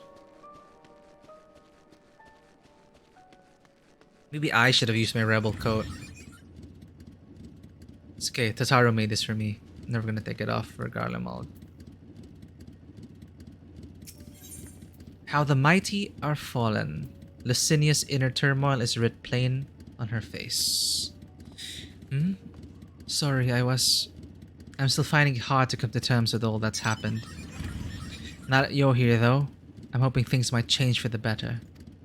You know, I've worked up quite a sweat from all that running about, so I'll leave space around the fire for the others. As you can tell, they're in a far worse state than me. We were planning to look for somewhere warmer or with more food, but they're not going anywhere until we nurse them back to health, which I don't know how to do. Is there anything you can do to help them? Before the Civil War, I was a student. The others were officials of some sort, I think. Even after all this time together, we hardly know the first thing about each other. What I do know is this. We're Garleans. When times are hard, we stick together, no matter what.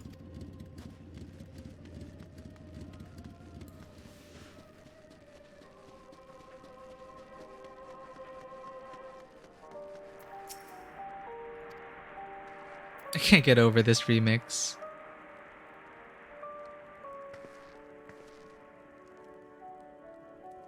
It's like a real radio with a crystal there.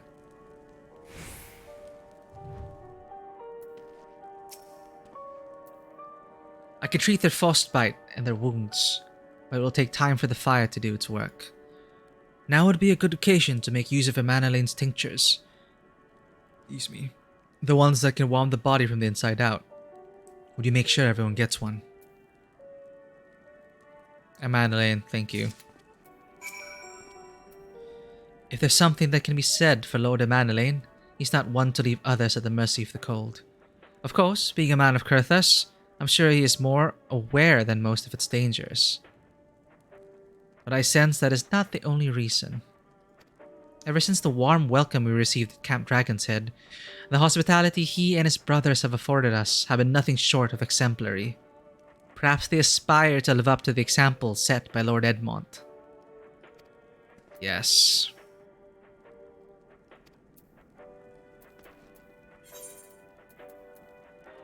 Being gifts from the notoriously unreliable Amanalane, it is highly doubtful this concoction will have the intended effect.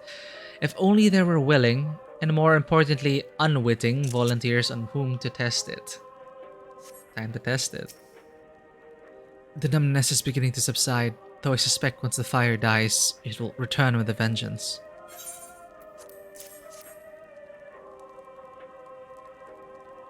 Warming tincture? I've never heard of such a thing. No harm in trying. But tell me, have you heard aught of the city? Though calling it that seems absurd after what's happened, it's nothing but ruins now.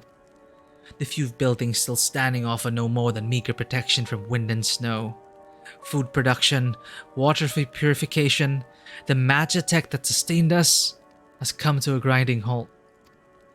What machina that remains operational cannot be run for lack of ceruleum. Of course, Cerulia Ingens is full of the stuff, for all the good it does us. No one here knows the first thing about extraction or refinement. Many of our ancestors succumbed to the bitter cold when they first came to these lands, much as we are now. But with discipline and order, any obstacle can be overcome. When every man knows his duty and is held to account if he shirks it. When every man knows his duty and is held to account if he shirks it. Without an hierarchy, this is what we are reduced to.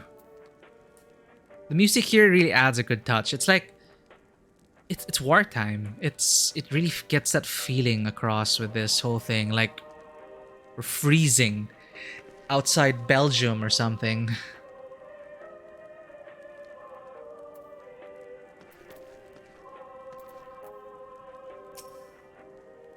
All is well. Yes, never better.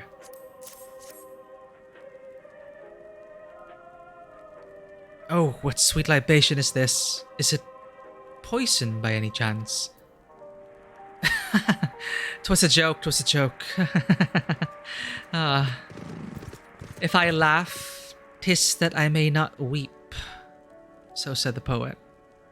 And alas, my tears would freeze in my cheek ere they fell.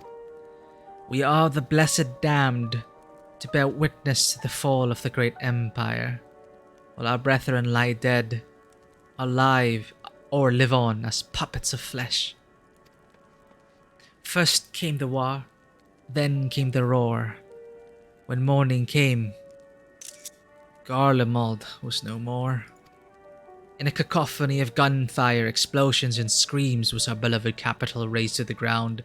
From the rubble rose the disheveled remnants, their lavish finery caked in ash as they shuffled mindlessly toward the palace.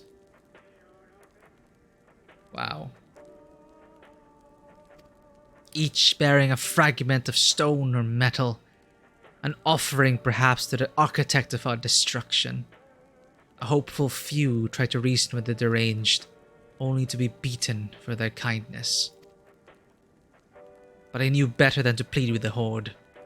I fled with my health, if not my conscience preserved.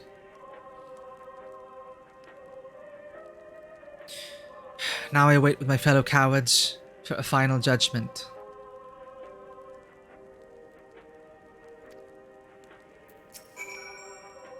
If you listen very, very carefully, you can hear it.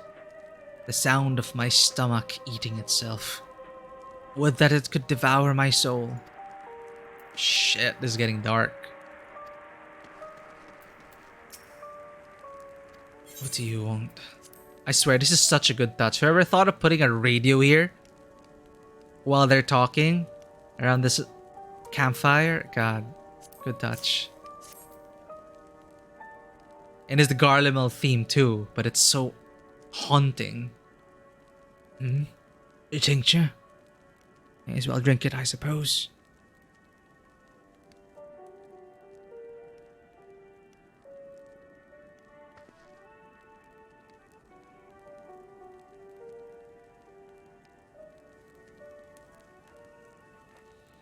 This? It's a radio. You don't have them where you come from, I take it. We have orchestrions. We use them to listen to messages sent by others, even over great distances. Oh wait, we do have link pearls. Link pearls. Huh. Different technology.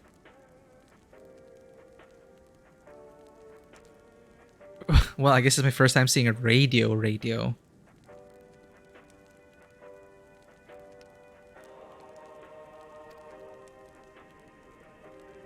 There are different types, but this model is by far the most popular.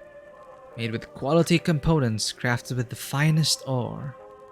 Sourced from Locus Amonos, it is. Ah, formerly Corvus? Where the Mikote are from, huh? Not all that useful since the capital fell into ruin.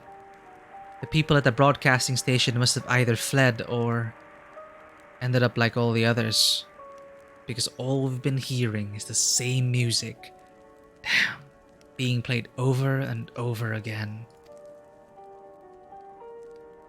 Home beyond the horizon. An ode to the brave men and women sent to reclaim our ancestral home of Locus Amonos.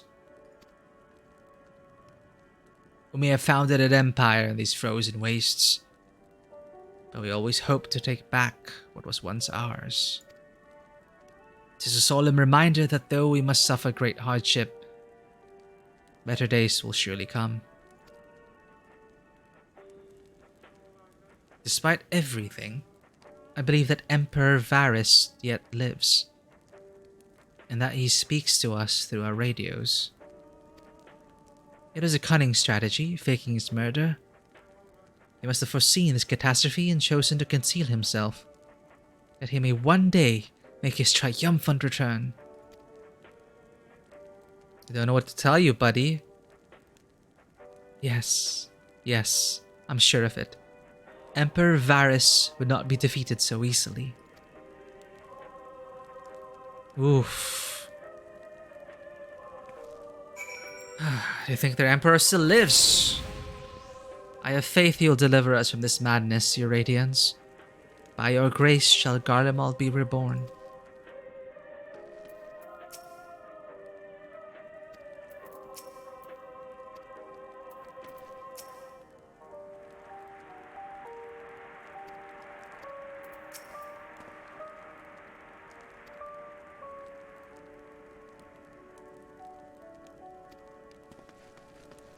Really great touch of the radio.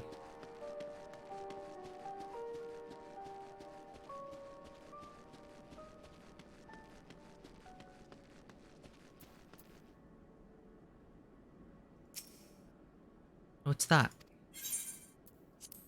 Tincture for you. If you accept it. So this is what you gave the others? Thank you. I'll save it for later. Actually, I have a few things to ask you. Are you part of the group staying in Laterum? I saw Legatus Vergilius' troops heading toward the Magna Glacies a few days ago. Are they the ones you encountered?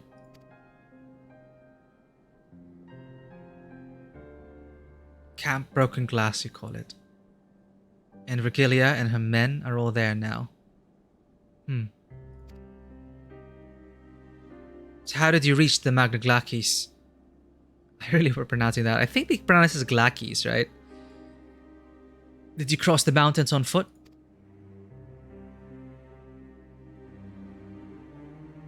Airships? Then there might be a way to... Licinia? Where is everyone? Is something the matter?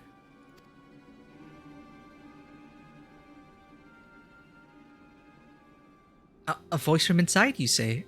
You must be imagining things. Everyone's out here. Perhaps a baby almosely has found its way into the house. It wouldn't be the first time. Without the soldiers to scare them off, wild animals have been roaming closer to the settlements. Some have been known to attack people too. I've just had an idea. If you and yours are strong enough to defeat a Legatus, then surely a few beasts shouldn't pose a threat.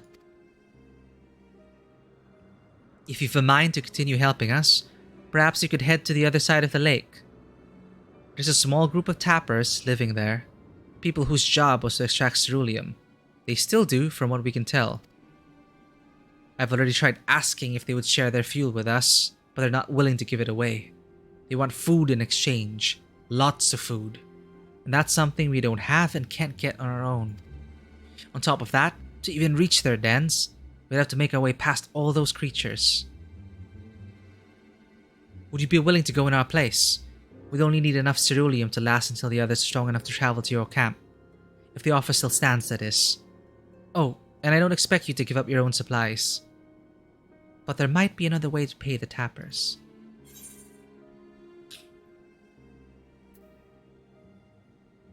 If it's ceruleum you need, then ceruleum you shall have. You'd best watch out for baby almasties while we're away.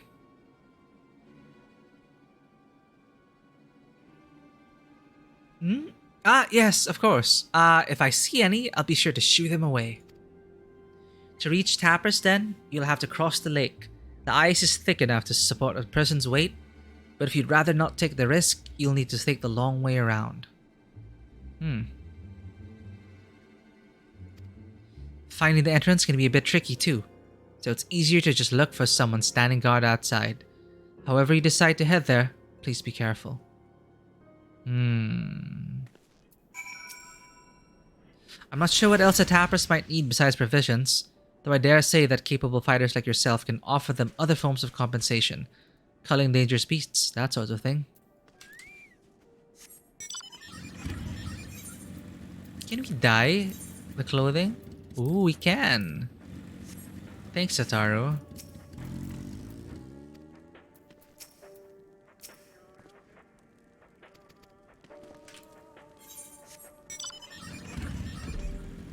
Let's go for it.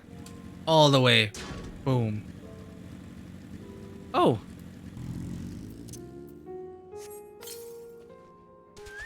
Hunt target.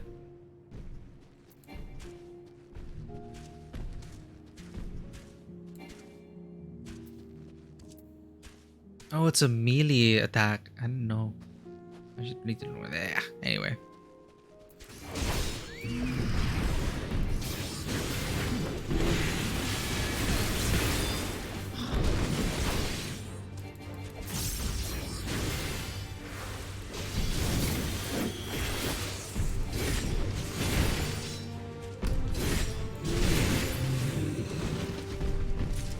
Alright, that's 3 stacks of nuts. And I guess I'm gonna help these people. Why not?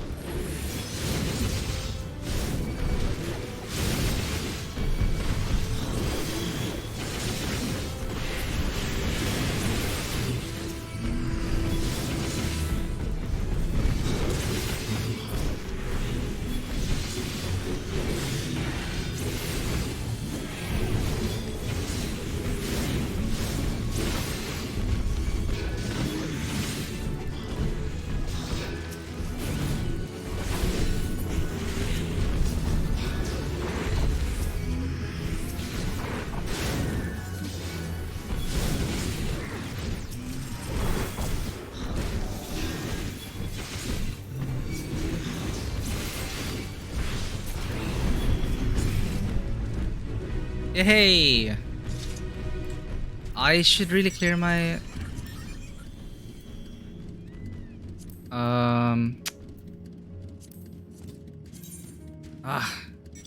capped up. I'm capped.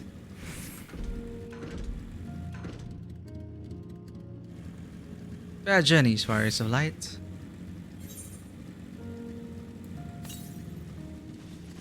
146 yalms to the south. Is it up there? That's my worry, it's up there. Oh damn, the aether current's there. Alright, all the way up here then.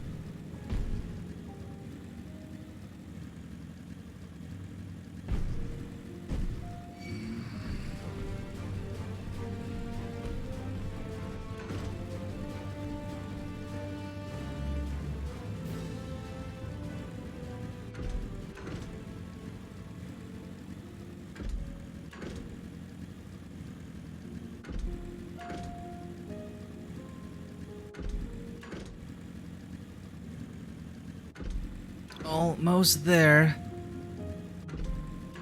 This looks like a Yeah, for ceruleum, I guess. Extracting ceruleum.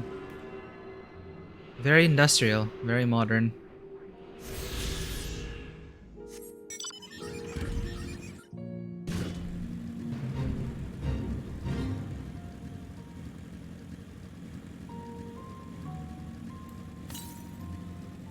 $130 Elm Southwest. Inside, maybe? 180 Elm South. Inside the cave. Oh. That's confusing.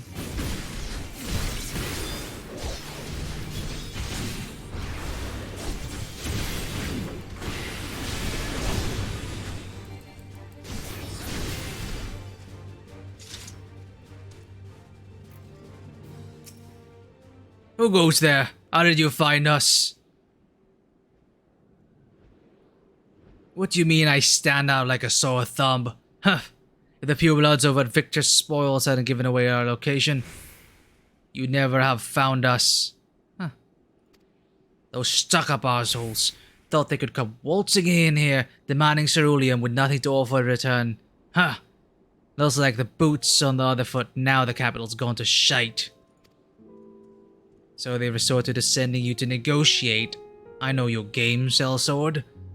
If they think we'll give in to intimidation, they've got another think coming. Oh. Well.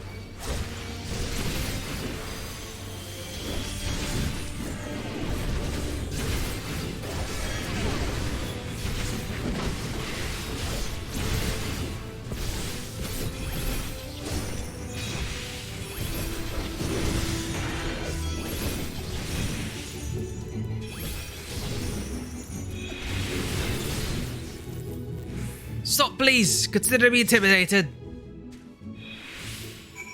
Okay. Good talk.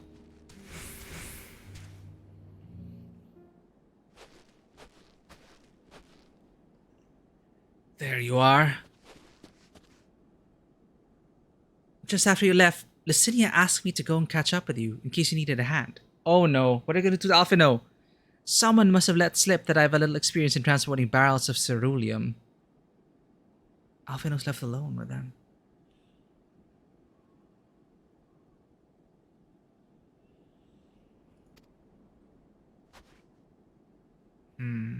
Suspicious. So this is Tapper's den. Well, then, after you.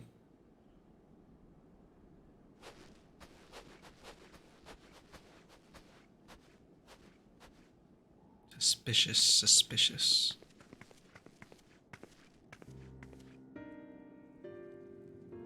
Who are you?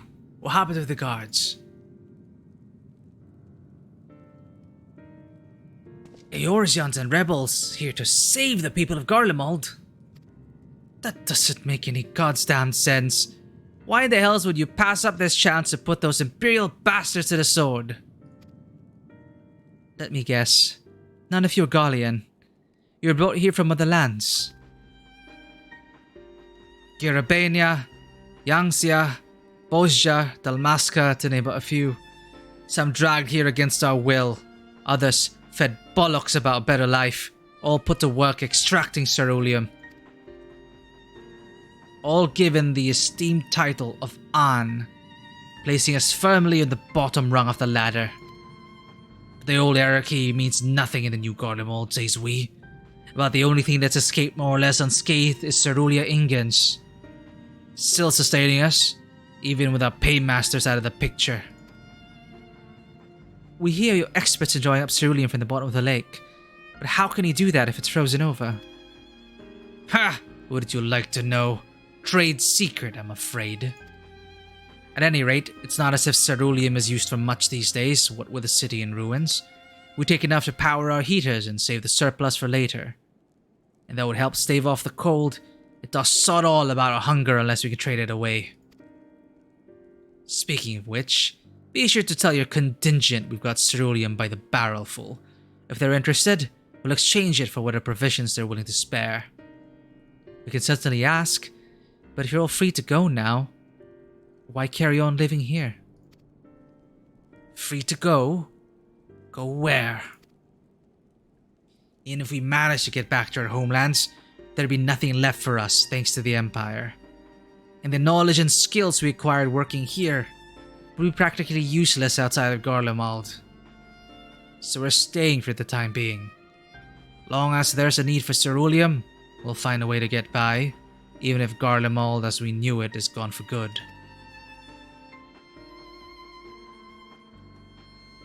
Gone for good.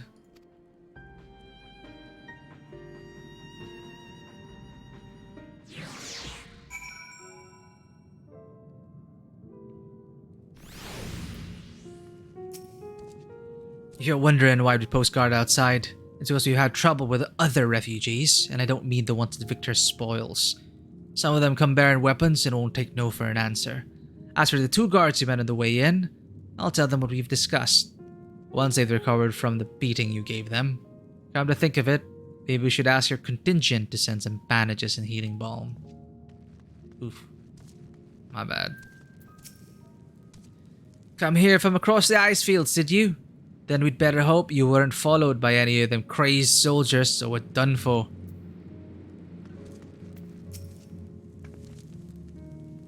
How the bloody hell did you find us here? And who are you? I'm worried about Alphino, let's get back. Regardless of what the Ilsabard contingent does for the people of Garlemald, the Empire itself is already a thing of the past. For many, that would be cause for celebration. While for others, their whole way of life will have been turned upside down. After all the atrocities committed by the Empire's name, perhaps it is for the best that it is consigned to history. But what of the ordinary people? Their lives, their stories? Should they be forgotten too? I suppose there'll be plenty of time to ponder that later. For now, let's see about getting some ceruleum.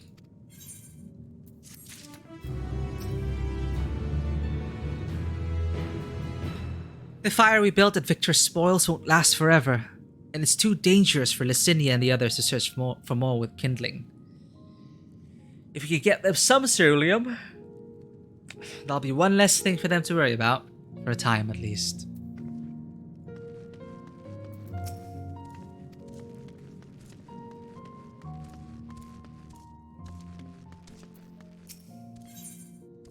At the end of the trail, Jarek is amenable to making a deal.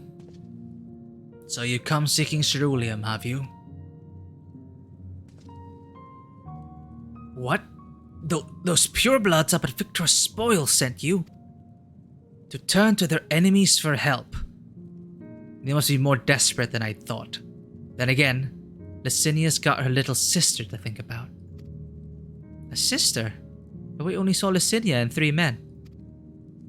It's possible she died from whatever was ailing her. If she needed treatment, I doubt there'd be any way to get it around here. I may have refused Licinia at first, thinking she'd come back with something to exchange. But I can spare them a bottle's worth of ceruleum. Consider it a reward for introducing me to the rest of your contingent. Be sure to send them our way, you hear?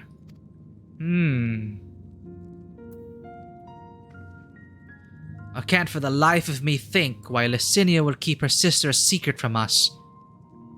But we can ask about that after we've delivered this ceruleum. Come on, let's hurry back.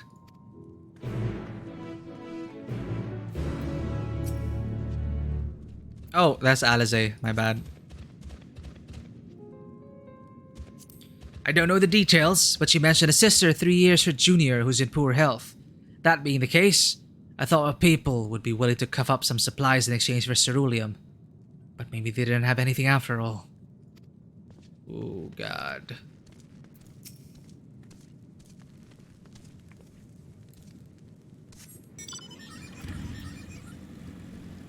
Good luck, Dragoon.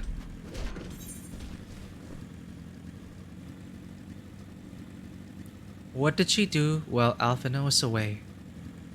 Is this going to be a very sad part of the story?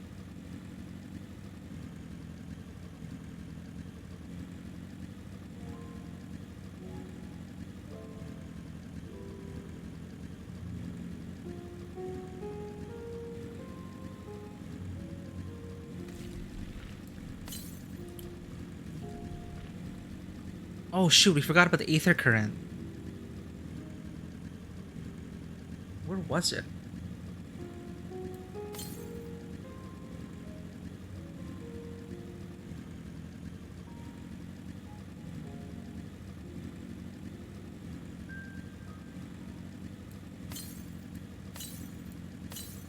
Oh, there is no cooldown. I saw it in shout chat.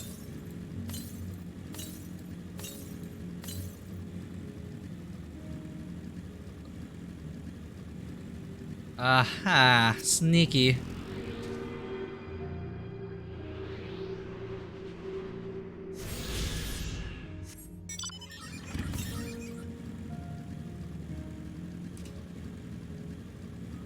I can sense the game getting darker and heavier.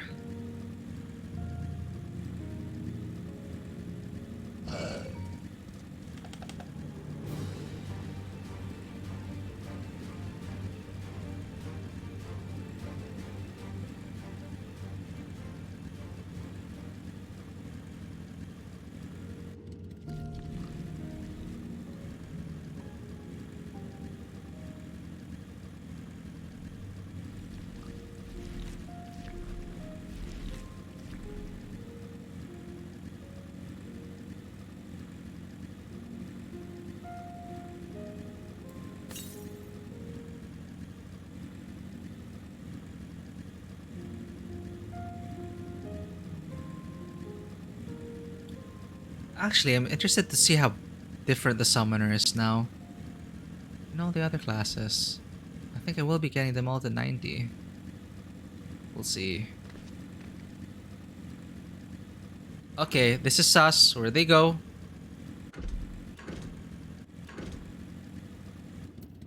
Crap. This isn't right. It's too quiet. I would have thought Alphina would be treating them by the fire, but they're nowhere to be seen. I'll look inside the house while you search outside. They can't have gone far.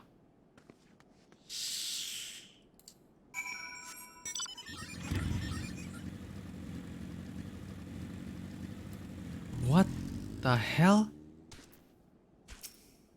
Ugh, damn it! Damn it all! Now Alice is in danger.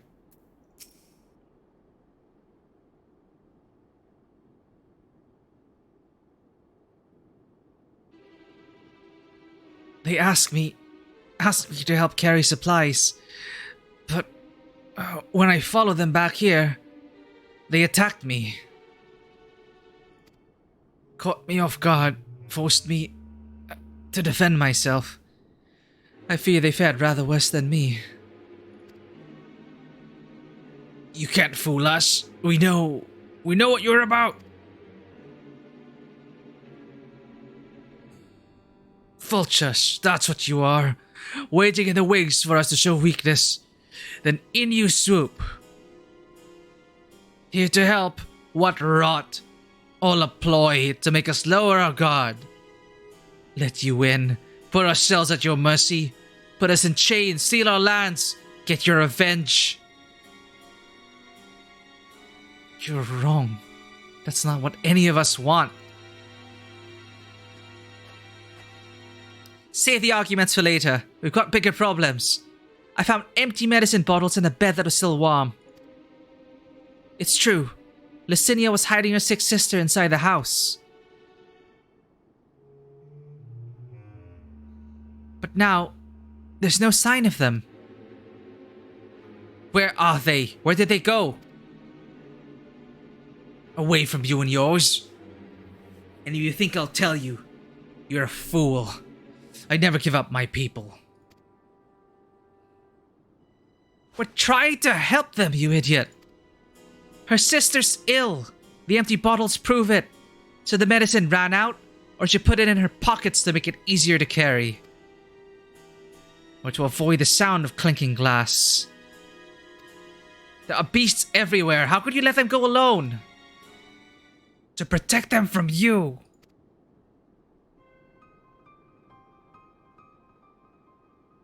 You invade our homeland, tainted with the same sorcery used to slay our countrymen. A Garlean should sooner die than suffer the insult. Better for them to flee, keep their purity intact, than be corrupted by your vile magics. We were waiting for a chance to free them, since the moment you arrived.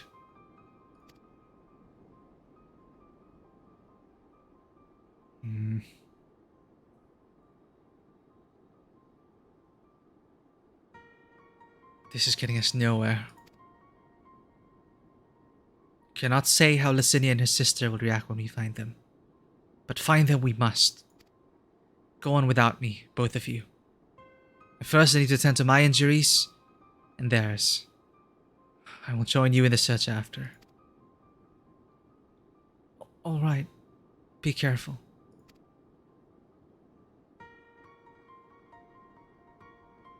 We'll do our best to find them quickly. There's only one path out of here, so that's where we'll start. Oh no. Are they gonna go there? Are they gonna go that far in the story? I'll follow as soon as I can. After I've given them some basic treatment, I'll take the men inside the house and use a light sleeping enchantment to help them rest and ensure that they don't cause any more trouble. I'm sorry, but this is something I must do. Rob us of our lands. Rob us of our pride. No. No, I'll not allow it. Better to die free than live in servitude and shame. The girls would say the same.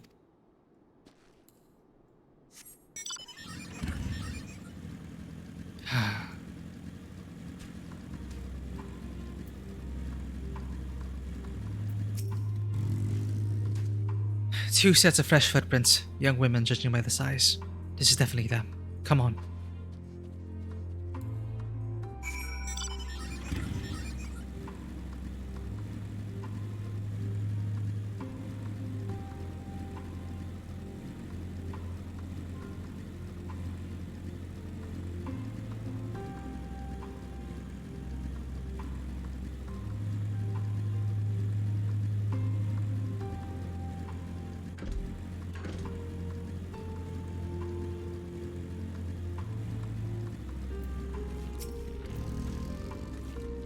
The trail stops at the frozen lake.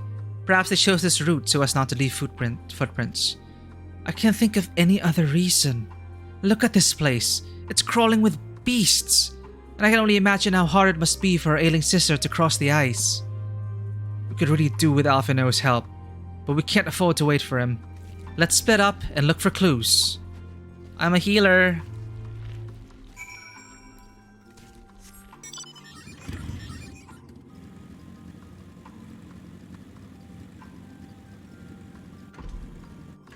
Where is Alize?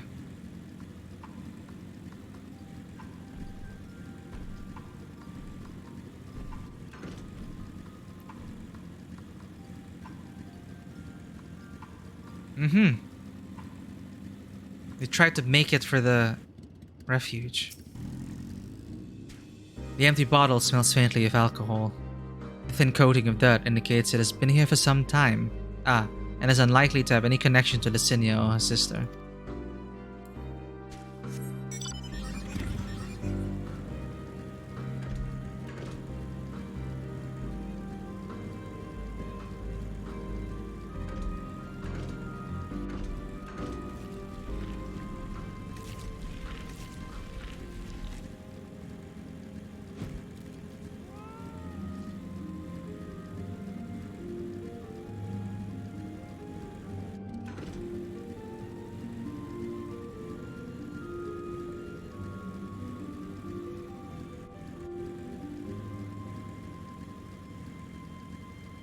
Half-burned piece of paper.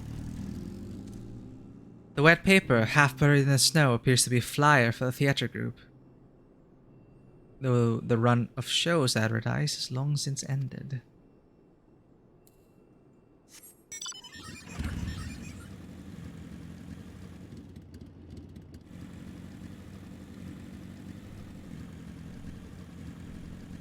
Realma's theater group. Fresh blood. Shit. She's gonna die, isn't she? They're gonna go there in that story. With the story. The blood staining the snow appears to be fresh. Judging by the amount, the victim may have been severely wounded. Trail of blood leads southeastwards.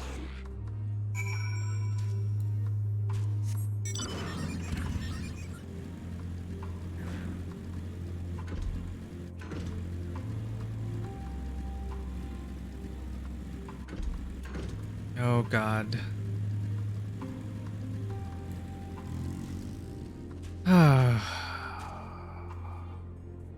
I think this is what my FC mate said about when they're gonna start stressing you out.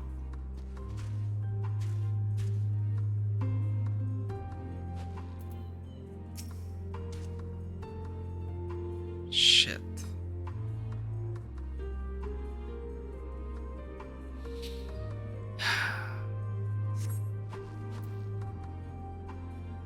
Two bodies are already cold.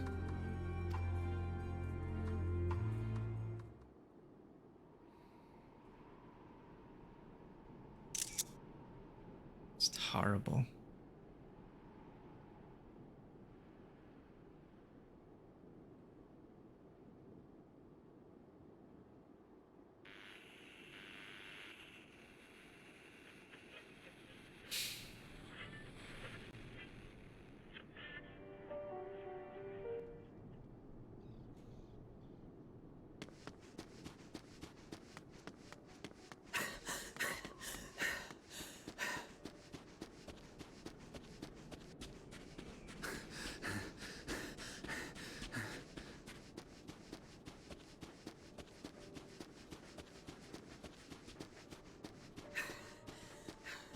Blood trail.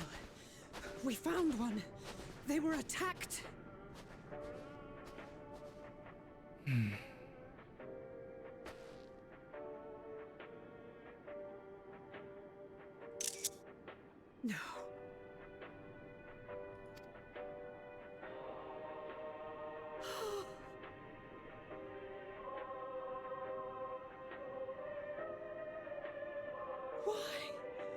Why wouldn't they?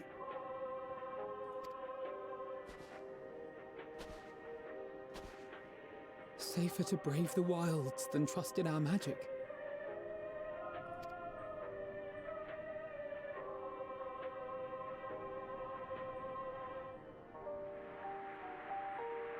We should have... I should have...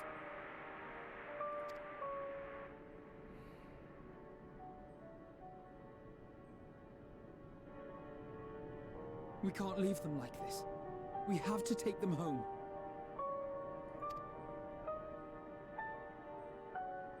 What if we're only making it worse?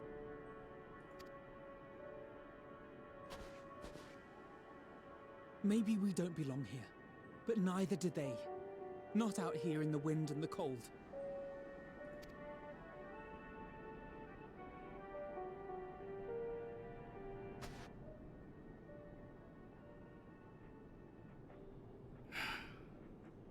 Well, they did go there.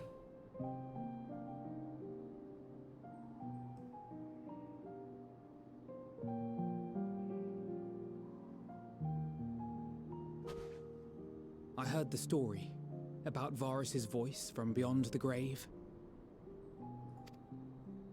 Of course, I didn't believe it, but Licinia and her sister did. Perhaps there is something to the tale after all.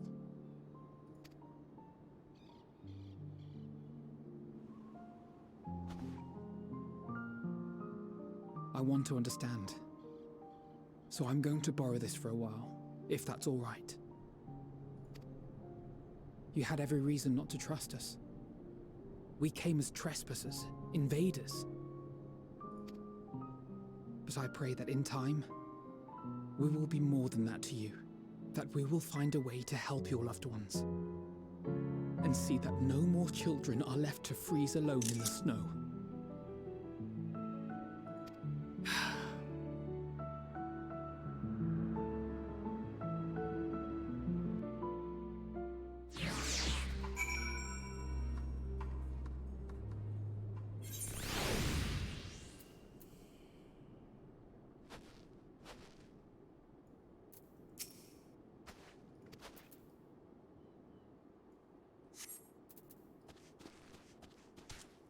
man.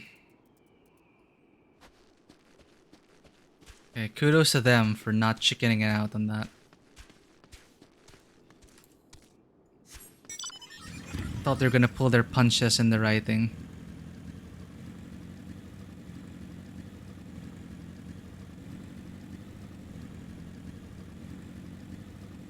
Where are they?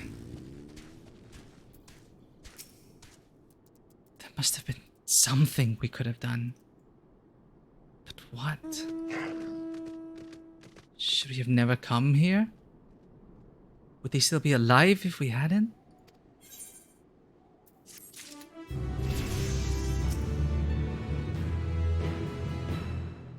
If only we'd had a chance to talk things over. But it's too late now. Too late by far. A way forward. Alphino's resolve may be shaken, but he's not forgotten his duty. We already caused enough harm here. Let us return to the camp before we cause any more. As for those inside the house, we should send someone to take care of them. Someone who isn't us.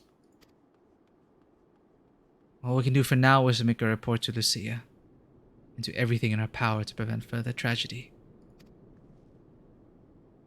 So let us linger here no more. Come.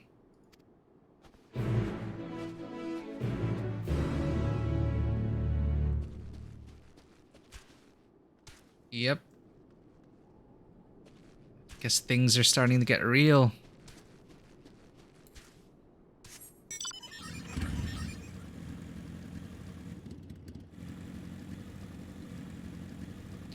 Oh, look at these people about to experience it as well.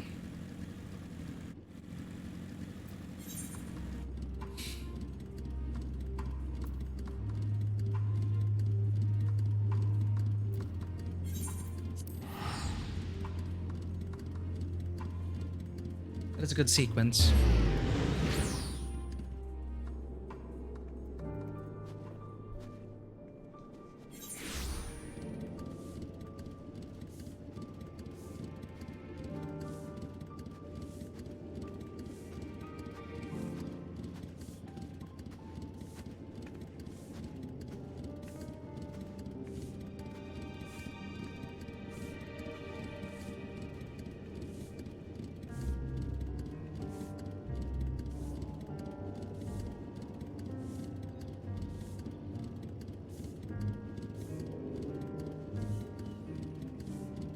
Let me just check something here and get a reply to a message.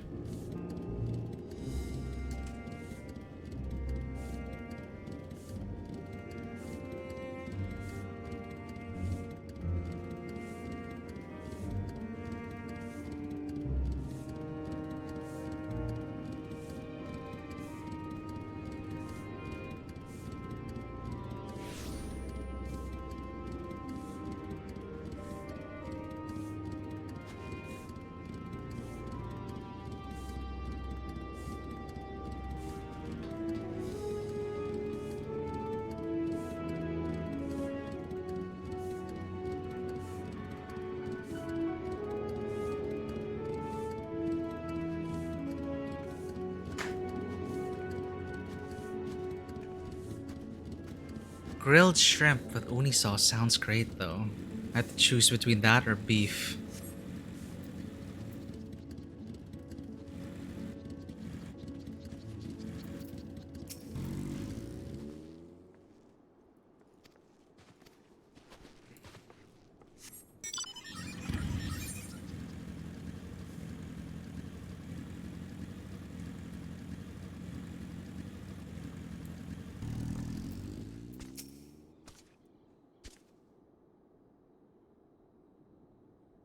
Treatment of the temple is proceeding as well as can be expected. If there is anything to report, you'll be sure to know, though I gather you have a report of your own to deliver. Is something the matter? The twins look out of sorts, and you too seem a bit off.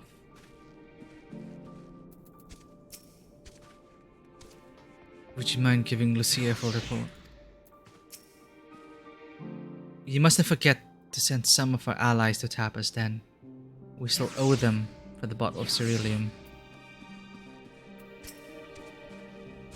Forgive me for saying, but the three of you appear rather drained since your return. Is there all I might do to be of assistance?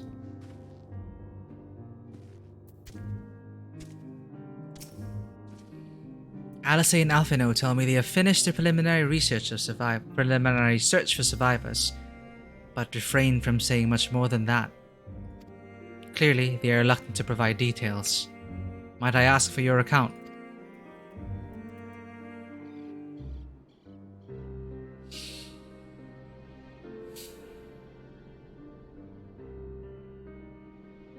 Thank you for your report. We shall inform the troops of these developments and instruct them to proceed with the utmost caution should they encounter any survivors. Allow me to go and speak with the ones at the victor's spoils. They may be more willing to listen to a fellow Garlean and accept our offer of assistance. I pray you are right. And though I am loath to burden you any further, should there be an appropriate occasion to speak of Licinia and her sister, please do so.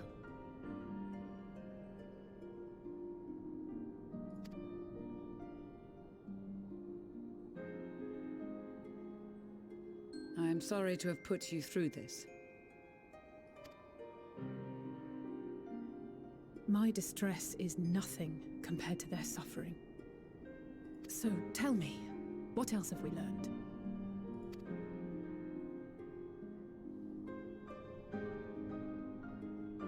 As you may have already heard, we have succeeded in curing the members of the Popularis, Maxima identified. They have provided us with some intriguing insights into the current state of Garlemald.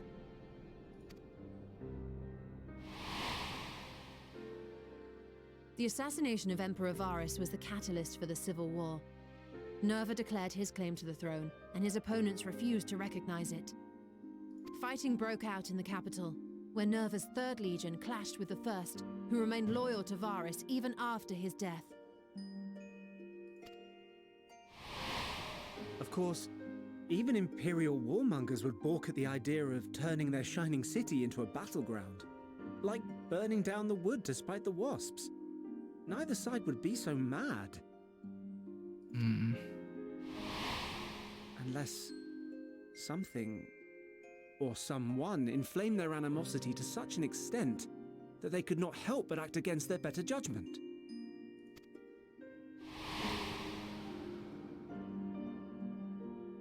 It brings to mind events of the Gimlet Dark, does it not?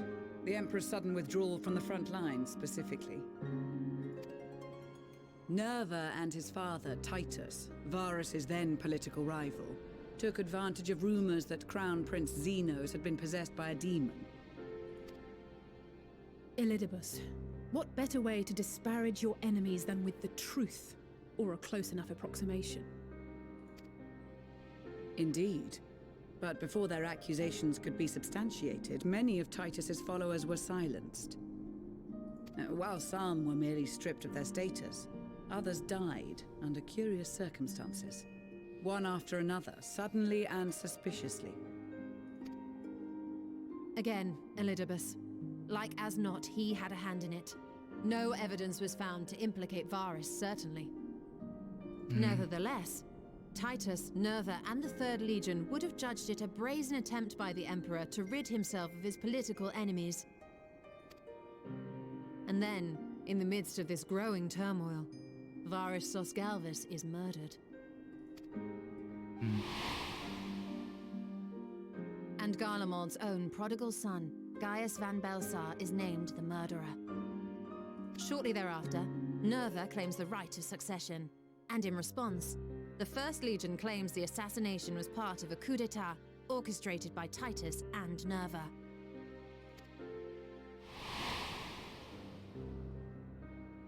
So no one is at fault, and everyone else is to blame. I should add that both parties received substantial financial backing, presumably to provide them with the means and encouragement to pursue a swift victory, and that these contributions came from the self-same benefactor. I'd heard House Brutus had been filling the Third Legion's coffers, but the First as well. It would seem so. Though the Populares determined that the First Legion received funds from a variety of organizations, all had connections to House Brutus. So Fandaniel, in the guise of Asahi, was playing both sides against each other the entire time. The information we gained from my friends does not end there. One night, shortly after fighting broke out, the capital was shaken by an immense tremor. From that point onward, they have no memories, no recollection of any events, including our clash on the Magna Glaciers. But when asked about the Imperial Palace and its bizarre transformation, they somehow recall Emperor Varys giving them orders in their dreams. May the Tower of Babel stand as testament to the glory of Garlemald. This sounds awfully familiar. You're tempered. Garlemald is the primal. We have something to show you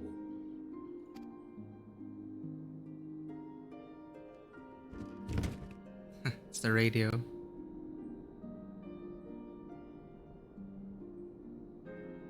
Varys spoke to them through this radio. Perhaps it was a recording, but if not, that would be inexplicable.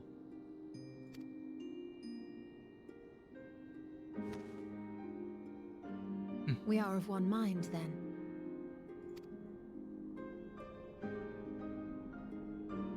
The ether that permeates the ore used in this device is almost identical to that of the talismans.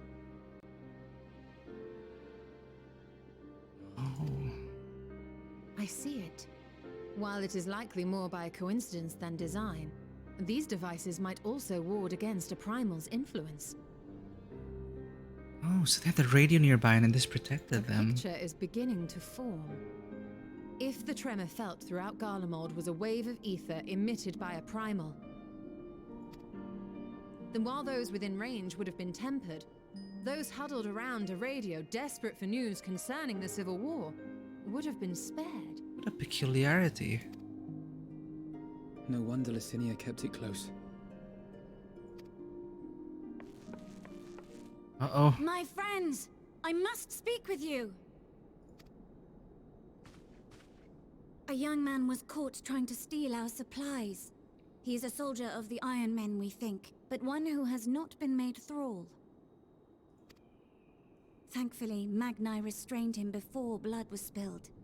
The stranger is outside, if you wish to ask him questions. I think we do. Interesting. The radio saved them. Oh, I've seen you in the trailers. Who are you? Who do we have here?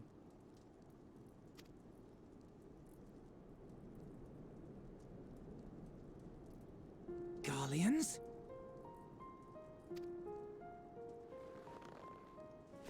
Traitors to your homeland! Have you no shame?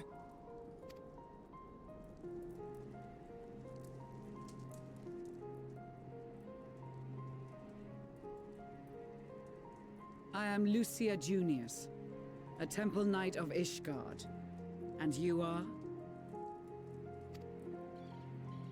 Iulus Pier Norbanus. And that's all you invaders will get from me. We are not here to invade Garlemald. Far from it. Like you, our allies in Eorzea and the Far East fight in defense of their lives and their loved ones even as we speak. But it is the people of Garlemald who have suffered most. This we know. And that is why we have come to offer you our aid, that we may unite against our common foe.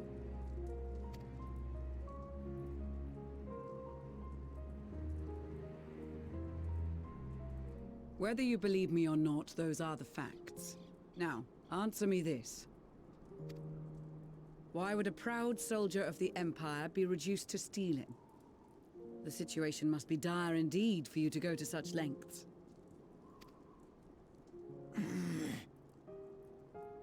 If it is supplies you seek, we would gladly share ours, or turn a blind eye while you leave with your spoils. I will not negotiate. My commander will determine how to deal with you and yours. If you wish to treat with him, I will take you, but no more than 3. How's the whirlet music? Ah. I don't much like the sound of that.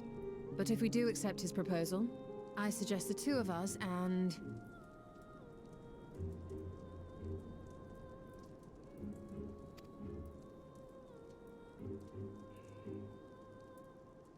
Please allow me and Alize to act as envoys. May I ask why? Uh-oh. We have seen with our own eyes the hardships the Garleans face. How their futures and lives hang in the balance. It's not the warmest invitation, but it's an opportunity to prove our intentions true. Maybe not a chance to make things right, but a chance to make them better.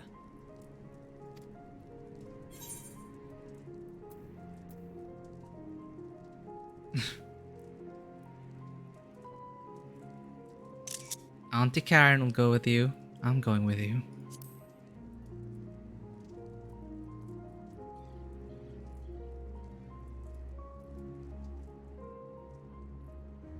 I can see that persuading you otherwise is a lost cause, but you will proceed with the utmost care.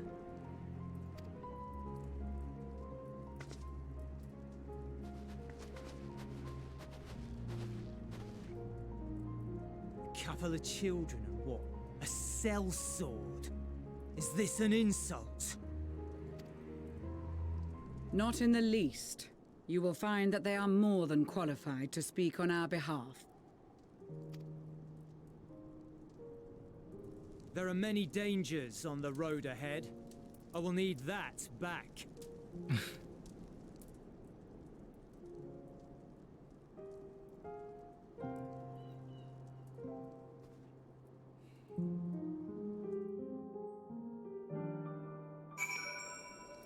Alright, things are really picking up. The first arc was really just like a ease you back into the game, calmly, and now things are actually happening and getting serious.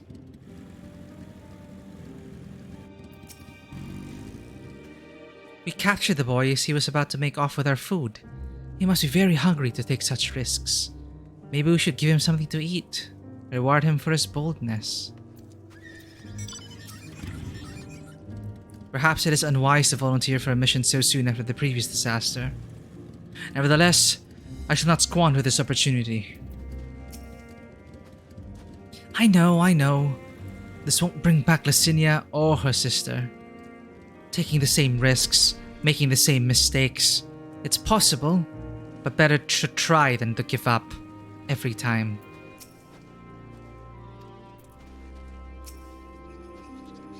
The lowly task of keeping watching over provisions would not normally befit the sun. But these being unusual circumstances, I will let no man take that which is not by rights theirs. Said your farewells, have you? I worry they were not in the best state of mind to volunteer for this undertaking, but what's done is done. I know you will take good care of them, and yourself as well, I trust. They are resilient in the face of hardship, you as well. But good intentions and stubborn determination alone will not be enough to bring our mission to a successful conclusion. Be on your guard. Julius Pierre Urbanus. It is unusual for one so young to achieve such a high rank. Very unusual. His uniform identifies him as a member of the First Legion, which has a particularly fierce reputation. Whoever his superiors may be, I advise you to approach them with caution. Well, they probably lost all their officers.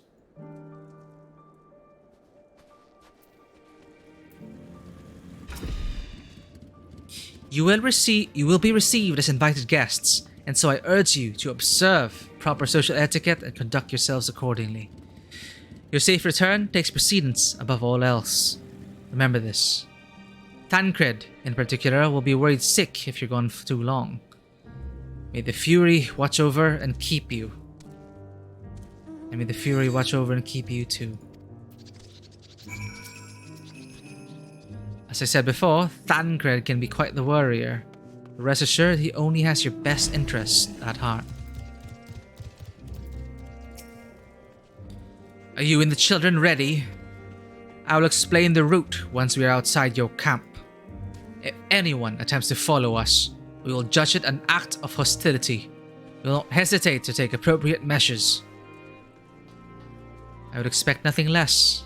You have a full cooperation.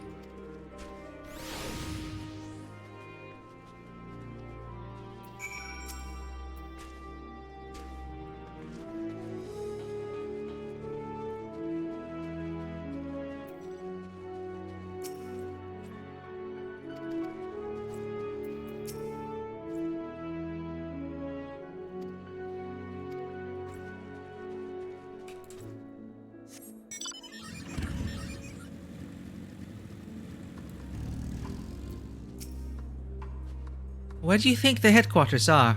I assume there are a few others beside him and his commander he mentioned. Probably desperate and in a hovel somewhere. We will do only as instructed. After all, this is what we have been striving for ever since we arrived. Alright, this is far enough. Listen carefully. We'll head over that hill, then follow the road until we reach Liminal Station 4. Children in the lead. I want you where I can see you. We do have names, you know. I'm Alice and he's Alphino. And last but not least, there is Karen. Karen. Where have I heard that before? No matter. Alphino and Alice will watch the road ahead, while we bring up the rear. I wasn't lying about there being many dangers, so you're to run. Not saunter, run towards the station. If you even think about going for your weapon, the deal's off. Should any creatures bar the way, we go around them. Once you choose to depart, Julius will accompany you. Alpha and Alice will then begin moving towards the destination. Make your way to Liminal Station 4 without falling behind. If you leave Julius behind for any reason or lose sight of Alpha and Alice, you may try again by returning to the starting point. Ready to make a dash for the station.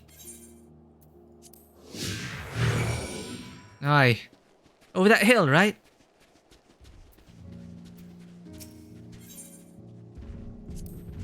If it's conversation you want, save it until we've arrived.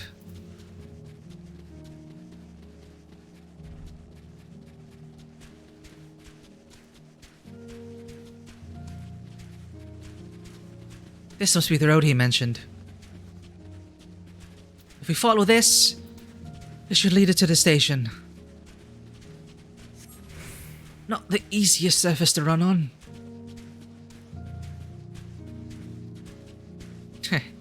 This guy was with me earlier. Shanar. We were also stalking the lady in green. A very sad story that was. We'd better not draw attention.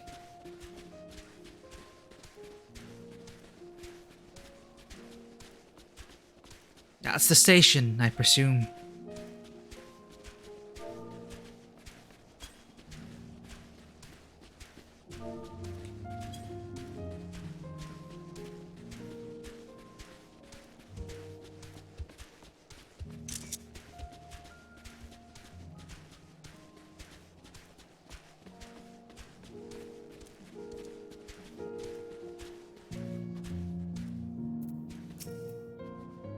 It's nothing like the ones in Thanalan. We're here, I think.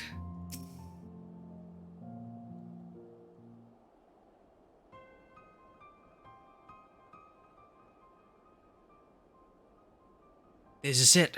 The first stop, that is.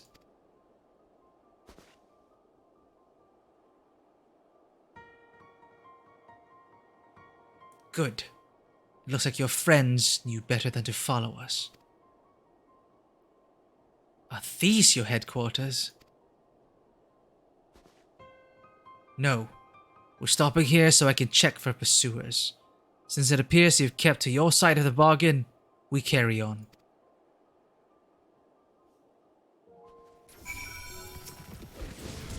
We're getting closer to the Imperial Palace, if one can still call it that. It truly is a terrifying sight to behold. I wonder what sort of conditions Julius and his comrades are living in. If they've any sense, they'll have picked somewhere like Victor's spoils to take shelter.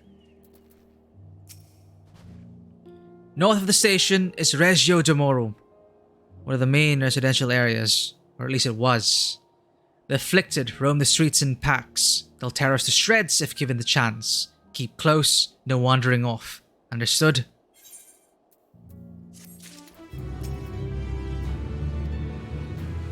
Where is the palace? Oh, we are getting closer. The last bastion. Julius knows only too well that dangers lurk around every corner. From here, we're heading northeast, keeping to the left of the railway. While the route itself is straightforward, getting past the hordes unseen is anything but. Keep your weapons at the ready. They would attack their own countrymen. Aye, they spare their own, but slaughter the rest without hesitation. They will try to avoid detection. The chances of sneaking by completely unnoticed are slim at best. I will lead the way, but in the event we are seen, you're to fight them off. Those two will follow you, provided they can refrain from drawing their weapons. While I doubt they would be foolish enough to stab their guide in the back, I will not take that chance. With that said, let us proceed.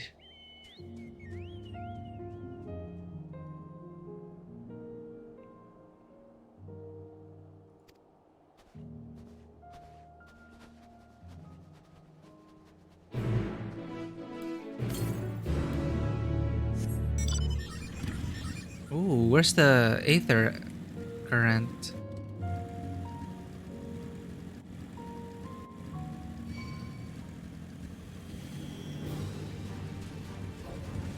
It's cars. We really are in Garlemald.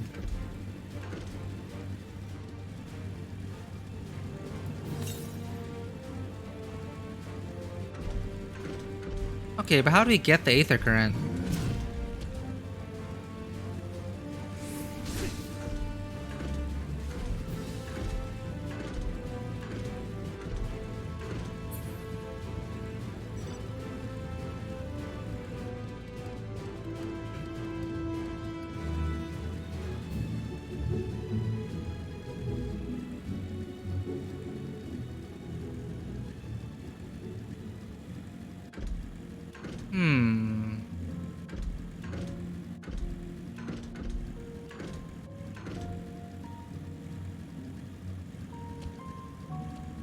Maybe once the train is back up?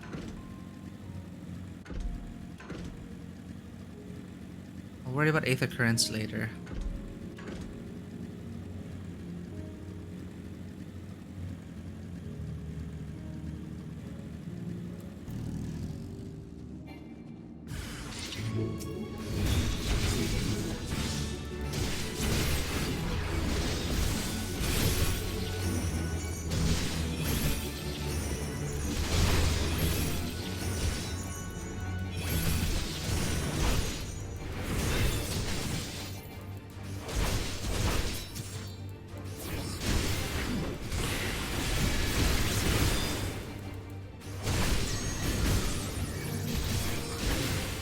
Alright. We must stay alert. God damn it, we're perfectly capable of holding our own. I see why your comrades chose you. Julius, our contingent has a cure for the afflicted, or tempered as we call them.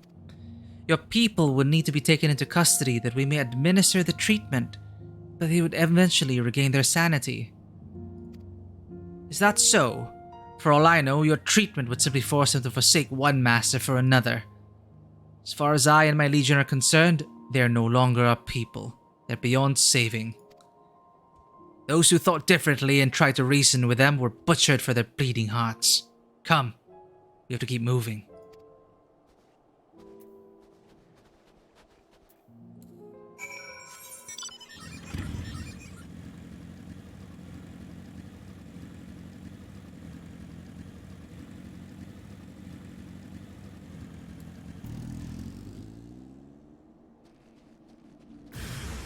Long live the Emperor.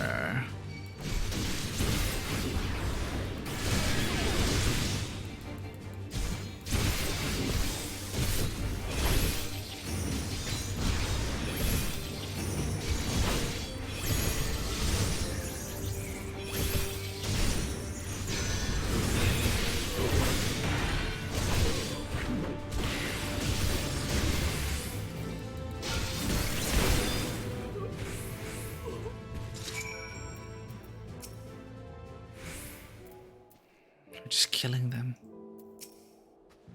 I hate to watch you bear this burden alone. Looks like we're not being followed. We'll continue onward.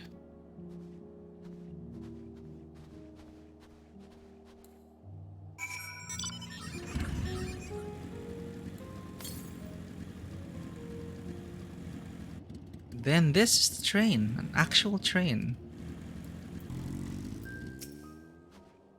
He truly believes there's nothing that can be done for them. No wonder he isn't afraid to get his hands dirty. The surest way to limit casualties is to reach our destination without drawing attention to ourselves. Perhaps afterwards we can try again to convince Julius that the tempered can be saved.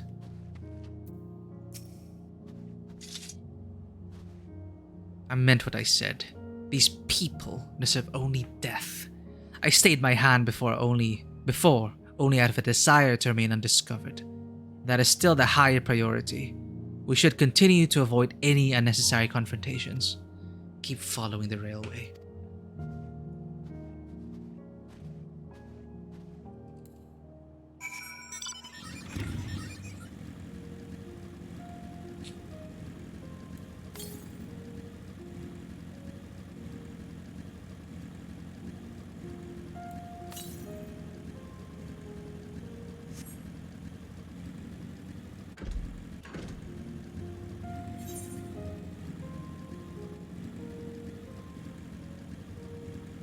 Oh, Aetherite.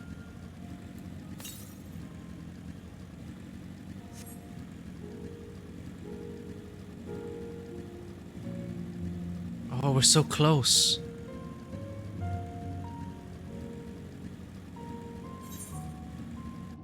Oh, we passed them.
Such a transformation is likely irreversible.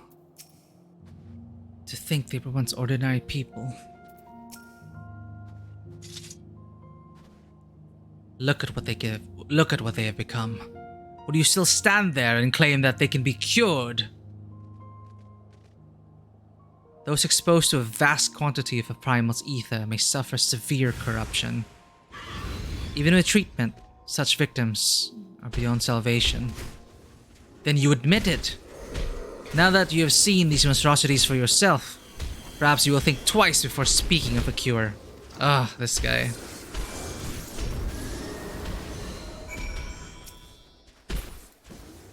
Damn, Dragoons DPS are fast.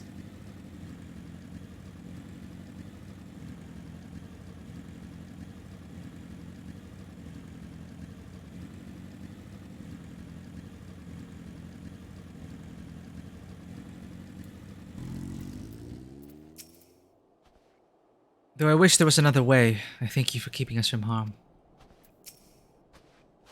Even here in the outskirts, it's plain to see how vastly different Garlemald is compared to other cities. Indeed. Look at that. Oh, it's right there. It's like something out of Bloodborne. We're almost there. You have kept your side of the agreement, so I will keep mine. This way.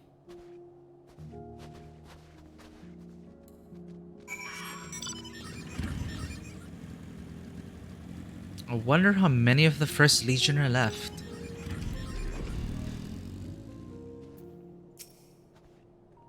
This is Tertium, one of Garlemald's largest stations. Now serves as our headquarters. I've already sent the twins ahead. I'll be with you soon, so wait for me at the bottom of the stairs. Go on down the stairs like I told you. Or is this your first time into an underground station? They're all over Garlemald. Even during severe blizzards, we could use them to travel from one end of the city to another. Back when they were still in operation, that is. Haha, subway. It's like we're in Final Fantasy XV. Theodora. She clearly has no intention of speaking with you.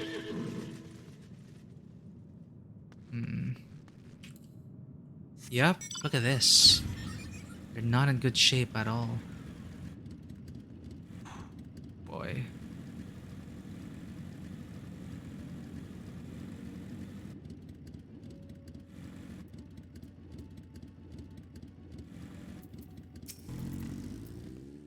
I had no idea they had such expansive structures built underground. Oh my god, it really is a tram.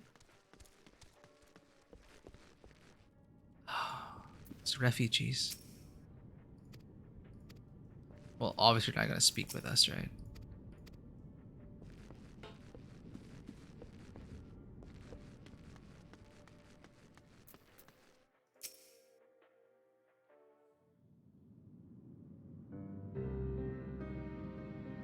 So much for the First Legion.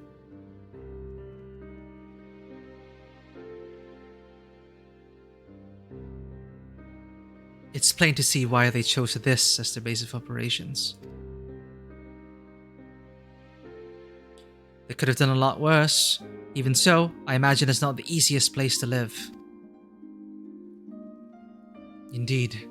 Julius was willing to make the perilous journey to Camp Broken Glass in search for food. Their own supplies must be all but exhausted. They may be shielded from the wind and snow, but it's still bitterly cold. Much like Victor's spoils, it must be a constant struggle to keep their people warm. Lower your voices. While you may be here as my guests, the others will not take kindly to your presence. My commander is in the locomotive, over there.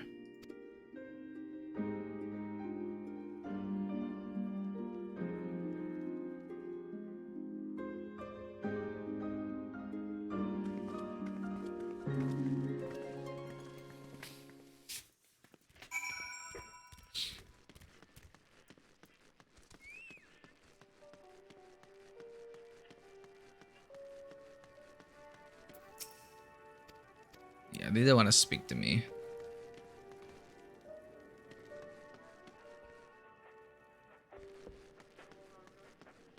Man. The Aetherite is not responding, obviously.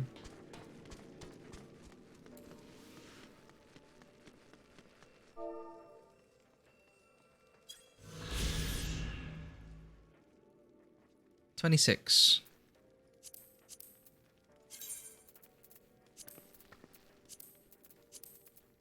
Tertium. Tertium is the third station along the rail network which serves the imperial capital of Garlemald. Equipped as a dispatch yard with generators and other facilities, it is taken over and fortified by the remnants of the First Legion following the city's fall into a ruination. Oh, I forgot there are also impressions here. As I soaked in all that Garlemald had to offer, I found my gaze drawn in one particular direction. Entranced, I reached for my quill and parchment.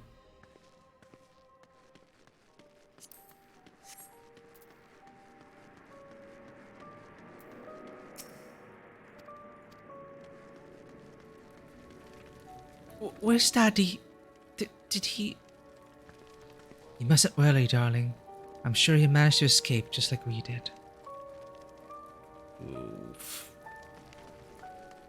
Right, let's see the state of the commander.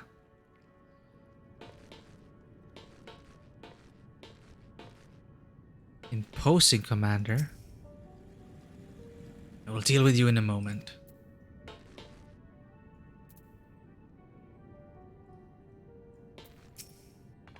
He certainly looks the part. Now comes the true test.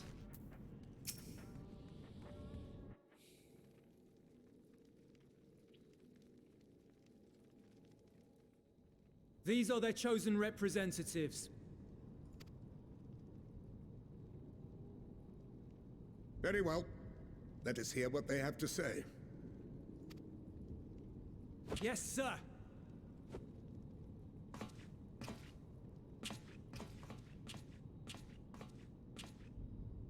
I present to you our commander,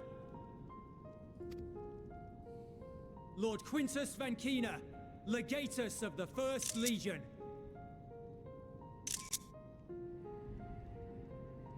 Quintus, is that familiar?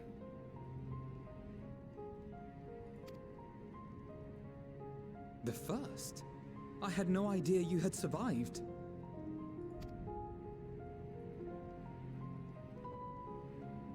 We lost our emperor, our city, more than half our troops.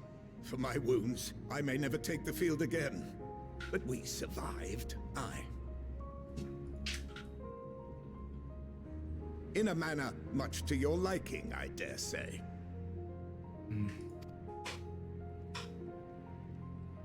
We have no intention of adding to your misfortunes, nor do we bear you any ill will. Spare me. Though you children may speak in earnest, overtures of peace ever ring hollow in my ears. So long as man stands to profit from his neighbor's suffering, war is inevitable. Driven from our ancestral homeland into this blasted waste. Yet still you yearned to rob us of our paltry scraps. 'Twas only with Magitech that you learned to keep your distance. Though we knew it was only a matter of time before you regrouped and returned. Conquest and Empire were our only defenses. Emperors Solus and Varys understood this, and through their campaigns saw us grow and prosper. Much blood has been spilled in Garlemald's name, aye. But if it is a choice between yours and mine, then it is hardly a choice at all. I do not deny that a great many conflicts throughout history were driven by the desire or necessity to gain by another's loss. That is not why we are here. Nor have we come to petition your aid in the war with the Telophoroi, grave though that threat may be. Our purpose is simply this. We wish to help you. Let us help you. If there is aught that can be done to ease your plight, we would be glad to do it. Perhaps you would.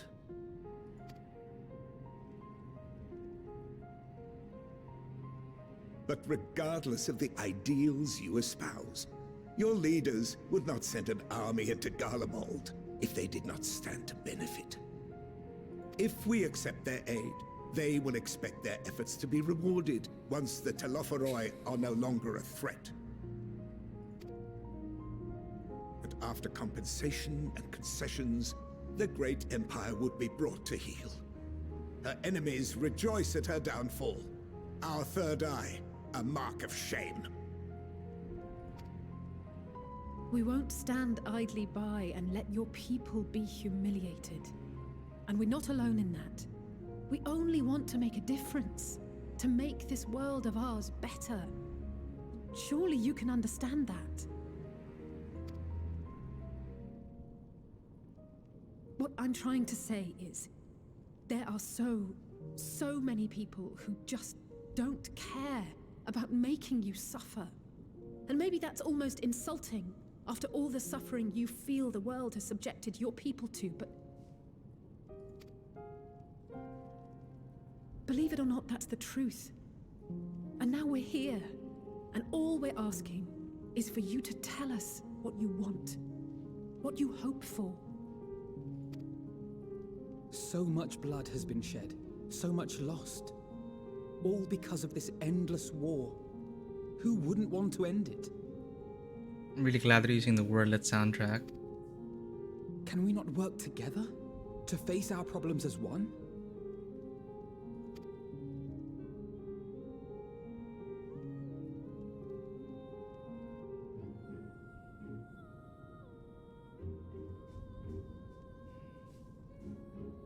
Answer me this, young peacemakers.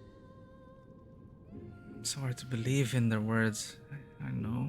If a world without conflict is your desire, why reject the unity and prosperity of Garlemald? Is it because we do not share your faith? That we do not share your heritage? That our ideals and virtues differ? That we cherish and hold in the highest that which you do not? Disparity is the root of discord, and peace built on compromise is flawed and fleeting.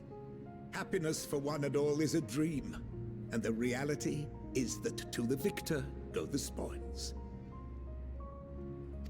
Very old Gaius. That is why we Garleans will never submit nor surrender. For freedom and for pride, we will remain true to ourselves until the bitter end. That is my hope.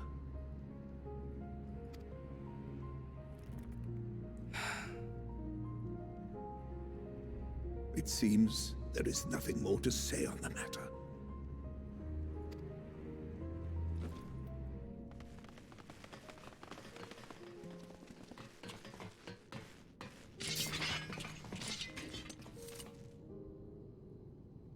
You will remain here while I decide what is to be done with you. Do not be alarmed. No harm will come to you if you cooperate.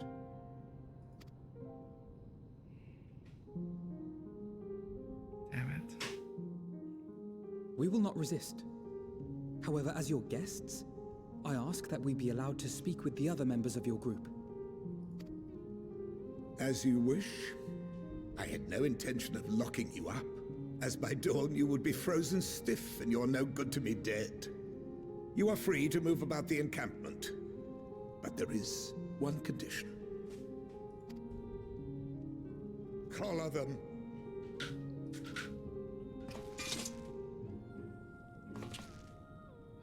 Bastards.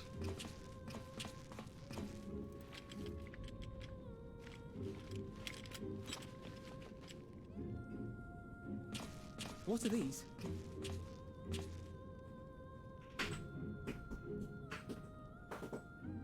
Incentive. You'll be watched at all times. Stray too far or act suspiciously, and we will administer a rather painful shock. Stop. Keep away from that one.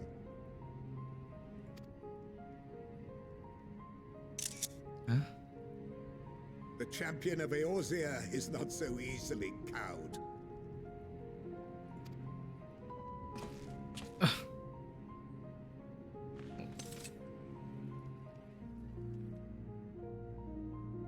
Well, well. Even if she allowed herself to be collared, the shock would be no more than an itch. No. If she refuses to obey, we will activate the twins' restraints instead.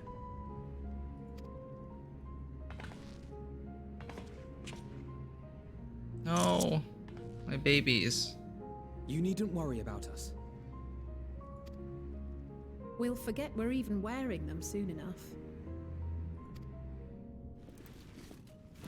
Even now, you still... Why go to such lengths? What is it all for?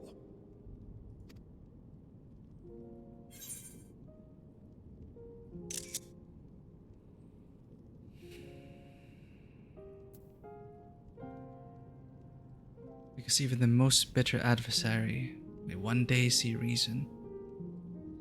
And on the coldest, blackest of nights, meager though it may be, we must share the warmth of our fire.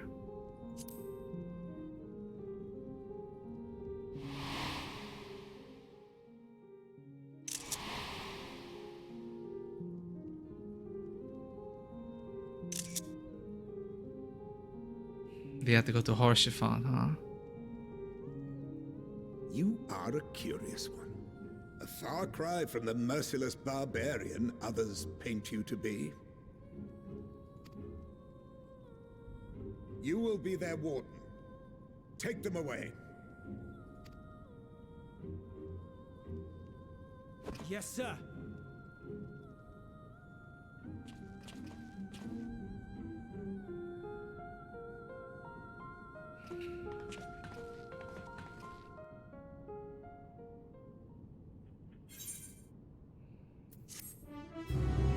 It's getting so interesting.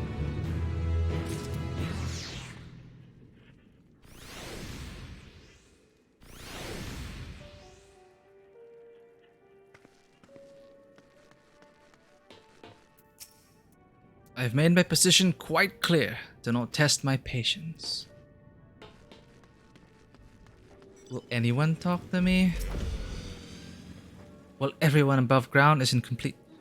Well, everything above ground is in complete ruins. The station has so far escaped more or less unscathed. It's far from the ideal place to live, but I prefer to take my chances down here than up there. So they are talking to us now. Still not responding. I have to remind myself not to touch it, even if it starts to itch. I'd rather not set it off by accident. Anyway, enough about that. Let's learn what we can from the refugees. It'll take more than a trifle such as this to deter us. Compared to what Garlemald's people have suffered in recent days, these collars are a minor inconvenience. Oh, these twins are so strong now.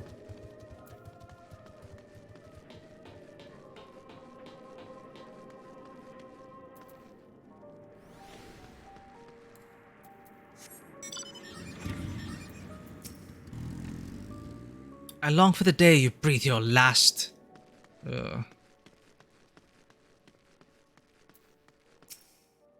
Ceruleum and other necessary materials are in short supply. I'm not sure how long we can last in the stores we have.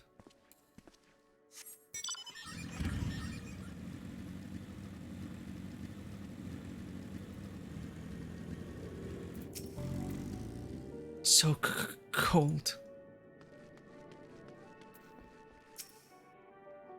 We've not the resources nor inclination to assist the likes of you. Be gone. The material stored here is property of the First Legion. If you think we'd share it with the likes of you, you're very much mistaken. You stay away from me, you hear?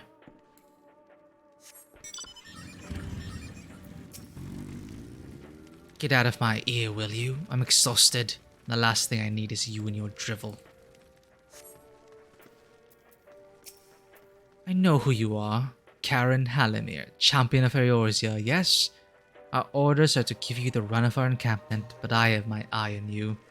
So what business do you have with me? Tell me about yourself. I am Decimus, Centurion of the First Legion. It is my sworn duty to defend Garlemald from barbarians such as you, and your very presence here is an affront to my honor. What kind of place is this? This is Tertium, third among the stations that encircle the city. The decommissioned carriages here now serve as the First Legion's temporary base of operations. It has also become a safe haven for those fleeing the turmoil that has befallen the capital. What scant supplies we have are distributed among civilians and soldiers alike, and we strive to maintain some semblance of order in these dark times.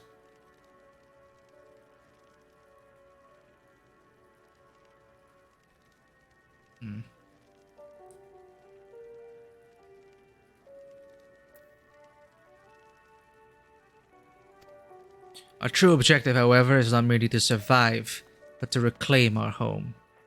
We have no time to deal with your band of savages, and if you dare to interfere in our affairs, we'll not hesitate to cut you down.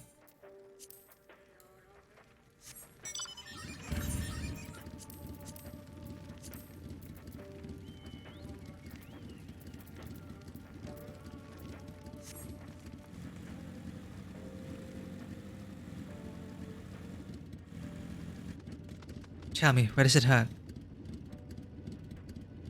My arm. Ugh, it's killing me.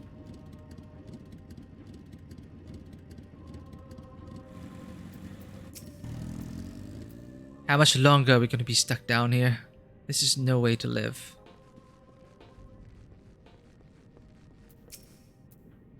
No matter what they betide, I have my daughter, and that alone shall keep me from succumbing to even the darkest of nights. I can't feel my fingers. I've never been this cold or this hungry in all my life. While Garlean was built on a frozen waste, the city itself was always a warm, inviting place. Now, all we once had is in ruins. They're all wearing the same cap. It's Garlean fashion.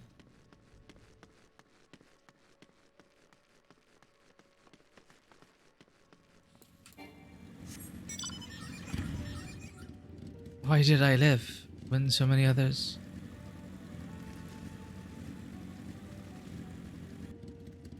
The air is ice itself. I may freeze to death at this rate.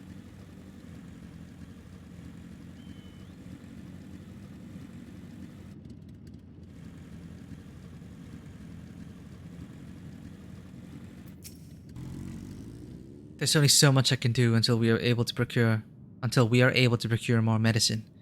We cannot safely move the injured, and what little provisions we do have are spent keeping both us and the survivors warm.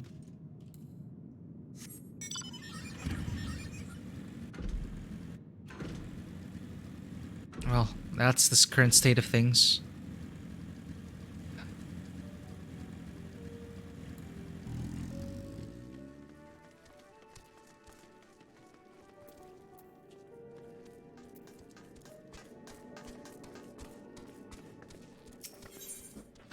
Persona non grata. Julius has his orders, unpleasant though they may be. As per Lord Quintus's instructions, I am to supervise you during your time here in Tertium. Before you ask, no, I don't have a key or any other means to remove your collars, nor would I tell you if I did, and if you try anything, you'll soon wish you hadn't. So, do you truly intend to speak with the others, or was that merely a ruse? We're in no hurry to disobey Lord Quintus, if that's what you mean. Or perhaps you doubt the wisdom of his decision.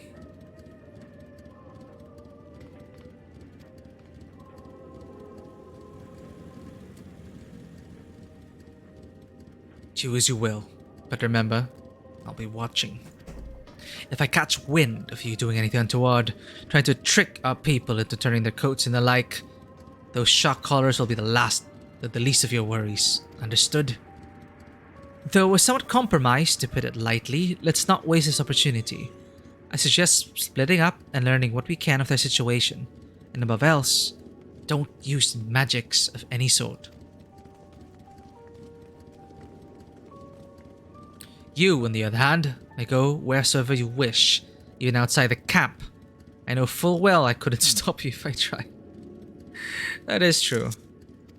But do not forget, if you do anything to endanger us or our interests, Alphino and Alice will pay the price. See, they know how to get to the Warrior of Light.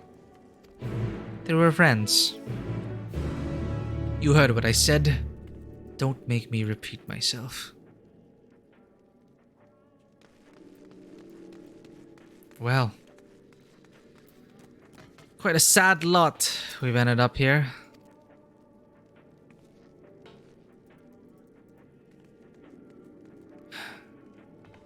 That escalated quickly. That got heavy pretty quickly. I'm glad they didn't shy away from that. I'm really glad they didn't. Because, you know, there were times where across the other expansions and other games, it is pretty obvious when like they kind of pull their punches or they're kind of afraid to take someone out of the picture. But, you know, when done at the right time, and even though we barely knew them, it still highlighted such a big hurdle that we're gonna have to get through if you want to help Garlemald. A really sad sequence, but sets the tone for the rest of Garlemald. But I'm gonna have to cut it off there. Fortunately, I believe today is a free day for me, so I'm gonna wake up, eat, and get back to it. So we'll see you all later, or tomorrow, whatever time zone you are in. But if you enjoy this content, please consider following us on Twitter and Instagram, and if you wish to become part of the community and part of the discussion, the link to our Discord is there in the About panels on Twitch. Everything you need to know about Tabletop Cinema are there in the About panels. Thank you so much, everyone. This is our current prog of Final Fantasy XIV Endwalker, the final expansion for this story arc. It's all coming together. They've done so well so far with all the writing. I can't wait to continue later. So take care, everyone, and I'll see you later. And then as always, welcome to the table. Have a good one.